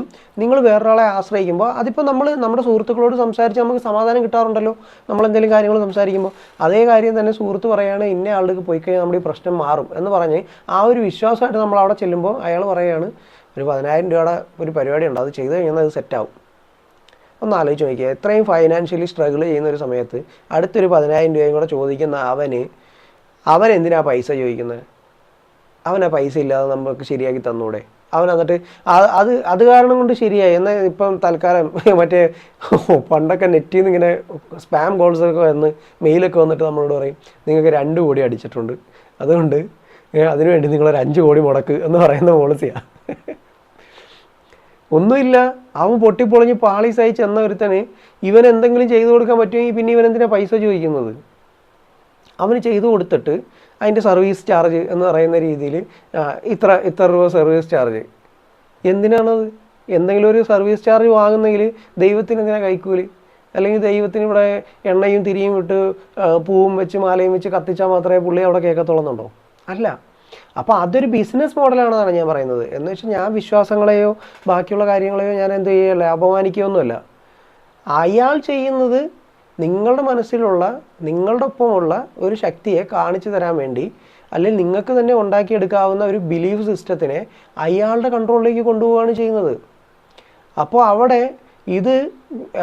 ഈ ഒരു സംഭവം നടത്തിയെന്നാലേ പറ്റൂ, അല്ലെങ്കിൽ നീ എന്നെ വിട്ടുപോയാൽ നിനക്ക് സർവനാശം സംഭവിക്കും എന്ന് ഭീഷണിപ്പെടുത്തും. അങ്ങനെ ഭീഷണിപ്പെടുത്തുന്ന ഒരാളിൽ എങ്ങനെയാണ് ദൈവികത ഉണ്ടാകുന്നത്? നിങ്ങളൊന്ന് ആലോചിച്ച് നോക്കിയേ. ഇത്തരം ഉഡായിപ്പ് ഫ്രോഡുകളൊക്കെ പറയുന്നത് ഇവിടുന്ന് നിങ്ങൾ പോയി കഴിഞ്ഞാൽ നിങ്ങൾക്ക് ഒരു രക്ഷയില്ല. ഏറ്റവും സിമ്പിളായിട്ട് നിങ്ങളൊരു കാര്യം ആലോചിച്ചോളണം. കോടിക്കണക്കിന് മനുഷ്യരിൽ ഒരാളാണ് നമ്മൾ. കോടിക്കണക്കിന് അല്ല, ഈ ലോകം മുഴുവൻ എടുത്തു കഴിഞ്ഞാൽ കോടിക്കണക്കിന് മനുഷ്യരുണ്ട്. പല വിശ്വാസങ്ങൾ, പല വസ്ത്രധാരണ രീതികൾ, കാടും പടലും മാത്രം, അതായത് ഇലയും ഇത് മാത്രം ഇപ്പോഴും വസ്ത്രമായിട്ട് ധരിക്കുന്ന മനുഷ്യരും ഈ ലോകത്ത് ജീവിക്കുന്നുണ്ട്. അവിടെയാണ് നമുക്കറിയാവുന്ന ഭാഷയിൽ ഈ എനർജിയെക്കുറിച്ച് ഒരുത്തൻ നമ്മളോട് പറയുന്നത്. നിങ്ങൾ അതിൻ്റെ വിരോധാഭാസം ഒന്ന് ആലോചിച്ച് നോക്കിയേ. അവൻ എവിടുന്ന് ഈ നോളജ് കിട്ടിയത്? അവൻ ഇത്രയും എനർജി ഉണ്ടെന്ന് എവിടുന്നാണ് മനസ്സിലായത്? അപ്പോൾ ഈ ലോകത്തുള്ള ബാക്കിയുള്ള ഈ കോടിക്കണക്കിന് മനുഷ്യർക്ക് ആ നോളജ് ഇല്ലേ? അവരിൽ ഈ സിസ്റ്റം വർക്ക് ചെയ്യുന്നില്ലേ? അവർക്കാർക്കും പ്രശ്നങ്ങളില്ലേ? അവരെല്ലാവരും മരുന്ന് മേടിക്കുന്നില്ലേ? നിങ്ങൾ സ്വയം കുറേ ചോദ്യങ്ങൾ ചോദിക്കണം. അപ്പോൾ നിങ്ങൾക്ക് ഇതിൻ്റെ ട്രൂത്ത് കണ്ടെത്താൻ പറ്റും. നമ്മളൊരു കമ്മ്യൂണിറ്റിയിലോ ഒരു മതത്തിലോ നിൽക്കുന്നെങ്കിൽ അതിന് പിന്നിൽ ഒരുപാട് കാര്യങ്ങൾ സാമൂഹികമായും സാമ്പത്തികമായും സാമുദായികമായും ഒക്കെ നമുക്ക് ഉണ്ടാവാം. പക്ഷേ ഇവിടെ ആ മതത്തിൽ നിന്നുകൊണ്ട് തന്നെ നമ്മൾ സംസാരിക്കേണ്ടി വരുന്നു. എന്നാൽ പോലും ഇത്തരം കാര്യങ്ങൾ നമ്മൾ തുറന്നു കാണിക്കണം. അതൊക്കെ ഉഡായിപ്പാണ്, ബിസിനസ് മോഡലുകളാണ്. ഇനി കോഗ്നിറ്റീവ് ഡിസോൺസ് എന്ന് പറയുന്നൊരു സംഭവമുണ്ട്. അതെന്തുവാ? അതൊരു മാനസിക വൈരുദ്ധ്യമാണ്. ഇത്രയൊക്കെ ബുദ്ധിമുട്ട് അവർക്ക് വരുന്നുണ്ട്. ശരിക്കും പറഞ്ഞാൽ ഞാൻ ഈ പറഞ്ഞ കാര്യങ്ങൾ വെച്ച് ആലോചിച്ച് കഴിഞ്ഞാൽ എന്നെ കഴിഞ്ഞ ദിവസം കൂടെ ഒരു സ്ത്രീ വിളിച്ചിരുന്നു. അവർ പറഞ്ഞു അവർ പൈസ ഇല്ലെന്ന് കണ്ടു കഴിയുമ്പോഴത്തേക്കും മറ്റേ ടീം എന്ന് വെച്ചാൽ നമ്മളിപ്പം ഒരു ടീമിനെതിരെ കുറേ വീഡിയോസ് ചെയ്തിരുന്നു, SM എന്ന് പറയുന്ന അവരുടെ ടീം. പിന്നെ അവരെ അങ്ങ് പൂർണ്ണമായിട്ട് അങ്ങ് ഒഴിവാക്കിയെന്ന് പറഞ്ഞു. അതുവരെ ചോദ്യത്തിനൊക്കെ ഉത്തരവുണ്ടായിരുന്നു. ഇപ്പോൾ അവർക്ക് ഉത്തരവൊന്നും കൊടുക്കുന്നില്ല. എന്ത് ചോദിച്ചാലും അവരുടെ മെസ്സേജ് പോലും തുറന്ന് നോക്കുന്നില്ല. അതിൻ്റെ കാരണം എന്തായിരിക്കും? നല്ല പാവപ്പെട്ടവർക്കും സമാധാനം വേണ്ടേ? പണമില്ലാത്തവനും സമാധാനം വേണ്ടേ? പണമില്ലാത്തവനും ഇവിടെ ജീവിക്കണ്ടേ? അവന് ഉള്ളതും പണമുള്ളവനുള്ളതും രണ്ടും രണ്ട് മനസ്സാണോ? അല്ല. അവനുള്ളതും പണമുള്ളവനുള്ളതും ഇല്ലാത്തവനുള്ളതും എല്ലാം ഒരേ മനസ്സാണ്, ഒരേ ശരീരമാണ്, ഒരേ സമാധാനമാണ് അവരെല്ലാവരും എക്സ്പെക്റ്റ് ചെയ്യുന്നത്. ആ പണമില്ലാത്തതിൻ്റെ പേരിൽ പിന്നീട് റിപ്ലൈ കൊടുക്കുന്നില്ല എന്ന് എന്നോട് തുറന്നു പറഞ്ഞു. എന്നോട് ഏകദേശം ഒരു 1.25 മണിക്കൂർ അവർ സംസാരിച്ചു. അവർ വളരെ സമാധാനത്തെ അവർ ഫോൺ വെച്ചിട്ട് പോയി. അപ്പോൾ ഇവിടെയൊക്കെ സംഭവിക്കുന്നത് അത്തരം ആളുകളും ഫോക്കസ് ചെയ്യുന്നത് ഞങ്ങളിത് ഫ്രീ ആണ് നടത്തുന്നതെന്ന് പറയുമ്പോഴും പണം ഒരു വലിയ ഒരു പാർട്ട് തന്നെയാണ്. നിങ്ങളെ കൊണ്ടൊരു ബെനിഫിറ്റും ഇല്ല എന്ന് കണ്ടു കഴിഞ്ഞാൽ അത്തരം ആളുകൾ നിങ്ങളിൽ നിന്ന് സ്കിപ്പ് ചെയ്യും. 100% ഉറപ്പാണ്. ഒരു സംശയവും വേണ്ട കാര്യത്തിൽ. നിങ്ങളിൽ നിന്നും ഒന്നും കിട്ടുന്നില്ല എന്ന് കണ്ടു കഴിഞ്ഞാൽ അവർ നിങ്ങളെ പൂർണ്ണമായിട്ട് ഒഴിവാക്കും. അപ്പോൾ ഇവിടെ ഒരു ഗുരുവിനെ വിശ്വസിച്ച് നമ്മൾ പണവും സമയവും ഒക്കെ നമ്മൾ നൽകി കഴിഞ്ഞാൽ പിന്നീട് അയാൾ വ്യാജനാണെന്ന് തിരിച്ചറിഞ്ഞാൽ പോലും മനസ്സത് സമ്മതിച്ചു തരത്തില്ല. കാര്യം എന്താ, ഞാൻ ഈ പറഞ്ഞ കോഗ്നിറ്റീവ് ഡിസോണൻസ് എന്ന് പറയുന്ന ആ ഒരു ലെവലിൽ നമ്മളവിടെ പോയി ഇരിക്കുകയാണ്. അതൊരു മാനസിക വൈരുദ്ധ്യമാണ്. എനിക്ക് തെറ്റുപറ്റിയോ എന്ന് ചിന്തിക്കാൻ നമുക്ക് പേടിയാണ്. ഇവൻ കാണിക്കുന്നത് ശരിയല്ല എന്ന് പറയാൻ നമുക്ക് പേടിയാണ്. ഇവൻ ഈ പറയുന്നത് പൊട്ടത്തരമാണ് എന്ന് പറയാൻ നമുക്ക് പേടിയാണ്. എന്നിട്ട് നമ്മൾ എന്ത് ചെയ്യും? നിങ്ങളാരും എന്നെപ്പോലെ ആയിരിക്കത്തില്ല, നിങ്ങളെപ്പോലെ ആയിരിക്കത്തില്ല ഞാനും. അപ്പോൾ ഓരോ വ്യക്തിയും ഇൻഡിവിജ്വലാണ്. പക്ഷേ പല ആളുകളുടെയും ചിന്ത ഏകദേശം ഒരുപോലെയാണ്. കാര്യം എന്താ, ഞാനെന്തിനാ അതിൻ്റെ അകത്ത് ഇടപെടുന്നത്? കോമണായിട്ട് ചിന്തിക്കുന്നത് അങ്ങനെയായിരിക്കും. അവനെന്തോ കാണിക്കട്ടെ, അവനെന്ത് കാണിച്ചാൽ എനിക്കെന്താ, എനിക്ക് ശരിയല്ലെന്ന് തോന്നി ഞാൻ ഇറങ്ങിപ്പോന്നു. എന്നാൽ അവിടെ എതിർക്കാനോ ബാക്കിയുള്ള കാര്യത്തിനോ നിൽക്കാഞ്ഞ് നമ്മളെന്തുകൊണ്ടാണ്? നമ്മളവൻ പറഞ്ഞൊരു തെറ്റിനെ ചൂണ്ടിക്കാണിക്കാഞ്ഞ് എന്തുകൊണ്ടാണ്? അത് നമ്മുടെ ഒരു ഭയമാണ്. എന്ത് കാര്യത്തിനാണ് നമ്മൾ പറയുന്നത് എന്നാൽ നമുക്ക് അതിൻ്റെ അകത്ത് പോന്നാൽ മതിയല്ലോ, ബാക്കിയുള്ളവർ പെടുന്നേ പെട്ടോട്ടെ, നമുക്കെന്താ? ആ ഒരു ചിന്ത നമ്മളുടെ എല്ലാവരുടെയും ഇൻറ്റേർണലി ഉണ്ട്. ആ ഒരു ചിന്ത നമുക്കുള്ളപ്പം നേരത്തെ ഞാൻ പറഞ്ഞ പോലെ നമുക്കൊരു പോസിറ്റീവ് എനർജി ഉണ്ടായിരിക്കത്തില്ല. പിന്നെ നമുക്ക് എവിടെ നിന്ന് പോസിറ്റീവ് എനർജി ഉണ്ടാകുന്നത്? ഇപ്പോൾ മറ്റുള്ളവർ അപകടത്തിലേക്ക് പെടുന്നുണ്ട്, അല്ലെങ്കിൽ ഇവൻ പറയുന്ന മണ്ടത്തരമാണ് പൊട്ടത്തരമാണ് എന്ന് നമ്മൾ അറിഞ്ഞിട്ട് നമ്മളത് ആരോടും പറയുന്നില്ല. ഞാൻ എൻ്റെ കാര്യം നോക്കിയാൽ മതിയല്ലോ എന്ന് ചിന്തിക്കുമ്പോൾ നമ്മൾ സെൽഫിഷാണ്. നമുക്കത് അവിടെ തുറന്ന് പറയാനോ തുറന്ന് ചോദിക്കാനോ ഉള്ള ആർജവും ഇല്ല. അങ്ങനെ ചോദിച്ചാൽ എന്തെങ്കിലും പറ്റിയാലോ എന്ന് ഭയം നമുക്കുണ്ട്. അപ്പോൾ അത് കാരണം കൊണ്ട് നമ്മൾ എന്ത് ചെയ്യും? നമ്മൾ തെറ്റുകാരനാണല്ലോ, ഞാനവിടെ പോയി കയറി, അത് എൻ്റെ തെറ്റാണല്ലോ എന്ന് കരുതി നമ്മൾ അവിടെ നിന്ന് പോരും. നമ്മളത് റിവീൽ ചെയ്യാനോ ഞാൻ അതിൻ്റെ അത് കയറി നോക്കിയായിരുന്നു, എനിക്കൊന്നും പറ്റാൻ വേണ്ടി ഇട്ടിട്ട് പോകുന്നു എന്ന് എപ്പോഴെങ്കിലും ആരെങ്കിലും ചോദിച്ചാൽ പറയും. പക്ഷേ എന്നാൽ നിങ്ങളല്ലാതെ പറയത്തില്ല, എടാ അവിടെ ഒന്നും പോകരുത്, അതൊക്കെ വെറുതെ ഉടായിപ്പാ എന്ന് നിങ്ങൾ പറയത്തില്ല. ഈ ഒരു വ്യത്യാസം മനുഷ്യരുടെ ഇടയിലുള്ളതാണ്. അപ്പോൾ അത് നിങ്ങൾ മനസ്സിലാക്കി വെച്ചോളണം.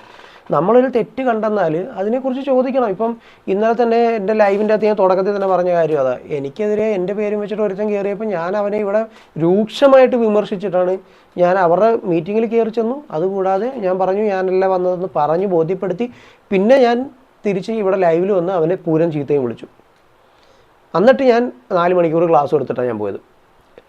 അപ്പോൾ ഈ സാധനം വ്യാജനാണെന്ന് തിരിച്ചറിഞ്ഞാൽ നിങ്ങൾക്ക് പറയാൻ എന്താ, നിങ്ങളെന്തിനെ പേടിക്കുന്നതിന്? ആരെയാണ് പേടിക്കുന്നത്? അവർക്ക് നിങ്ങൾക്ക് ഉള്ളത് ഒരേ പവറാണ്. അല്ലാതെ അവർക്ക് നിങ്ങളെ അങ്ങനെയാണ്. എൻ്റെ യൂട്യൂബ് ചാനലിൽ ഇപ്പോൾ പോകേണ്ട സമയം കഴിഞ്ഞ്, എൻ്റെ സകല സാധനവും ഇപ്പോൾ പോകേണ്ട സമയം കഴിഞ്ഞ്, ഒന്നും നഷ്ടപ്പെടാനില്ലാത്തതിന് എന്ത് പേടിക്കാനെന്ന് പറയുന്ന അവസ്ഥയിൽ ഇരുന്നിട്ടാണ് നമ്മളിവിടെ ഇരിക്കുന്നത്. അപ്പോഴാണ് നമ്മളെന്ത് പറഞ്ഞ് പേടിപ്പിക്കാൻ? എന്നെ ഒന്നും പറഞ്ഞ് പേടിപ്പിക്കാനില്ല. മനസ്സിലായോ? അപ്പോൾ ആ ഒരു ഭയം, നമ്മൾ സർവൈവലിൻ്റെ ഭയം ഓക്കെ, അല്ലാതുള്ള ഭയം നമ്മളങ്ങോട്ട് ഒഴിവാക്കി വെക്കുക. ഒന്നും ചെയ്യാൻ പറ്റത്തില്ല. അത് 100% ഗ്യാരണ്ടി ഉള്ള കാര്യമാണ്. ഈ പറഞ്ഞ പോലെ അന്തരീക്ഷത്തിൽ കൂടെ ഒരു എനർജിയെ കൊണ്ടുവന്ന് നമ്മളെ എന്തെങ്കിലും ചെയ്യിപ്പിക്കാനായിരുന്നെങ്കിൽ ഈ ഓരോ ദൈവങ്ങൾക്കും എതിരെ പ്രവർത്തിക്കുന്ന എത്രയോ മനുഷ്യരുണ്ട്. അവരെ പിറ്റേ ദിവസം എഴുന്നേറ്റ് വീണ്ടും അതേ പരിപാടിയായിട്ട് പോവുക. ഓരോ ദിവസവും മനുഷ്യരെ ഉപദ്രവിക്കുന്ന എത്രയോ മനുഷ്യരുണ്ട്. അവരും പിറ്റേ ദിവസം എഴുന്നേറ്റിട്ട് പോവുകയാണ് ഇതേ കണ്ടീഷനിൽ, ഓരോ കാര്യങ്ങളുമായിട്ട് പോവുക അല്ലേ? അങ്ങനെ ഇപ്പം ഞാൻ ഇത്രയും കാര്യങ്ങൾ ഇവർക്കൊക്കെ എതിരെ ഞാൻ ഇത്രയും കാര്യങ്ങൾ എൻ്റെ ചാനലിൽ കൂടെ ചെയ്തിട്ടുണ്ട്. എന്നിട്ട് ഇവർക്ക് എന്താ എനിക്കെതിരെ ഒന്നും ചെയ്യാൻ പറ്റാഞ്ഞത്? ഇനി എനിക്കെന്തെങ്കിലും അസുഖം വരികയോ അല്ലെങ്കിൽ ബാക്കിയുള്ള കാര്യങ്ങൾ വരികയോ ചെയ്ത് കഴിഞ്ഞാൽ ഞാൻ മെഡിക്കൽ സയൻസിൻ്റെ സപ്പോർട്ടല്ലേ ചോദിക്കേണ്ടത്, അല്ലാതെ ഇവന്മാരെ പേടിച്ചിട്ടാണോ നിൽക്കേണ്ടത്? അല്ല. അപ്പോൾ എങ്ങനെയാണ് ഈ ഭയത്തിനെ അതിജീവിക്കുക എന്നുള്ളത് നിങ്ങൾ മനസ്സിലാക്കി വെക്കണം. ഇപ്പോൾ എന്നെ സംബന്ധിച്ച് എനിക്ക് ഇതിൻ്റെ അകത്തൊന്നും പേടിയില്ല, അല്ലെങ്കിൽ അങ്ങനെയാണ് ഇങ്ങനെയാണെന്ന് പറയുമ്പം അതിൻ്റെ പിന്നിലൊരു കാരണമുണ്ട്. ഞാൻ എന്ന് നിങ്ങൾ യുക്തിയോടെ ചിന്തിക്കുകയോ ഇല്ലയോ? നിങ്ങൾ കൊണ്ടുപോയി മന്ത്രവാദിയെ കാണിക്കുമോ? അസുഖം വന്നാൽ നല്ല ശക്തമായ പനിയാണ്, അപ്പോൾ തന്നെ നിങ്ങൾ പോയിട്ട് അടുത്തുള്ള മന്ത്രവാദിയെ പോയി കണ്ട് എന്നാൽ ഒരു ഇത് ചെയ്തു തരൂ എന്ന് പറയുമോ? ഇല്ല. നമ്മൾ മരുന്ന് മേടിക്കാൻ കൊണ്ടുപോകും. അവിടെ നമ്മുടെ യുക്തി വർക്ക് ചെയ്യും. അവിടെ നമ്മൾ യുക്തിപരമായിട്ട് ചിന്തിക്കും. പക്ഷേ എന്നാലോ നേരെ തിരിച്ച് വേറുള്ള കാര്യങ്ങൾ വരുമ്പോഴോ നമ്മുടെ കയ്യിൽ ഇല്ല എന്ന് പറയുന്ന നേരത്തെ പറഞ്ഞ പോലത്തെ കാര്യങ്ങളാണെങ്കിലും, അതായത് അൺസർട്ടനിറ്റി ഉണ്ടാകുമ്പോൾ നമ്മൾ ബാക്കിയുള്ള എനർജീസിനെയും ബാക്കിയുള്ള കാര്യങ്ങളെയൊക്കെ വിളിക്കും. ഇതിന് കഴിഞ്ഞ ദിവസം നമ്മുടെ വൈശാഖ് തമ്പിയുടെ ഒരു വീഡിയോ ഞാൻ കണ്ടിരുന്നു. അപ്പോൾ അദ്ദേഹം അതിൻ്റെ എക്സാമ്പിൾ പറഞ്ഞത് വളരെ നല്ലൊരു എക്സാമ്പിളാണ്. ഇപ്പം ആ എക്സാമ്പിൾ തന്നെ ഞാൻ ഇവിടെ കോപ്പി ചെയ്യണം. എന്ന് വെച്ചാൽ നിങ്ങൾ അടുക്കളയിൽ നിൽക്കുകയാണ്, ഓക്കെ, എല്ലാവരും കേട്ടോ, എല്ലാവരും അടുക്കളയിൽ നിൽക്കുകയാണ്. അപ്പോൾ നിങ്ങൾ അടുക്കളയിൽ നിന്നുകൊണ്ട് ചായ തിളപ്പിക്കാൻ വേണ്ടി സ്റ്റൗവിൽ വെള്ളം വെച്ചു. ആ സ്റ്റൗവിൽ വെള്ളം വെച്ചിട്ട് അത് തിളയ്ക്കുന്നതിന് മുമ്പായിട്ട് നിങ്ങൾക്കൊരു കോൾ വന്നു, നിങ്ങളുടെ ഒരു സുഹൃത്താണ് വിളിച്ചത്. അപ്പോൾ അവൻ പറഞ്ഞു, എടാ ഞാൻ റോഡിലുണ്ട്, ആരും ആയിക്കോട്ടെ, ഇനി സ്ത്രീ ആയിക്കോട്ടെ പുരുഷനായിക്കോട്ടെ, നിങ്ങളുടെ സുഹൃത്ത്, ഓക്കെ, ഞാൻ റോഡിലുണ്ട്, നീ ഒന്ന് ഇങ്ങോട്ട് വരൂ എന്ന് പറഞ്ഞു. നിങ്ങൾ നേരെ ഈ വെള്ളം വെച്ച കാര്യം നിങ്ങൾക്ക് ഓർമ്മയുണ്ട്, നിങ്ങൾ അവിടെ നിന്ന് പെട്ടെന്ന് തന്നെ ഇറങ്ങിപ്പോയി, ഇപ്പം തന്നെ തിരിച്ചു വരാമല്ലോ എന്ന് പറഞ്ഞു. അവനുമായിട്ട് പോയി അവിടെ നിന്ന് സംസാരിച്ചു. കുറച്ച് സമയം അങ്ങ് കടന്നുപോയി.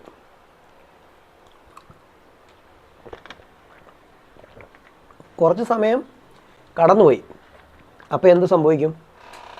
പെട്ടെന്ന് നിങ്ങൾക്ക് ഓർമ്മ വന്നു, നിങ്ങൾ സ്റ്റൗവിൽ ചായക്കുള്ള വെള്ളം വെച്ചിട്ടുണ്ട്, 20 മിനിറ്റ് കടന്നു പോയിരിക്കുന്നു. 20 മിനിറ്റ് കൊണ്ട് എന്ത് സംഭവിക്കും? ഈ 20 മിനിറ്റ് കൊണ്ട് എന്തായാലും പാത്രം പഴുത്ത് കത്തി ഒരു പരുവായിട്ടുണ്ടാവുമെന്ന് വിചാരിക്കും. അപ്പം നിങ്ങൾ അൺസെർട്ടൻഡ് കണ്ടീഷനിലായി. അതായത് നിങ്ങളുടെ കൺട്രോൾ പോയി, നിങ്ങളുടെ കൺട്രോളിലല്ല ഇപ്പോൾ ആ കാര്യം, നിങ്ങളുടെ കൺട്രോളിലല്ല. അടുപ്പിലിരിക്കുന്ന വെള്ളവും പാത്രവും ഓണായിരിക്കുന്ന ഗ്യാസ് സ്റ്റവും നിങ്ങളുടെ കൺട്രോളിലല്ല. നിങ്ങളുടെ കൺട്രോളിൽ ഉണ്ടായിരുന്ന സമയത്ത് നിങ്ങൾക്ക് എന്തെങ്കിലും ടെൻഷൻ ഉണ്ടായിരുന്നോ? ഇല്ല. നിങ്ങളുടെ കൺട്രോളിൽ നിന്ന് ആ കാര്യം പോയി കഴിഞ്ഞപ്പോൾ നിങ്ങൾക്ക് സ്വാഭാവികമായിട്ടും ടെൻഷൻ ഉണ്ടായി, സ്ട്രെസ് ഉണ്ടായി. നിങ്ങളപ്പം തന്നെ ഇനി അകത്തേക്ക് ഓടണോ, അകത്ത് തീ പിടിച്ച് കാണുമോ, അതായത് നിങ്ങൾക്ക് 100 കൂട്ടം ടെൻഷനായി. എന്നാൽ ഗ്യാസ് സ്റ്റൗവിൻ്റെ മുകളിലേക്ക് ബാക്കിയുള്ള വേറെ സംഭവങ്ങളൊന്നുമില്ല, കത്തിപ്പിടിക്കാനുള്ള ഒന്നുമില്ല. അതുമല്ലെങ്കിൽ നിങ്ങൾക്കൊരു ഓട്ടോമേഷൻ ഉണ്ട്. ഫോർ എക്സാമ്പിൾ, ഇപ്പോൾ എല്ലായിടത്തും ഫയർ എക്സ്റ്റൻഷനൊക്കെ ഉണ്ടല്ലോ, ആ ഒരു സംഭവം നമ്മൾ ഉപയോഗിക്കുന്നുണ്ട്. അതായത് തീ പിടുത്തമുണ്ടായാൽ ഓട്ടോമാറ്റിക്കായിട്ട് വെള്ളം സ്പ്രേ ചെയ്യുകയും തീ അണയ്ക്കുകയും ചെയ്യുന്ന ഒരു സംവിധാനം നിങ്ങളുടെ അടുക്കളയിലുണ്ട്, സ്റ്റൗവിനോട് ചേർന്നുണ്ടെന്ന് വിചാരിക്കും. നിങ്ങൾക്ക് അവിടെ ടെൻഷൻ്റെ ആവശ്യം വരുന്നുണ്ടോ? നിങ്ങൾക്ക് അവിടെ ഭയത്തിൻ്റെ ആവശ്യം വരുന്നുണ്ടോ? ഇല്ല. കാര്യം എന്താ? നിങ്ങൾക്കറിയാം, ഇനി ഇൻ കേസ് തീപിടുത്തം ഉണ്ടായാൽ പോലും ഞാൻ വെച്ചിരിക്കുന്ന ഏറ്റവും ലേറ്റസ്റ്റ് ഡിവൈസാണ് ദാറ്റ് വിൽ ഹാൻഡിൽ. ആ ഒരു കോൺസെപ്റ്റ് അല്ലെങ്കിൽ ആ ഒരു വിശ്വാസം നിങ്ങൾക്ക് ആ മെഷീൻ്റെ പുറത്ത് വരുമ്പോഴത്തേക്കും നിങ്ങൾക്കവിടെ ദൈവത്തെ വിളിക്കേണ്ടി വരത്തില്ല. അല്ലെങ്കിൽ നിങ്ങൾ ദൈവത്തെ വിളിക്കും, എൻ്റെ ദൈവമേ ഞാനിത് വെച്ചിട്ടാണ് വന്നത്, എൻ്റെ പടച്ചോനെ ഇതിപ്പോൾ എന്തായി കാണുമെന്ന് അറിയത്തില്ല എന്ന് പറഞ്ഞിട്ട് നമ്മൾ ഓടും. അതായത് അൺസർട്ടൺ ആയിട്ടുള്ള ഒരു ഇൻസിഡൻറ്റ് നമ്മുടെ ലൈഫിലേക്ക് വരുമ്പോഴാണ് നമ്മൾ കൂടുതലായിട്ട് പാനിക് ആവുന്നതും ഇത്തരം അപകടങ്ങളിലേക്ക് പോയി പെടുന്നതും. അവിടെ നമ്മുടെ ലോജിക്കും വർക്ക് ചെയ്യത്തില്ല, ഒന്നും വർക്ക് ചെയ്യത്തില്ല. പകരം നമ്മൾ ഇനിയിപ്പോൾ തീ പിടിച്ചുകൊണ്ടിരിക്കുകയാണെങ്കിലും ബാക്കിയുള്ള വീട് കത്തിപ്പോരുത് എന്ന് പറയുന്നത് നമ്മൾ ചിലപ്പോൾ അതിൻ്റെ അകത്ത് ഓടിക്കയറി നമ്മളും കൂടെ കത്തിപ്പോവും. കാരണം എന്താ? ഈ പറഞ്ഞ അന്നേരം അവിടെ ലോജിക്കൊന്നും വർക്ക് ചെയ്യുന്നില്ല എന്നുള്ളതാണ്. അപ്പോൾ നമ്മുടെ കൺട്രോളിൽ നിന്ന് പോകുന്ന ഒരു കാര്യത്തെക്കുറിച്ചിട്ട് നമുക്കൊന്നും ചെയ്യാൻ പറ്റത്തില്ല. അത് നിങ്ങൾ ഇപ്പോൾ ഇനിയിപ്പോൾ വീട് കത്തിപ്പോയെന്നാൽ നിങ്ങൾ പുറത്ത് നിൽക്കുക എന്നുള്ളതേ ഉള്ളൂ, അല്ല വേറെ ഓപ്ഷൻ ഇല്ല. അവിടെ വീട് തീ പിടിച്ചു പോയി, എന്ത് ചെയ്യാൻ പറ്റും? നിങ്ങൾ അതിൻ്റെ അകത്തോട്ട് കയറുന്നതിന് പകരം നിങ്ങൾക്കപ്പോൾ ചെയ്യാൻ പറ്റുന്ന കാര്യം അപ്പം തന്നെ ഫയർഫോഴ്സിനെ വിളിക്കുക എന്നുള്ളതാണ്. കാര്യം നിങ്ങളുടെ ഈ ഫോൺ ഉണ്ടായിരുന്നു, നിങ്ങൾ സുഹൃത്തിനെ വിളിക്കാൻ വേണ്ടി പുറത്തോട്ട് ഇറങ്ങിയത്, നിങ്ങൾക്ക് ചെയ്യാൻ പറ്റുന്ന കാര്യം ഫയർഫോഴ്സിനെ വിളിക്കുക എന്നുള്ളതാണ്. അതാണ് ലോജിക്കായിട്ട് ചെയ്യേണ്ട കാര്യം, അല്ലേ? ഞാനീ പറഞ്ഞു തരുന്നത് എന്താണെന്ന് വെച്ച് കഴിഞ്ഞാൽ നിങ്ങളുടെ വിശ്വാസവും ബാക്കിയുള്ള കാര്യങ്ങളും ഒക്കെ കണക്റ്റഡ് ആണ്. അപ്പോൾ അവിടെ നിങ്ങളുടെ കൺട്രോളിലുള്ള ഒരു കാര്യത്തിൽ നിങ്ങൾ വിശ്വാസത്തെയോ ദൈവത്തെയോ ആശ്രയിച്ചില്ല എങ്കിൽ നിങ്ങൾ അൺസർട്ടൺ ആകുന്ന കണ്ടീഷനിൽ നിങ്ങൾ ഇത്തരം കാര്യങ്ങളെ ആശ്രയിക്കുന്നു. അതിൽ ഇത്തരം ഫ്രോഡുകളെ എന്തിനാണ് ആശ്രയിക്കാൻ പോകുന്നത്? നിങ്ങൾക്ക് അപ്പോഴും ചെയ്യാനുള്ള സൊല്യൂഷൻ അല്ലേ നിങ്ങൾ നോക്കേണ്ടത്. അപ്പോൾ അവിടെ ലോജിക്ക് പ്രയോഗിക്കണം, ഭയത്തിൻ്റെ ഉറവിടം നോക്കണം. ഇത് നിങ്ങൾ ഒരാൾ സ്നേഹത്തിലൂടെയാണോ അതോ ഭയത്തിലൂടെയാണോ നിയന്ത്രിക്കുന്നത് നോക്കണം. നമ്മൾ വീടുകളിലൊക്കെ, ഞാൻ എൻ്റെ വീഡിയോസിലൊക്കെ എക്സാമ്പിൾ പറയാറുള്ള, അമ്മമാർ മക്കളെ നിയന്ത്രിക്കുന്നത് അച്ഛന്മാരോടുള്ള ഭയം നിറച്ചു കൊടുത്തിട്ടാണ്. അതായത് അച്ഛന്മാർ മിക്കവാറും അമ്മമാർ വില്ലന്മാരായിട്ടാണ് മക്കളുടെ മനസ്സിൽ പ്രതിഷ്ഠിക്കുക. അച്ഛൻ വരട്ടെ, ഞാൻ പറഞ്ഞു കൊടുക്കാം, അച്ഛൻ വരുമ്പോൾ നിന്നെ ശരിയാക്കും, വാപ്പ വരുമ്പോൾ നിന്നെ ശരിയാക്കും, വാപ്പയോട് ഇപ്പം ഞാനിത് പറഞ്ഞു കൊടുക്കും, അല്ലെ അച്ഛനോട് ഞാനിപ്പോൾ ഇത് പറഞ്ഞു കൊടുക്കും. ഇങ്ങനെ പറഞ്ഞ് ഭയത്തിലൂടെ അവരെ കൺട്രോൾ ചെയ്യാൻ ശ്രമിക്കും. അതേസമയം സ്നേഹത്തിലൂടെ കൺട്രോൾ ചെയ്യാൻ ശ്രമിച്ചു കഴിഞ്ഞാൽ അതിനേക്കാളും കുറച്ചുകൂടെ ബെറ്റർ ആയിരിക്കും. പക്ഷേ ആ ചെറുപ്പകാലം മുതലേ നമ്മൾ എന്ത് ചെയ്യുന്നുണ്ട്? നമ്മൾ ഈ കൺട്രോള് ഭയത്തിലൂടെ കൊണ്ടുവരുന്നുണ്ട്. അല്ലേ? ഇവിടെ നിയമങ്ങൾ ചെയ്യുന്നത് അതാ, നമ്മളുടെ മേൽ ഭയം ഉണ്ടാക്കുകയാണ്. ഇത്രയും ഇന്നത് ചെയ്താൽ ഇത്ര വർഷം ജയിലിൽ കിടക്കേണ്ടി വരും, ഭയം ഉണ്ടാക്കുകയാണ്. ബാക്കിയുള്ള വിദേശ രാജ്യങ്ങൾ, ഇപ്പോൾ അറബ് രാജ്യങ്ങളൊക്കെ എന്തെങ്കിലും ഒരു സെക്ഷൽ ഒഫൻസിലൊക്കെ പെട്ട് കഴിഞ്ഞാൽ അത് അതുപോലെ, അല്ലെങ്കിൽ ഇനി കൊലപാതകം ചെയ്ത് കഴിഞ്ഞാൽ കൊലയ്ക്ക് കൊല എന്ന് പറയുന്ന രീതിയിൽ പോകുമ്പോൾ അവിടെ അത്രയും ഭയം ജനറേറ്റ് ആവുകയാണ്. അപ്പോൾ ഇങ്ങനെ ഓരോ കാര്യത്തിലും നമ്മളെ ഭയപ്പെടുത്തി കൺട്രോൾ ചെയ്യുക എന്ന് പറയുന്ന ഒരു സംഭവമുണ്ട്. അപ്പോൾ അത് നിങ്ങൾ മനസ്സിലാക്കി കഴിഞ്ഞാൽ അവിടെ നിന്ന് ഇറങ്ങിപ്പോവുക. നിങ്ങൾ ഭയപ്പെടുത്താനാണ് ശ്രമിക്കുന്നത്, നിങ്ങൾക്കിനി ഇവിടെ വിട്ട് കഴിഞ്ഞാൽ വേറൊരു സൊല്യൂഷൻ ഇല്ല എന്ന് പറയുന്ന ഈ വ്യക്തി ഈ ലോകത്തിലെ കോടിക്കണക്കിന് മനുഷ്യരിൽ വെറും ഒരാളാണ്. അയാൾ നിങ്ങളെ ഇത്രയും പേരെയും കൺട്രോൾ ചെയ്യാനായിട്ട് അയാൾക്ക് എന്ത് പവറാണ് ഉള്ളത്? ഈ സംസാരിക്കുന്ന കഴിവല്ലാതെ, ഈ സംസാരിച്ച് നിങ്ങളെ പേടിപ്പിക്കുന്ന കഴിവല്ലാതെ അയാൾക്ക് എന്തെങ്കിലും സ്പെഷ്യൽ പവർ ഉണ്ടെന്ന് കരുതുന്നുണ്ടെങ്കിൽ അത് നിങ്ങളുടെ കരുതൽ മാത്രമാണ്, നിങ്ങളുടെ തോന്നൽ മാത്രമാണ്, നിങ്ങളുടെ ബിലീവ് സിസ്റ്റമാണ്. ഇനി ദൈവത്തെക്കുറിച്ചുള്ള ആ ഒരു ധാരണ മൊത്തത്തിൽ നിങ്ങളങ്ങ് മാറ്റിവെക്കണം. എന്ന് വെച്ചാൽ നമ്മളെ സൃഷ്ടിച്ച ഒരു സൃഷ്ടാവുണ്ട് എന്ന് അങ്ങനെ വിശ്വസിക്കാൻ താല്പര്യപ്പെടുന്ന, അങ്ങനെ വിശ്വസിക്കുന്ന ഒരാൾ തന്നെയാണ് ഞാൻ. ആ ശക്തിക്ക് നമ്മളെ ഉപദ്രവിക്കാൻ മറ്റൊരു മനുഷ്യൻ്റെ കൊട്ടേഷൻ വേണം. ഈ ഭയപ്പെടുത്തുന്ന ആളുകൾ നമ്മളോട് ചെയ്യുന്ന അതാണല്ലോ. അപ്പോൾ അങ്ങനെ ഒരു ശക്തിക്ക് നമ്മളെ ഉപദ്രവിക്കണം എന്നുണ്ടെങ്കിൽ അങ്ങനെ ഒരു കൊട്ടേഷൻ കൊടുക്കാൻ വേണ്ടിയിട്ട് ഒരാളെ ഇടയ്ക്ക് വേണം, അതിൻ്റെ ആവശ്യമില്ല. നമ്മളെ സഹായിക്കണമെന്നുണ്ടെങ്കിലും ഇതിൻ്റെ ഇടയ്ക്ക് ഒരുപാട് നല്ല മനസ്സുള്ള, നമ്മളെ സഹായിക്കുന്ന, നമ്മളെ സപ്പോർട്ട് ചെയ്യുന്ന, ഇപ്പം നിങ്ങളെപ്പോലെ എന്നെ കേട്ടിരിക്കുന്ന ആളുകളെപ്പോലെ മനസ്സിലാക്കാൻ ശ്രമിക്കുന്ന ഒരു കൂട്ടം ആളുകളുണ്ട്. ഒരു കൂട്ടം ആളുകൾ നമ്മുടെ ചുറ്റുമുണ്ട്. അവരിലൂടെയാണ് ദൈവം ഈ മിറാക്കിളുകൾ നടത്തുന്നത്. ആ ആളുകളിലൂടെയാണ്. അല്ലാതെ നിങ്ങൾ പണം തന്നാൽ നിങ്ങളെ ദൈവത്തിലേക്ക് എത്തിക്കാം എന്ന് പറയുന്ന ആളുകളിലൂടെ അല്ല ദൈവം മിറാക്കിൾ നടത്തുന്നത്. അവനവൻ സ്വന്തമായിട്ട് പോയി കഷ്ടപ്പെട്ട് അവൻ്റെ ചോര നീരാക്കി, ഊണുമില്ല ഉറക്കമില്ല. നമ്മൾ പലപ്പോഴും, ഞാൻ ചില മാസങ്ങളിലൊക്കെ എനിക്ക് ഉറങ്ങാനാകെ 2 മണിക്കൂർ 1 മണിക്കൂറൊക്കെ ഉറങ്ങാതിരുന്ന് ഞാൻ കഷ്ടപ്പെട്ടിട്ടുണ്ട്, ജോലി ചെയ്തിട്ടുണ്ട്. എന്നിട്ട് നമ്മൾ അതിൻ്റെ അകത്തുനിന്ന് കിട്ടുന്നത് വെച്ചിട്ട് ആളുകളെ സഹായിച്ചിട്ടുമുണ്ട്. ഇത് പറഞ്ഞത് ഒരു പൊങ്ങിപ്പറയാൻ വേണ്ടിയിട്ട് പറഞ്ഞതല്ല. അങ്ങനെ സഹായിക്കേണ്ടി വരുന്നത് കാരണം കൊണ്ട് നമുക്കും പലപ്പോഴും അതേ സഹായം തിരിച്ചു കിട്ടാറുമുണ്ട്. അപ്പോൾ അവിടെയൊക്കെ വർക്ക് ചെയ്യുന്നത് ഈ പറഞ്ഞ നല്ല മനസ്സുകളുടെ പ്രവർത്തനമാണ്. നല്ല മനസ്സുകളുടെ പ്രവർത്തനമാണ്. ഇപ്പം ഇന്ന് നിങ്ങൾക്കൊരു ടാസ്ക് തരാം. അതായത് ഇന്ന് നിങ്ങൾ ഉറങ്ങുന്നതിന് മുമ്പ് ശാന്തമായിട്ട് സമാധാനമായിട്ട് എവിടെയെങ്കിലും ഒരിടത്ത് ഇരിക്കുക.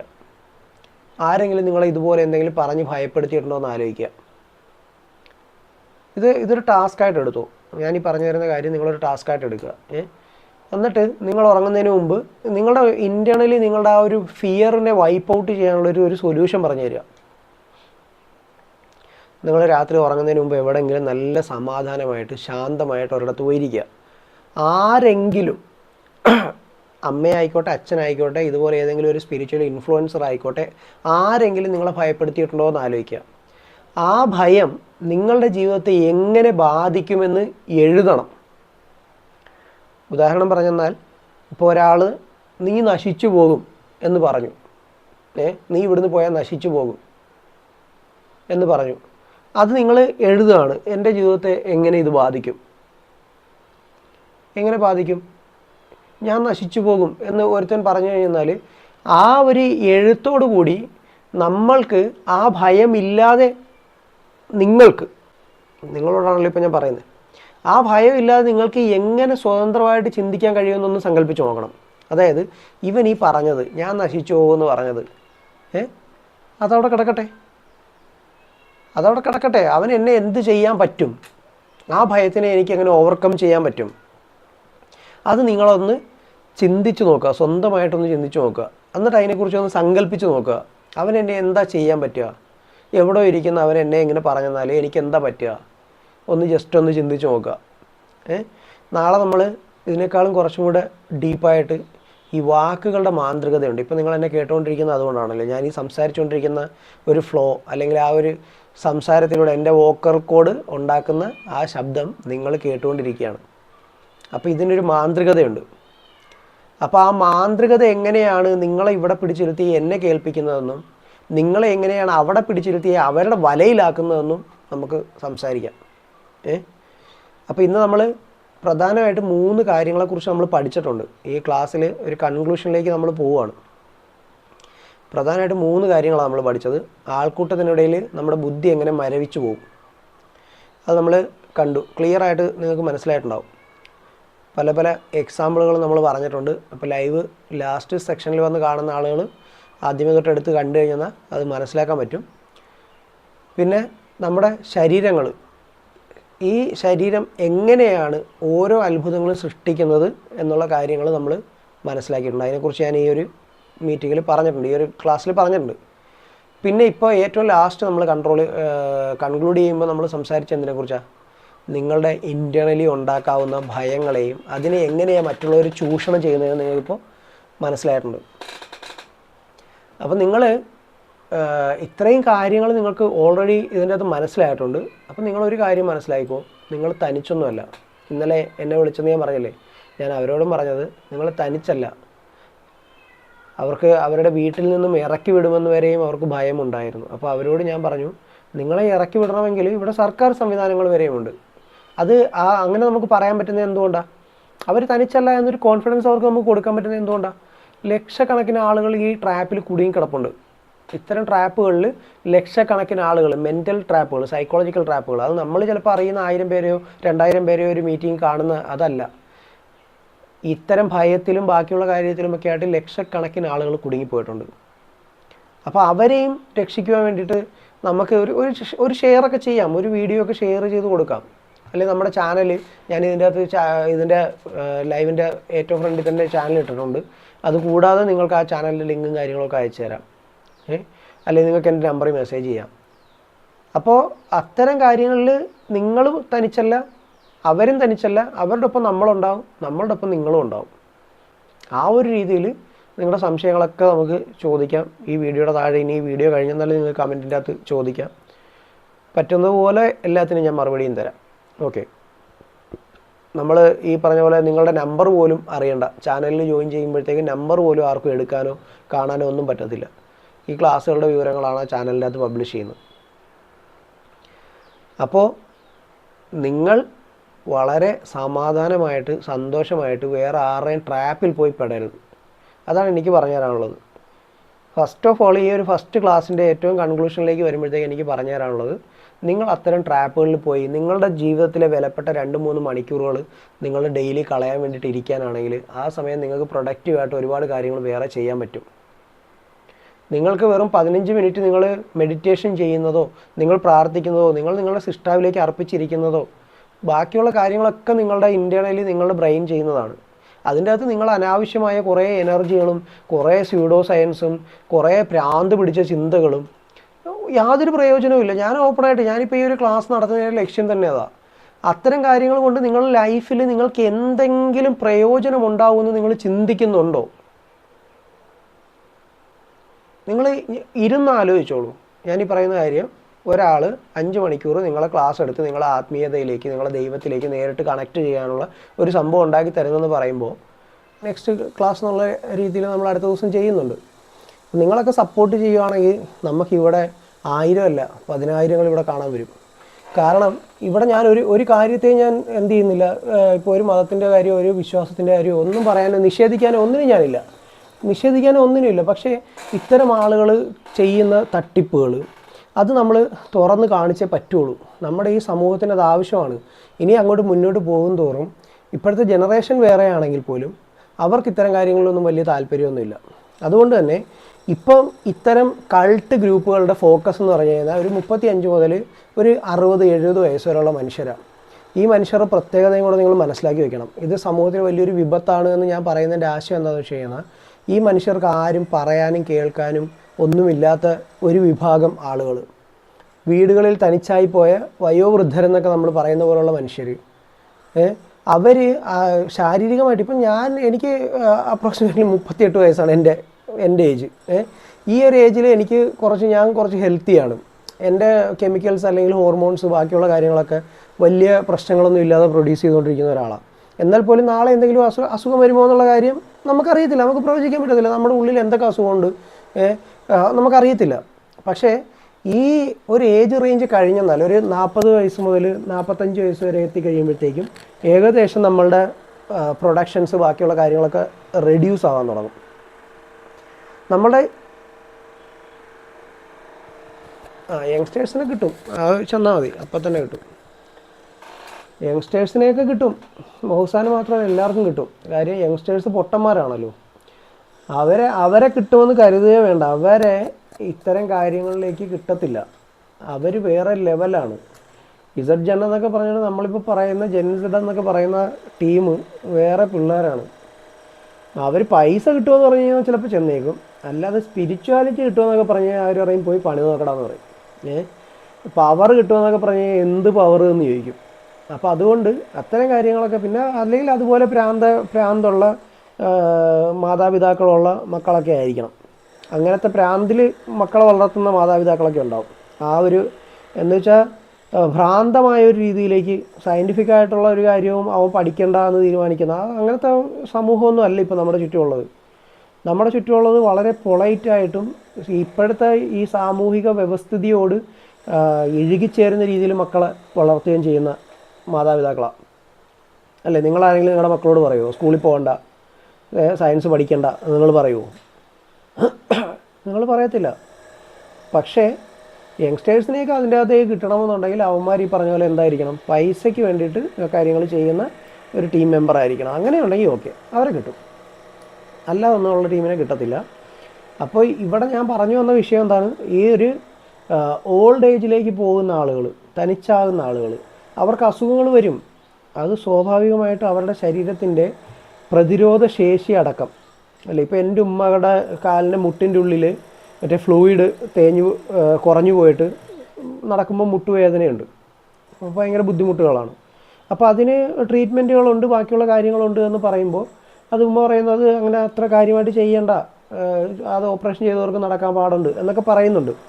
എന്നാൽ പോലും അതിൻ്റെ ട്രീറ്റ്മെൻറ്റുകളാണ് അതിന് ചെയ്യേണ്ടത്. അതുപോലെ എന്താണ് ആയുർവേദത്തിലടക്കം അങ്ങനെയുള്ള ഓരോ കാര്യത്തിലും അതിൻ്റെ മരുന്നുകളും അല്ലെങ്കിൽ അതിന് ചികിത്സാ രീതികളുമൊക്കെ ഉണ്ട്. അപ്പോൾ അതിന് പകരം ഉമ്മാടുക്ക് ഞാൻ പറയുകയാണ്, മുട്ടുവേദനയല്ലേ, അതിവിടെ എല്ലാ ദിവസവും ഇവിടെ ഇരുന്ന് പ്രാർത്ഥിച്ചാൽ മതി, നമസ്കരിച്ചാൽ മതി എന്ന് പറഞ്ഞുകൊണ്ട് ഇരുന്ന് കഴിഞ്ഞാൽ വേദന മാറുമോ? മരുന്ന് ഇൻസുലിൻ എടുക്കാൻ പറഞ്ഞിട്ടുണ്ട്, ഇൻസുലിൻ എടുക്കുന്നുണ്ട്. അപ്പോൾ അത്തരം കാര്യങ്ങൾ നമ്മൾ ചെയ്യുന്നത് എന്തുകൊണ്ടാണ്? നമുക്ക് വിശ്വാസം ഇല്ലാത്തതുകൊണ്ടാണോ? നമ്മൾ മരുന്ന് വാങ്ങുന്നത് എന്തുകൊണ്ടാണ്? നമുക്ക് വിശ്വാസം ഇല്ലാത്തതുകൊണ്ടാണോ? ഇനി ഇതെല്ലാം കഴിഞ്ഞിട്ട് ഇവർ ഈ പറയുന്ന പോലെ ഒരു സൂപ്പർ പവറിലേക്ക് നിങ്ങൾ കണക്ട് ചെയ്യാൻ വേണ്ടിയിട്ട് ഇത്രയും പൈസ കൊടുക്കുന്ന ആളുകൾക്ക് അവരുടെ ജീവിതത്തിൽ ഉന്നതിയും ഉയർച്ചയും ഉണ്ടാക്കാൻ വേണ്ടി എന്തിനാണ് നിങ്ങളോട് പൈസ മേടിക്കുന്നത്? നിങ്ങൾ ജസ്റ്റ് ആലോചിച്ച് നോക്കൂ. അവർക്ക് എല്ലാത്തിൻ്റെയും അതോറിറ്റീസ് ഉണ്ട്, അവരെല്ലാം തികഞ്ഞ ആളുകളാണ്. അവരിലൂടെ അല്ലാതെ വേറൊരു മാർഗ്ഗമില്ല. ഇങ്ങനെ പറയുന്ന ആളുകൾ എന്തിനാണ് നിങ്ങളോട് ഈ ഒരു മെറ്റീരിയലിസ്റ്റിക്കായ ഈ ലോകത്ത് ജീവിക്കുവാൻ ഏറ്റവും ആവശ്യമെന്ന് നമ്മൾ കരുതുന്ന പണം വാങ്ങുന്നത്? ഞാനതൊക്കെ ചോദിക്കുമ്പോൾ അവർക്ക് ഇഷ്ടപ്പെടത്തില്ല, അത് കേൾക്കുന്ന ആളുകൾക്ക് ഇഷ്ടപ്പെടത്തില്ല. അതാണ് ഇതിനകത്ത് ഏറ്റവും വലിയ കോമഡി. നമ്മളീ പറയുന്ന കാര്യം കേൾക്കുമ്പോഴത്തേക്കും കേൾക്കുന്നവൻ ചോദിക്കുന്നത് നിനക്കെന്ത് ഭ്രാന്താതാ? എടാ സത്യമല്ലേ ഞാൻ ചോദിക്കുന്നത്? അവനോട് ചോദിച്ചാൽ അവൻ പറയുന്നത് നിനക്ക് ഭ്രാന്താ അല്ലേ? നിങ്ങൾ ആലോചിച്ച് നോക്ക്. എല്ലാ കാര്യത്തിനും 100% പവർഫുള്ളാണ്, ഞാൻ എല്ലാം നിങ്ങൾക്ക് നൽകാൻ തയ്യാറാണ്, എനിക്ക് അത്രയും എനർജി ഉണ്ട്, എനിക്ക് അത്രയും കാര്യങ്ങളുണ്ട് എന്ന് പറയുന്ന ആ ഒരു വ്യക്തി, അതാരും ആയിക്കോട്ടെ,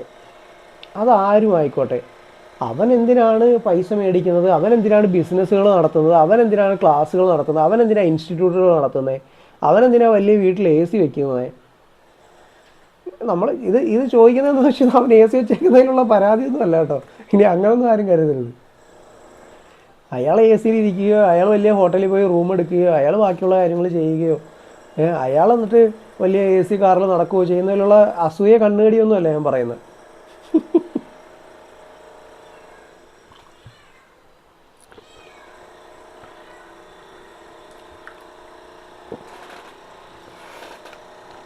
അവർ കണ്ടോട്ടെ, അവർക്ക് ടീമുണ്ട്, നമുക്ക് ടീമില്ല. മനസ്സിലായോ? നമുക്ക് ടീമില്ല. നമ്മളുടെ ടീമെന്ന് പറഞ്ഞാൽ ഈ സമൂഹത്തിന്, ഞാൻ നേരത്തെ പറഞ്ഞ പോലെ ഞാനിതൊക്കെ ചെയ്യുന്നത് എന്തിനാ എന്ന് ചിന്തിക്കുന്ന കുറേ ആളുകളാണ് നമ്മുടെ ടീമിലുള്ളത്. ഇവിടെ ഒരു വീഡിയോ വന്നാൽ അത് ഷെയർ ചെയ്യുന്ന, എന്ത് കാര്യത്തിനാണ് ഷെയർ ചെയ്യുന്നത് എന്ന് ചിന്തിക്കുന്ന ആളുകളാണ് നമ്മുടെ കൂടെ ഉള്ളത്. അതിൽ പരാതി പറയാൻ പറ്റത്തില്ലല്ലോ.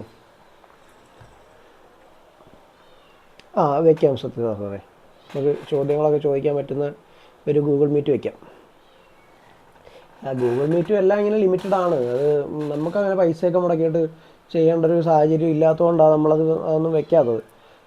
അന്നേരം ഇത്രയും പവറുണ്ട്, ഇത്രയും കാര്യങ്ങളുണ്ട്, ബാക്കിയുള്ള കാര്യങ്ങളുണ്ട് എന്നൊക്കെ പറയുന്ന ഒരാൾക്ക് റിസർവ് ബാങ്കിൽ ഇരിക്കുന്ന കുറച്ച് പൈസ അവരുടെ വീട്ടിലേക്ക് എത്തിക്കാൻ വേണ്ടിയിട്ട് കഷ്ടപ്പെടേണ്ട കാര്യമുണ്ടോ? കുറച്ച് പവർ ഉപയോഗിച്ചാൽ പോരെ. അപ്പോൾ അത് ബിസിനസ് മോഡലാണ്. അറിവ് പകർന്നു കൊടുത്തിട്ട് കൊടുക്കുന്നു സമയത്ത്. അപ്പോൾ ചിലപ്പം ചില കാര്യങ്ങൾ, ഇപ്പം നിങ്ങൾ ഒരു ഉദാഹരണം പറയുന്ന, ഈ പോലീസുകാർ ഒരു പ്രതിയെ പിടിക്കാൻ പോകുന്ന സമയത്ത് ഒരു പോലീസുകാരനായിരിക്കും കാണുന്നത്. അപ്പോൾ ആ പോലീസുകാരൻ ആ പ്രതിയെ കണ്ട ഉടനെ തന്നെ പുള്ളിയുടെ പോക്കറ്റിൽ നിന്നൊരു വിസിലെടുത്തിട്ട് ഊതും. അപ്പോൾ ബാക്കിയുള്ള പോലീസുകാരും കൂടി അങ്ങോട്ടേക്ക് ഓടി വരും. അതായത് ഒരു അറ്റൻഷൻ ക്യാച്ച് ചെയ്യുക. ഈ സമൂഹത്തിൽ നടക്കുന്ന തെറ്റായ പ്രവണതകളായിക്കോട്ടെ, സ്യൂഡോ സയൻസുകളായിക്കോട്ടെ, ബാക്കിയുള്ള കാര്യങ്ങളായിക്കോട്ടെ, അത്തരം കാര്യങ്ങളെക്കുറിച്ച് ജനങ്ങൾക്ക് ഇതുപോലൊരു വിസിൽ ഊതി കേൾപ്പിക്കുക. അതായത് ഇത് തെറ്റാണ് നടന്നുകൊണ്ടിരിക്കുന്നത്, ഇത് ശരിയല്ല എന്ന് അവരെ അവയർനെസ് കൊടുക്കാൻ വേണ്ടിയിട്ട് ശ്രമിക്കുക. അതാണ് ഈ വിസിൽ ബ്ലോവർ എന്ന് പറയുന്ന സംഭവം കൊണ്ട് ഉദ്ദേശിക്കുന്നത്. അല്ല, അതിൻ്റെ അകത്ത് വേറെ വലിയ കാര്യങ്ങളൊന്നുമില്ല. അതിപ്പോൾ നിങ്ങൾക്കും ചെയ്യാം, എനിക്കും ചെയ്യാം, ഈ സമൂഹത്തിലുള്ള ഏതൊരു മനുഷ്യനും ചെയ്യാം. അതിന് പ്രത്യേകിച്ച് കടമകളൊന്നുമില്ല. നിങ്ങളൊരു തെറ്റ് കണ്ടാൽ അത് ചൂണ്ടിക്കാണിക്കാൻ നിങ്ങൾക്ക് ആർജവം ഉണ്ടാവണമെന്ന് മാത്രം, നിങ്ങൾക്ക് ഗഡ്സ് ഉണ്ടാവണമെന്ന് മാത്രം. കാരണം നമ്മളെ എതിരിടുന്ന ആരാണോ അവർ നമ്മൾ ഉദ്ദേശിക്കുന്ന റേഞ്ചിലായിരിക്കണമെന്നില്ല. അവരുടെ പവറും പണവും ഒക്കെ ഉപയോഗിച്ചിട്ട് നമുക്ക് ചിലപ്പോൾ പല രീതിയിലുള്ള നാശനഷ്ടങ്ങളും വരുത്താനായിട്ട്, ഫിസിക്കൽ അസാൾട്ടുകൾ ചെയ്യാനായിട്ടൊക്കെ അവർക്ക് സാധിക്കും. അത്തരം കാര്യങ്ങളൊക്കെ വന്നു കഴിഞ്ഞാൽ നമ്മൾ അനുഭവിക്കുന്നത്, നിങ്ങൾ പഠിക്കണം. അത് പഠിപ്പിക്കുന്ന ആളുകൾ, എന്താ പറയുക, ഫേക്ക് ചെയ്യുന്ന ആളുകൾ, ഫ്രോഡ് ചെയ്യുന്ന ആളുകൾ, സ്യൂഡോ സയൻസ് പറയുന്ന ആളുകളും ആവാതിരിക്കാനും കൂടെ ശ്രദ്ധിക്കണം. അങ്ങനെ ഉണ്ടെങ്കിൽ മാത്രമേ നമുക്ക് ആ പഠനം കൊണ്ട് കാര്യമുള്ളൂ. അല്ലെങ്കിൽ അവർ നമ്മളെ എന്ത് ചെയ്യും? മിസ്ഗൈഡ് ചെയ്യും, അവർ നമ്മളെ മിസ്ലീഡ് ചെയ്യും. നമ്മൾ പോകേണ്ടത് ശരിക്കും പറഞ്ഞാൽ സയൻറ്റിഫിക്കായിട്ട് നമ്മുടെ ശരീരത്തിൽ എന്ത് മാറ്റമോ വന്നതെന്ന് നമ്മൾ പഠിക്കുന്നതിന് പകരം അതൊരു മിറാക്കിളാണ് എന്ന് പറഞ്ഞ് നമ്മളെ തെറ്റിദ്ധരിപ്പിക്കുമ്പോൾ പിന്നീട് നടക്കുന്നതെല്ലാം മിറാക്കിളാണ്, അവർ കൺട്രോൾ ആയിട്ടുള്ളൊരു കാര്യമായിട്ട് അവർ പറഞ്ഞു വെക്കുകയാണ്. യഥാർത്ഥത്തിൽ എന്താണോ അല്ല. ഇപ്പം നിങ്ങൾക്ക് ദേഷ്യം വന്നു, ഞാനിപ്പോൾ ഇവിടെ മോശമായിട്ട് എന്നോട് സംസാരിക്കുന്ന ഒരു വ്യക്തിയോട് ഞാൻ മോശമായിട്ട് സംസാരിച്ചാൽ അയാൾക്ക് ദേഷ്യം വരും. ഞാൻ അയാളെ ചീത്ത വിളിച്ചാൽ, എൻ്റെ കമൻറ്റിൽ വന്നിട്ട് എന്നെ ഒരാൾ ഇവിടെ അനാവശ്യം പറയും, ഞാൻ അയാളെ തിരിച്ച് അനാവശ്യം പറഞ്ഞു കഴിയുന്ന ആ ഒരു കോൺവെർസേഷൻ വീണ്ടും അത് അനാവശ്യങ്ങളിലേക്ക് മാത്രം പോകും. പക്ഷേ അവിടെ അത് കൺട്രോൾ ചെയ്യാൻ ആർക്ക് പറ്റും? എനിക്ക് പറ്റും. അയാൾ ഇട്ട ആ ഒരു കമൻറ്റിനെ എനിക്ക് അവോയ്ഡ് ചെയ്യാം. അയാൾ മൈൻഡ് ചെയ്യണ്ട, അവൻ എന്തോ പറഞ്ഞോട്ടെ എന്ന് പറഞ്ഞിട്ട് വിട്ട് കഴിഞ്ഞാൽ അപ്പോൾ അവന് അവിടെ എന്തുണ്ടാവും? അവനവിടെ വേദനയുണ്ടാവും, വിഷമം ഉണ്ടാവും. അവൻ വീണ്ടും ഇവിടെ വന്നിട്ട് എൻ്റെ അടുക്ക് പിന്നെ എന്നെ ചൊറിയാൻ വരും. അപ്പോൾ ഈ ഒരു സംഭവം ഞാൻ മനസ്സിലാക്കുമ്പോൾ ഞാൻ എന്ത് ചെയ്യും? ഞാൻ സൈലൻ്റായിട്ട് നിൽക്കും, ഞാൻ മിണ്ടത്തില്ല. എന്നാൽ ആ ഒരു സാധനത്തിന് അർഹതപ്പെട്ട ഒരു ചോദ്യമാണ് ചോദിക്കുന്നതെങ്കിൽ അതിന് മറുപടി പറഞ്ഞില്ലെങ്കിൽ എന്താ? അല്ലെങ്കിൽ ഒരു ചോദ്യം, നിങ്ങൾ ചോദിക്കുന്ന ചോദ്യം വാലിഡാണ്, ആ ചോദ്യത്തിൻ്റെ സയൻറ്റിഫിക് ആയിട്ടുള്ളൊരു സൈഡല്ല ഞാൻ പറഞ്ഞു തന്നത്, ഞാൻ തെറ്റായിട്ടൊരു കാര്യമാണ് പറഞ്ഞത്, അതിനെ എന്നെ വിമർശിക്കുകയാണ് നിങ്ങൾ ഈ പറഞ്ഞത് ശരിയല്ല എന്ന് തോന്നുമ്പോൾ, ആ ഒരു തോന്നൽ നിങ്ങൾക്ക് ഉണ്ടാകാൻ വേണ്ടിയിട്ടാണ് ഞാൻ ഈ കാര്യങ്ങൾ പറഞ്ഞു തരുന്നത്. എന്താ ഞാൻ പറയുന്നത് ശരിയാണോ തെറ്റാണോ എന്നുള്ള കാര്യം നിങ്ങൾക്കൊരു മൈൻഡുണ്ട്, നിങ്ങൾക്കൊരു അനലൈസ്മെൻ്റ് ഉണ്ട്. നിങ്ങൾ പഠിച്ച അറിവ് വെച്ചിട്ടേ നിങ്ങൾക്ക് എന്നെ വിലയിരുത്താൻ പറ്റത്തുള്ളൂ. അപ്പം നിങ്ങൾ അതിനെക്കുറിച്ച് പഠിക്കുകയാണെങ്കിൽ നിങ്ങൾക്ക് മനസ്സിലാക്കാൻ പറ്റും ഇവൻ പറഞ്ഞത് തെറ്റാണ് അല്ലേ. ഉദാഹരണം പറയണത്, ഇപ്പം ഞാൻ പറയുകയാണ്, നിങ്ങൾ അരി പാചകം ചെയ്യാൻ വേണ്ടിയിട്ട് ആദ്യമേ തന്നെ അരി ഒരു കലത്തിൻ്റെ അകത്തേക്ക് ഇട്ടിട്ട് വെറുതെ അടുപ്പത്ത് വെച്ച് ചൂടാക്കിയാൽ മതി എന്ന് പറയാൻ നിങ്ങൾ സമ്മതിക്കുമോ? ഇല്ല. നിങ്ങൾക്കറിയാം അതിൻ്റെ അത് വെള്ളം ഒഴിച്ച് വെള്ളം തിളയ്ക്കുമ്പോഴാണ് വെള്ളത്തിൻ്റെ ചൂടും ഇതിന് എല്ലാം കൊണ്ടാണ് ഈ അരി വേകുന്നത് എന്ന് നിങ്ങൾക്കറിയാം. അപ്പോൾ ഒരു കലത്തിൻ്റെ അകത്തേക്ക് ചുമ്മാ ഇട്ട് കഴിഞ്ഞാൽ അരി പൊരിയത്തതേ ഉള്ളൂ, അരി പൊരിയാവും, ചോറാകത്തില്ല. അപ്പോൾ അത് നിങ്ങൾക്കറിയാവുന്നത് ഒരു കാര്യം ഞാൻ നിങ്ങളോട് പറയുമ്പം നിങ്ങളെന്ത് ചെയ്യും? എന്നെ ഓപ്പോസ് ചെയ്യും, പറയും നീ എന്തുവാ പറയുന്നത് എൻ്റെ അടുത്ത് ചോദിക്കും. അതേസമയം നിങ്ങൾക്ക് അറിയാൻ വയ്യാത്തൊരു കാര്യമായിട്ട് ഞാനിതിനെ കൂട്ടിക്കെട്ടി പറഞ്ഞു കഴിഞ്ഞാൽ, വേറൊരു രാജ്യമുണ്ട്, അവിടെ അരി അവരിങ്ങനെ അവരുടെ ഒരു പ്രത്യേക പാത്രമുണ്ട്, ആ പാത്രത്തിൻ്റെ അകത്തേക്ക് അരി മാത്രം ഇട്ടാൽ മതി, അത് ചോറായി വരും എന്ന് ഞാൻ നിങ്ങളോട് പറയുകയാണ്. അതൊരു സ്യൂഡോ സയൻസാണ്. അത് യഥാർത്ഥത്തിൽ അങ്ങനൊരു സംഭവം ഉണ്ടോ? ഇല്ല. ഞാനത് അനുഭവിച്ചിട്ടുണ്ടോ? ഇല്ല. നിങ്ങൾക്കത് അനുഭവിക്കാൻ പറ്റുമോ? ഇല്ല. പക്ഷേ ഞാൻ പറയുന്നത് നിങ്ങൾ വിശ്വസിക്കുന്നു. അതിനെ നമ്മൾ കപടശാസ്ത്രം എന്ന് പറയുന്നത്, ലോ ഓഫ് അട്രാക്ഷൻ അടക്കം എല്ലാ കാര്യങ്ങളും ഈ ഒരു കപടശാസ്ത്രത്തിൻ്റെ കാറ്റഗറി വരുന്ന കാര്യമാണ്. എന്നാൽ അതിൻ്റെ അകത്തൊക്കെ എന്തെങ്കിലും സത്യമുണ്ടോ എന്ന് ചോദിച്ചു കഴിഞ്ഞാൽ ഈ സത്യം പ്രവർത്തിക്കുന്നത് നേരത്തെ പറഞ്ഞ കൺഫർമേഷൻ ബയാസ് പോലുള്ള നമ്മളുടെ ഇൻറ്റേർണലി നമ്മൾ നേടുന്ന ആ ഒരു വിശ്വാസം മാത്രമാണ്, ഒരു ബിലീഫ്സ്. അല്ല, യഥാർത്ഥത്തിൽ അവിടെ അങ്ങനെ ഒരു മാറ്റം നടക്കുന്നില്ല. ഇപ്പോൾ ഇപ്പം ഇവിടെ നമ്മുടെ കൊട്ടുപൂച്ച പറഞ്ഞു നമുക്കിതുപോലെ ഒരു സയൻറ്റിഫിക് ആയിട്ടൊരു സെക്ഷൻ ചെയ്തുകൂടെ, അവർക്ക് കോൺഫിഡൻസ് ഉണ്ടാക്കാൻ വേണ്ടിയിട്ട്, അല്ലെങ്കിൽ അവർക്ക് കൂടുതൽ കാര്യങ്ങൾ ഉണ്ടാക്കാൻ വേണ്ടിയിട്ട് അങ്ങനെ ഒരു സെക്ഷൻ ചെയ്തുകൂടെ. അത് ചെയ്യുന്നത് കൊണ്ട് നിങ്ങൾക്ക് സ്വന്തമായിട്ട് ചെയ്യാൻ പറ്റുന്ന കാര്യങ്ങൾ തന്നെയാണ്. അത് കൂട്ടമായിട്ടിരുന്ന് ചെയ്യുമ്പോൾ അതിൻ്റേതായ ഒരു എഫക്റ്റ് വേറെ ഉണ്ടാവും. അത് എക്സ്പീരിയൻസുകൾ ഷെയർ ചെയ്യാൻ പറയുന്ന ആളുകളുടെ പ്രധാന ലക്ഷ്യം എന്താ? ആ എക്സ്പീരിയൻസുകൾ കേൾക്കുമ്പോൾ മാസ് ഹിപ്നോട്ടിസം നടക്കും. അതിന് വേണ്ടിയിട്ടാണ് അവരങ്ങനെ പറയുന്നത്. അത് നമ്മൾ ആദ്യം മനസ്സിലാക്കേണ്ട ഒരു പോയിൻ്റാണ്. ഈ ഓരോരുത്തരും പറയുമ്പോൾ അവരുടെ എല്ലാവരുടെയും ബിലീഫ് സിസ്റ്റം എന്ത് ചെയ്യാണ്? ട്രിഗർ ആയിക്കൊണ്ടേ ഇരിക്കുകയാണ്. കേൾക്കുന്നവരുടെ ബിലീഫ് സിസ്റ്റം ട്രിഗർ ആയിക്കൊണ്ടേയിരിക്കും. അതനുസരിച്ചിട്ട് അവരിൽ ഈ ഒരു വിശ്വാസം ഊട്ടി ഉറപ്പിക്കപ്പെടും. അവർക്ക് എന്ത് നന്മ കിട്ടിയാലും അതെല്ലാം ഇതിൽ നിന്നാണെന്ന് അവർ ഓട്ടോമാറ്റിക്കായിട്ട് ട്രസ്റ്റ് ചെയ്യാൻ തുടങ്ങും. പിന്നെ ഇവരുടെ പരിപാടി എളുപ്പമായി. ഈ പൈസ ഉണ്ടാക്കാൻ വേണ്ടി ഇത്രയും കിടന്ന് കഷ്ടപ്പെടുന്ന ടീമിൻ്റെ പരിപാടി എളുപ്പമായി. അപ്പോൾ ഈ ശ്രീജ ചോദിച്ച ചോദ്യത്തിൻ്റെ ഉത്തരം എന്താ? നിങ്ങൾ ഓരോ കാര്യത്തെക്കുറിച്ചും തുറന്ന മനസ്സോടെ പഠിക്കാൻ തയ്യാറാവണം. അതിൻ്റെ പിന്നിലത്തെ ശാസ്ത്രവും അതിൻ്റെ പിന്നിലത്തെ വിശ്വാസവും നിങ്ങൾ പഠിക്കാൻ തയ്യാറാവണം. അതായത് സബ്ജക്റ്റീവ് ഒബ്ജക്റ്റീവായിട്ടുള്ള മാറ്ററുകൾ നിങ്ങൾ അനലൈസ് ചെയ്യണം. വിശ്വാസം ഞാൻ എല്ലാ ക്ലാസ്സിലും പറയുന്നൊരു കാര്യമാണ്. വിശ്വാസം എന്ന് പറയുന്നത് സബ്ജക്റ്റീവാണ്. ഞാൻ വിശ്വസിക്കുന്ന ഒന്ന് ഈ ലോകത്തിലെ സത്യമാകണമെന്നില്ല. ഞാൻ വിശ്വസിക്കുന്നത് it's only depend on my mind and my brain. എൻ്റെ തലച്ചോറിൻ്റെ ഒരു വിശ്വാസമാണ് ഞാൻ വിശ്വസിക്കുന്നത്. പക്ഷേ അത് സത്യമാകണമെന്നില്ല. അതിന് സയൻറ്റിഫിക്കായിട്ട് മറ്റൊരു സൈഡ് ഉണ്ടാവും. സയൻസ് എന്ന് പറഞ്ഞാൽ പക്ഷേ ഒബ്ജക്റ്റീവാണ്. അവിടെ എന്ത് വേണം? പ്രൂഫ് വേണം. അതിപ്പം ഞാൻ ഒന്നും കൂട്ടിയാൽ 2 കിട്ടും എന്ന് പറഞ്ഞാൽ നിങ്ങൾ ഒന്നും കൂട്ടിയാൽ 2 തന്നെ കിട്ടണം. അത് ആ ഒരു റിസൾട്ട് എപ്പോഴും എന്തായിരിക്കണം? ഈക്വൽ ആയിരിക്കണം. നിങ്ങൾക്ക് കിട്ടുന്നതും എനിക്ക് കിട്ടുന്നതും ഈക്വൽ ആയിരിക്കണം. ഹൃദയം ഇപ്പം സാധാരണ നമ്മൾ പറയുമല്ലോ, ഹൃദയം ഇടിക്കുന്നത് ഒരു 60 മുതൽ 100 വരെ ഒരു ബീറ്റ് പെർ സെക്കൻഡാണ്. ഒരു സാധാരണ കാര്യങ്ങൾ ചെയ്യുമ്പോഴും നമ്മുടെ ഹാർട്ട് ബീറ്റ് കൂടും. ഇത് നമ്മൾ കണ്ടുപിടിച്ചത് എങ്ങനെയാണ്? അപ്പോൾ ഈ ഒരു കാര്യം എല്ലാവരിലും ഇത് സംഭവിക്കുന്നുണ്ടോ? ഉണ്ട്. അപ്പോൾ അത് ഫാക്റ്റാണ്. എന്നാൽ എന്നിൽ മാത്രമേ സംഭവിക്കുന്നുള്ളൂ. എൻ്റെ ഹൃദയം മാത്രം ഒരു മിനിറ്റിൽ 200 പ്രാവശ്യം ഇടിക്കുന്നു വിചാരിക്കും. അതെന്താണ്? അത് അസുഖമാണ്. ബാക്കി എല്ലാവരിലും കോമൺ ആയിട്ട് സംഭവിക്കുകയും മറ്റൊരാളിൽ മാത്രം വ്യത്യാസം സംഭവിക്കുകയും ചെയ്യുമ്പോഴത്തേക്കും അതിനെയാണ് നമ്മൾ ആ ഒരു ഡിസോർഡർ ആവുന്നു, അല്ലേ? പറയുന്ന പലപ്പോഴും എന്താ ഫിസിക്കൽ ഡിസോർഡർ അല്ലെങ്കിൽ മെൻ്റൽ ഡിസോർഡർ എന്ന്. നമ്മൾ ഡിസോർഡർ എന്ന് പറയുന്നൊരു വാക്ക് ഉപയോഗിക്കുന്നത് എന്താ? മറ്റുള്ളവരിൽ ഓർഡറായിട്ട് പോകുന്നൊരു കാര്യം ഒരു വ്യക്തിയിൽ അതിൻ്റെ അകത്ത് വ്യത്യാസം വന്നു, വേരിയേഷൻ വന്നു. സോ അവിടെ ഒരു മെൻ്റൽ ഡിസോർഡർ ഉണ്ടായി, ഒരു മെഡിക്കൽ ഡിസോർഡർ ഉണ്ടായി, ഒരു ഫിസിക്കൽ ഡിസോർഡർ ഉണ്ടായി, അങ്ങനെ നമ്മൾ പറയും. അപ്പോൾ അതാണ് ഇപ്പോൾ ഞാൻ പറഞ്ഞതിൽ നിന്ന് കുറച്ച് കാര്യങ്ങൾ മനസ്സിലായിട്ടുണ്ടാവുമെന്ന് വിചാരിക്കുന്നു. അപ്പം ആരുടെയും സഹായമില്ലാതെ നമ്മൾ കണ്ടെത്തുക എന്ന് പറഞ്ഞു കഴിഞ്ഞാൽ അതിന് വേണ്ടിയിട്ട് നമുക്ക് ഉപയോഗിക്കാൻ പറ്റുന്ന ടൂളുകളാണ് ഇന്ന് നമ്മുടെ കയ്യിലിരിക്കുന്ന മൊബൈൽ ഡിവൈസുകളടക്കം എല്ലാത്തിലും നമുക്ക് ഈ പറഞ്ഞ അവിടെയും സഹായമുണ്ട്. എന്താണ്? നമ്മൾ കൊടുത്തേക്കുന്ന ഡാറ്റയാണ്, നമ്മൾ മനുഷ്യർ കൊടുത്തേക്കുന്ന ഡാറ്റ ഉപയോഗിക്കുന്ന AI-കളുണ്ട്. അതുമല്ലെങ്കിൽ മനുഷ്യരുമായിട്ട് തന്നെയുള്ള കമ്മ്യൂണിക്കേഷനുകളുണ്ട്. പിന്നെ നല്ല മനസ്സോടുകൂടി കാര്യങ്ങൾ പറഞ്ഞു തരുന്ന ആളുകളുണ്ട്. അപ്പോൾ അത്തരം കാര്യങ്ങളൊക്കെ നമ്മൾ മനസ്സിലാക്കുക, സത്യം തിരിച്ചറിയാൻ ശ്രമിക്കുക. സത്യം എന്ന് പറയുന്നത് എപ്പോഴും മൂടി വയ്ക്കപ്പെടുന്ന ഒരു സംഭവം. മൂടി വയ്ക്കുന്നത് എന്തിനു വേണ്ടിയാണെന്ന് വെച്ച് കഴിഞ്ഞാൽ അവരുടെ പേഴ്സണൽ പ്രോഫിറ്റുകൾക്ക് വേണ്ടിയാണ്, സ്വാർത്ഥ ലാഭങ്ങൾക്ക് വേണ്ടിയാണ്. അതിനെ വളച്ചൊടിക്കുകയും ബാക്കിയുള്ള കാര്യങ്ങളിൽ പറയുകയും അതിൻ്റെ യഥാർത്ഥം പറയാതെ ഇത് ഹിപ്നോസിസ് ആണ് അവിടെ നടക്കുന്നത് നമ്മൾ പറയുമ്പോൾ നമ്മൾ അവർ കളിയാക്കുന്നത് എന്തിനാണ്? അവർക്ക് അതിൻ്റെ അകത്ത് ബെനിഫിറ്റ് ഉണ്ടാക്കുന്നുണ്ട്, അവർക്ക് അതിൻ്റെ അകത്ത് അവർ പ്രോഫിറ്റ് ഉണ്ടാക്കുന്നുണ്ട്. അപ്പം നമ്മളൊരു കാര്യം ഓപ്പണായിട്ട് പറയുമ്പോൾ അവർ നമ്മളെ എതിർക്കും, അവർ നമ്മളെ വായടപ്പിക്കും.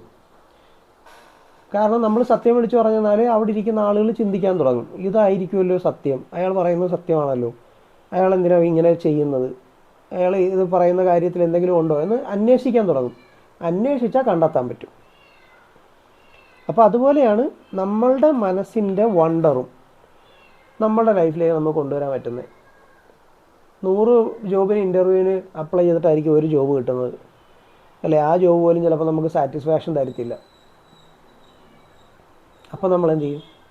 നമ്മൾ തൽക്കാലം ആ ജോബിൽ അങ്ങനെ കണ്ടിന്യൂ ചെയ്ത് പോകും. പക്ഷേ അപ്പോഴും നമ്മൾ തിരഞ്ഞുകൊണ്ടിരിക്കും, ഇതിനേക്കാൾ എനിക്ക് സാറ്റിസ്ഫാക്ഷൻ തരുന്ന ഏതെങ്കിലും ജോബ് ഉണ്ടോ, നമ്മൾ തിരഞ്ഞുകൊണ്ടിരിക്കും. കാരണം അവിടെ നമുക്കൊരു ആവശ്യമുണ്ട്. ഇവിടെ നമുക്ക് ആവശ്യമില്ല, പകരം നമ്മൾ എന്ത് ചെയ്യാണ്, നമ്മൾ അഡിക്റ്റ് ആവുകയാണ്, നമ്മൾ ഫോളോവർ ആവുകയാണ്. ആ ഒരു വ്യത്യാസം വരുന്നതുകൊണ്ട്. പിന്നെ കൊട്ടുവച്ച് പറഞ്ഞതേ സ്കാം ആണെങ്കിലെന്നല്ല, ഇത് സ്കാം എന്ന് പറയുന്നത് എന്തുകൊണ്ടാണ്, അത് പണവുമായിട്ട് ബന്ധപ്പെടുത്തുകയും ആളുകളെ ട്രാപ്പ് ചെയ്യുകയും ചെയ്യുന്നതുകൊണ്ടാണ്. ഒരിക്കലും ഇത്തരം കാര്യങ്ങളൊന്നും സ്കാം അല്ല, അത് ആദ്യം മനസ്സിലാക്കണം. അത് ഞാൻ ഈ പറഞ്ഞ ക്ലാസ്സിൻ്റെ അകത്തുണ്ടല്ലോ അത്. ഇതിന് സ്കാം എന്ന് പറയുന്നത് എന്തുകൊണ്ടാണെന്ന് വെച്ച് കഴിഞ്ഞാൽ അവിടെ സൈക്കോളജിക്കൽ ട്രാപ്പുകളും സാമ്പത്തികമായ ഫ്രോഡലിറ്റിയും കടന്നു വരുമ്പോഴാണ് സ്കാം എന്ന് പറയുന്ന കാറ്റഗറിയിലേക്ക് വരുന്നത്.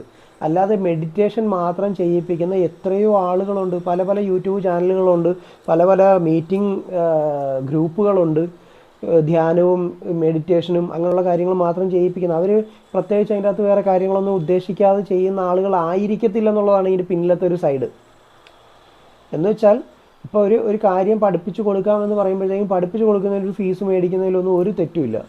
പക്ഷേ ആ കാര്യം അതല്ല മറ്റേതാണ് എന്ന് പറയുന്ന ഏതാ പവറാണ്, മറ്റേതാണ് മറിച്ചതാണ് എന്ന് പറഞ്ഞുകൊണ്ട് ആളുകളെ മാനിപ്പുലേറ്റ് ചെയ്തിട്ട് പൈസ ഉണ്ടാക്കുന്ന ഒരു രീതിയാണ് ഇന്ന് കണ്ടുവരുന്നത്. അതാണ് എതിർക്കപ്പെടേണ്ടതും അതിനെയാണ് വിമർശിക്കപ്പെടേണ്ടതുമൊക്കെ. അത് ഇതിൽ ഏറ്റവും കോമഡിയുള്ള പാർട്ട് എന്താണെന്ന് വെച്ചാൽ, സ്കാം ആണെങ്കിലും നമുക്കിത് ബൂസ്റ്റ് ചെയ്യാൻ ഹെൽപ്പ് ചെയ്യുമെന്ന് ചോദിച്ചു കഴിഞ്ഞാൽ ഹെൽപ്പ് ചെയ്യുമല്ലോ. കാരണം എന്താണെന്ന് വെച്ച് കഴിഞ്ഞാൽ ഇപ്പം വിഷമാണ് എന്ന് അറിഞ്ഞുകൊണ്ടാണെങ്കിലും അറിയാതാണെങ്കിലും അത് കഴിച്ചെന്നാൽ എന്ത് പറ്റും, ആൾ മരിക്കും. കാര്യം എന്താ, ആ കെമിക്കൽ നമ്മുടെ ഉള്ളിൽ റിയാക്ട് ചെയ്യും. അത് വിഷമാണെന്ന് അറിഞ്ഞുകൊണ്ട് നമ്മൾ കഴിച്ചാലും മരിക്കും, അറിയാതെ നമ്മൾ കഴിച്ചാലും മരിക്കും. കാരണം അത് നമ്മുടെ ശരീരത്തിൽ പ്രതിപ്രവർത്തിക്കും. ഇതുപോലെ തന്നെയല്ലേ നമ്മളുടെ ശരീരത്തുണ്ടാകുന്ന ഹോർമോണും. ഇത് മാജിക് ആണെന്ന് വിചാരിച്ചുകൊണ്ട് നമ്മൾ ചെയ്താലും ഇത് വർക്ക് ചെയ്യും. അതായത് മിറാക്കിളാണെന്ന് വിചാരിച്ചാലും ഇത് വർക്ക് ചെയ്യും, അല്ല ഇത് സയൻറ്റിഫിക്കലാണെന്ന് വിചാരിച്ചാലും ഇത് വർക്ക് ചെയ്യും. കാര്യം എന്താ, വർക്ക് ചെയ്തേ പറ്റൂ, അതങ്ങനെയാണ്. സ്വിച്ച് ഇട്ടാൽ ലൈറ്റ് കത്തണം എന്ന് പറയുന്ന പോലെ കറണ്ട് ഉണ്ടെങ്കിൽ സ്വിച്ച് ഇട്ടാൽ ലൈറ്റ് കത്തണം, കറണ്ട് ഇല്ലെങ്കിൽ കത്തത്തില്ലല്ലോ. അപ്പോൾ പറയും കറണ്ട് ഇല്ലെങ്കിൽ എന്ത് ചെയ്യുമെന്ന് ചോദിക്കുക. അതുകൊണ്ടാണ് പറഞ്ഞത്, കറണ്ട് ഉണ്ടെങ്കിൽ ലൈറ്റ് കത്തും സ്വിച്ച് ഇട്ടാൽ, അവിടെ ആ പ്രവർത്തനം നടക്കണം. അല്ലാതെ സ്വിച്ച് ഇട്ടാൽ കത്തിയില്ലെങ്കിൽ എന്താ അതിൻ്റെ അർത്ഥം, ലൈറ്റ് കംപ്ലൈൻ്റ് ആണ്, ലൈറ്റ് അടിച്ചു പോയി. അതുപോലെ നമ്മൾ ഈ പറഞ്ഞ ടൂള് നോർമലി ഉപയോഗിക്കുമ്പോഴത്തേക്ക് അത് വർക്ക് ചെയ്യുന്നുണ്ടെങ്കിൽ അതിൻ്റെ അർത്ഥം എന്താ, നമ്മളെ ഓക്കെയാണെന്നാണ്, നമ്മളുടെ ശരീരത്തിന് അത് പ്രൊഡ്യൂസ് ചെയ്യാനുള്ള കപ്പാസിറ്റി ഉണ്ടെന്നാണ്.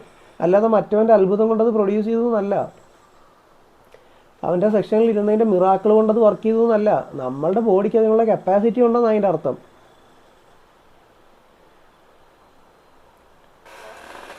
പറഞ്ഞത് കത്തിയോ? അപ്പം ഇനി ആർക്കെങ്കിലും എന്തെങ്കിലും ചോദിക്കാനുണ്ടോ? വേഗം ചോദിക്കും.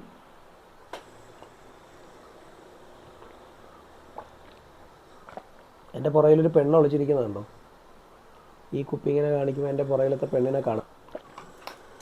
നമ്മളിതൊക്കെ പറഞ്ഞാലും ഇപ്പോഴും ആളുകൾ അവിടെ സമാധാനം കിട്ടുന്നു. ഉപയോഗിക്കുന്ന ടൂളുകളുണ്ടല്ലോ, ഏതാ ഈ പറഞ്ഞ ഹിപ്നോസിസ്, പ്ലാസിബോ ഇഫക്റ്റ്, അങ്ങനെയുള്ള കാര്യങ്ങൾ നമ്മളുടെ ലൈഫിലേക്ക് ഇയാൾ ഉപയോഗിക്കുന്നു. ഇത് അയാൾ തലയെ കൈവച്ചാലേ നമ്മുടെ പ്രശ്നം മാറും എന്ന് നമ്മൾ വിശ്വസിക്കുന്നില്ലേ? ഈ സാധനം നിങ്ങളുടെ ഭർത്താവ് അല്ലെങ്കിൽ നിങ്ങളുടെ ഭാര്യ അവർ നിങ്ങളുടെ തലയെ കൈവച്ചാൽ മാറുമെന്ന് നിങ്ങൾ വിശ്വസിച്ച് നോക്കിയേ, മാറും.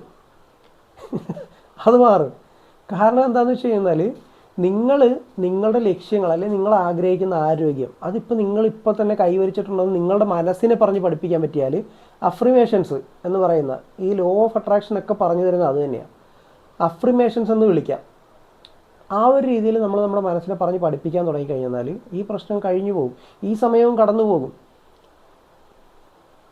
അത് നമ്മുടെ മൈൻഡിനെ മൂർച്ച കൂട്ടാനായിട്ട്, ഫോക്കസ് കൂട്ടാനായിട്ട് സഹായിക്കുന്ന രീതിയിൽ നമ്മൾ അഫ്രിമേഷൻ കൊടുക്കുക. അതായത് ഒരു സിമ്പിളായിട്ട് പറഞ്ഞുതരാം. നിങ്ങൾ ശാന്തമായിട്ടൊരു ദിവസം എല്ലാ ദിവസവും ഒരു 10 മിനിറ്റ് ശാന്തമായിട്ട് ഒരിടത്തിരിക്കുക. നിങ്ങളുടെ ശ്വാസത്തിൽ മാത്രം ഒന്ന് ശ്രദ്ധിക്കുക. പുറമേ നിന്നുള്ള എല്ലാ ശബ്ദങ്ങളും ബാക്കിയുള്ള കാര്യങ്ങളും എല്ലാം നിങ്ങൾ തൽക്കാലം സസ്പെൻഡ് ചെയ്യുക. നിങ്ങൾക്ക് അങ്ങനെ ഇരിക്കാൻ പറ്റും. അത് ആദ്യമൊക്കെ പാടായിരിക്കും, പക്ഷേ നിങ്ങൾക്ക് ഇരിക്കാൻ പറ്റും.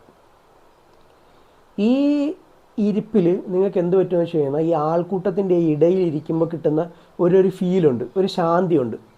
ഈ മറ്റേ സോഷ്യൽ ഇൻഫ്ലുവൻസിൻ്റെ ടീമിൽ അല്ലെങ്കിൽ നിങ്ങളൊരു സ്പിരിച്വൽ ഇൻഫ്ലുവൻസിൽ പോയിരിക്കുന്ന സമയത്ത് കിട്ടുന്ന ആ ഒരു സാധനം ഇവിടെ നിങ്ങളുടെ ക്രിട്ടിക്കൽ ഫാക്കൽറ്റിയെ സസ്പെൻഡ് ചെയ്യാനല്ല, അല്ലെങ്കിൽ അതിനെ തളർത്താനല്ല നിങ്ങൾ ഉപയോഗിക്കുന്നത്.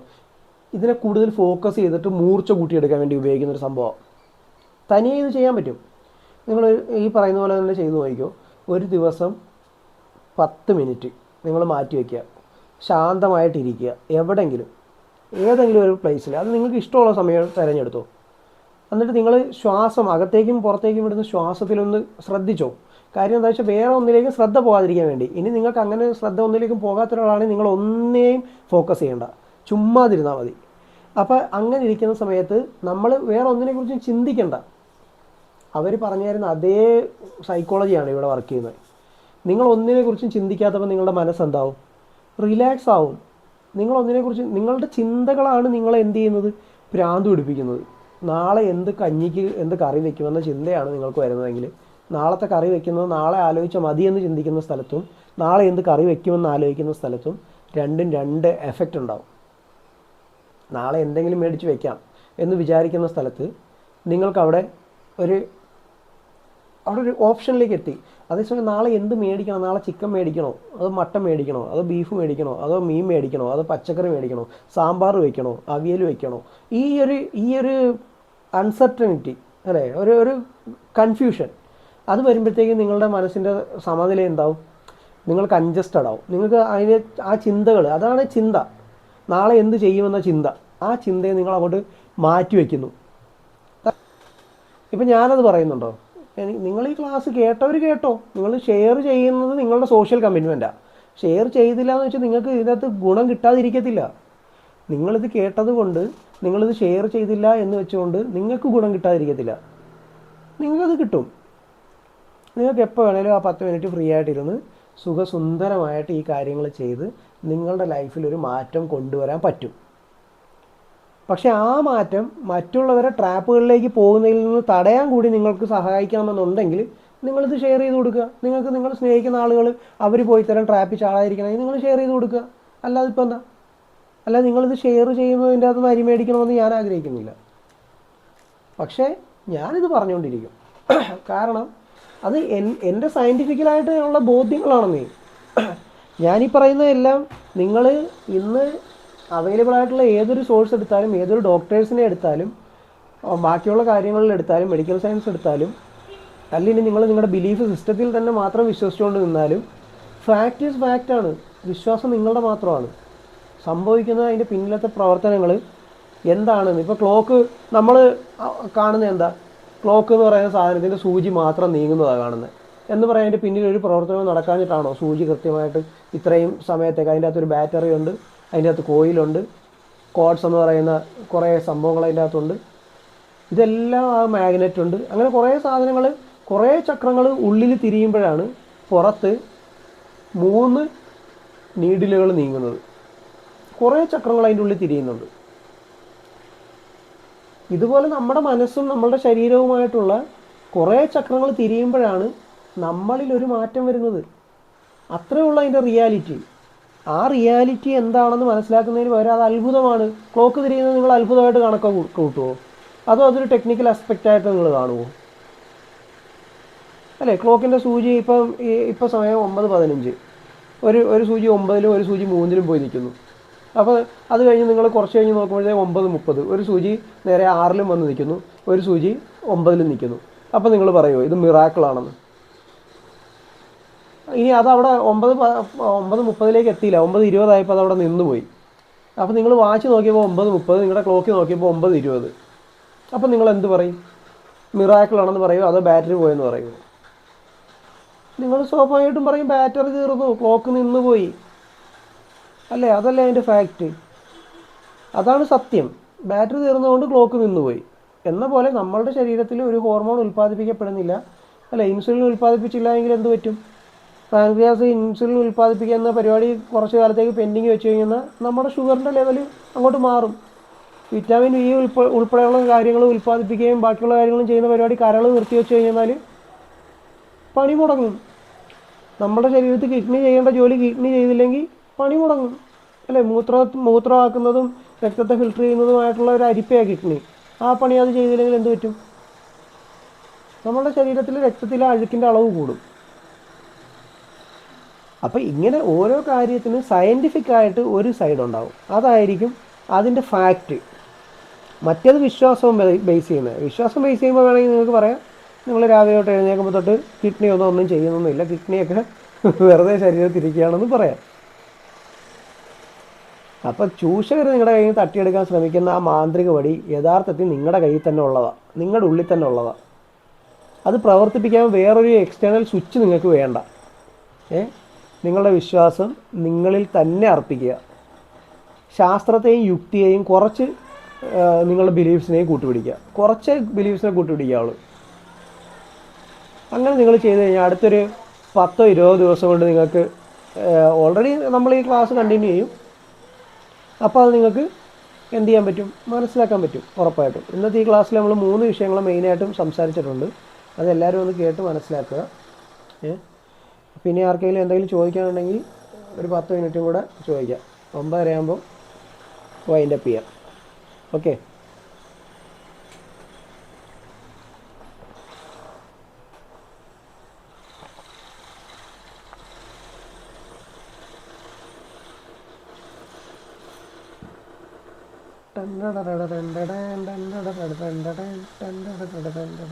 ഒരു 10 മിനിറ്റ് ഇരുന്ന് നോക്ക്. ഒന്നിനെക്കുറിച്ചും ചിന്തിക്കണ്ട, ഒരു പവറിനെ കുറിച്ചും ചിന്തിക്കണ്ട, ഒരു ചിന്തയും വേണ്ട. ജസ്റ്റ് ഇരിക്കുക,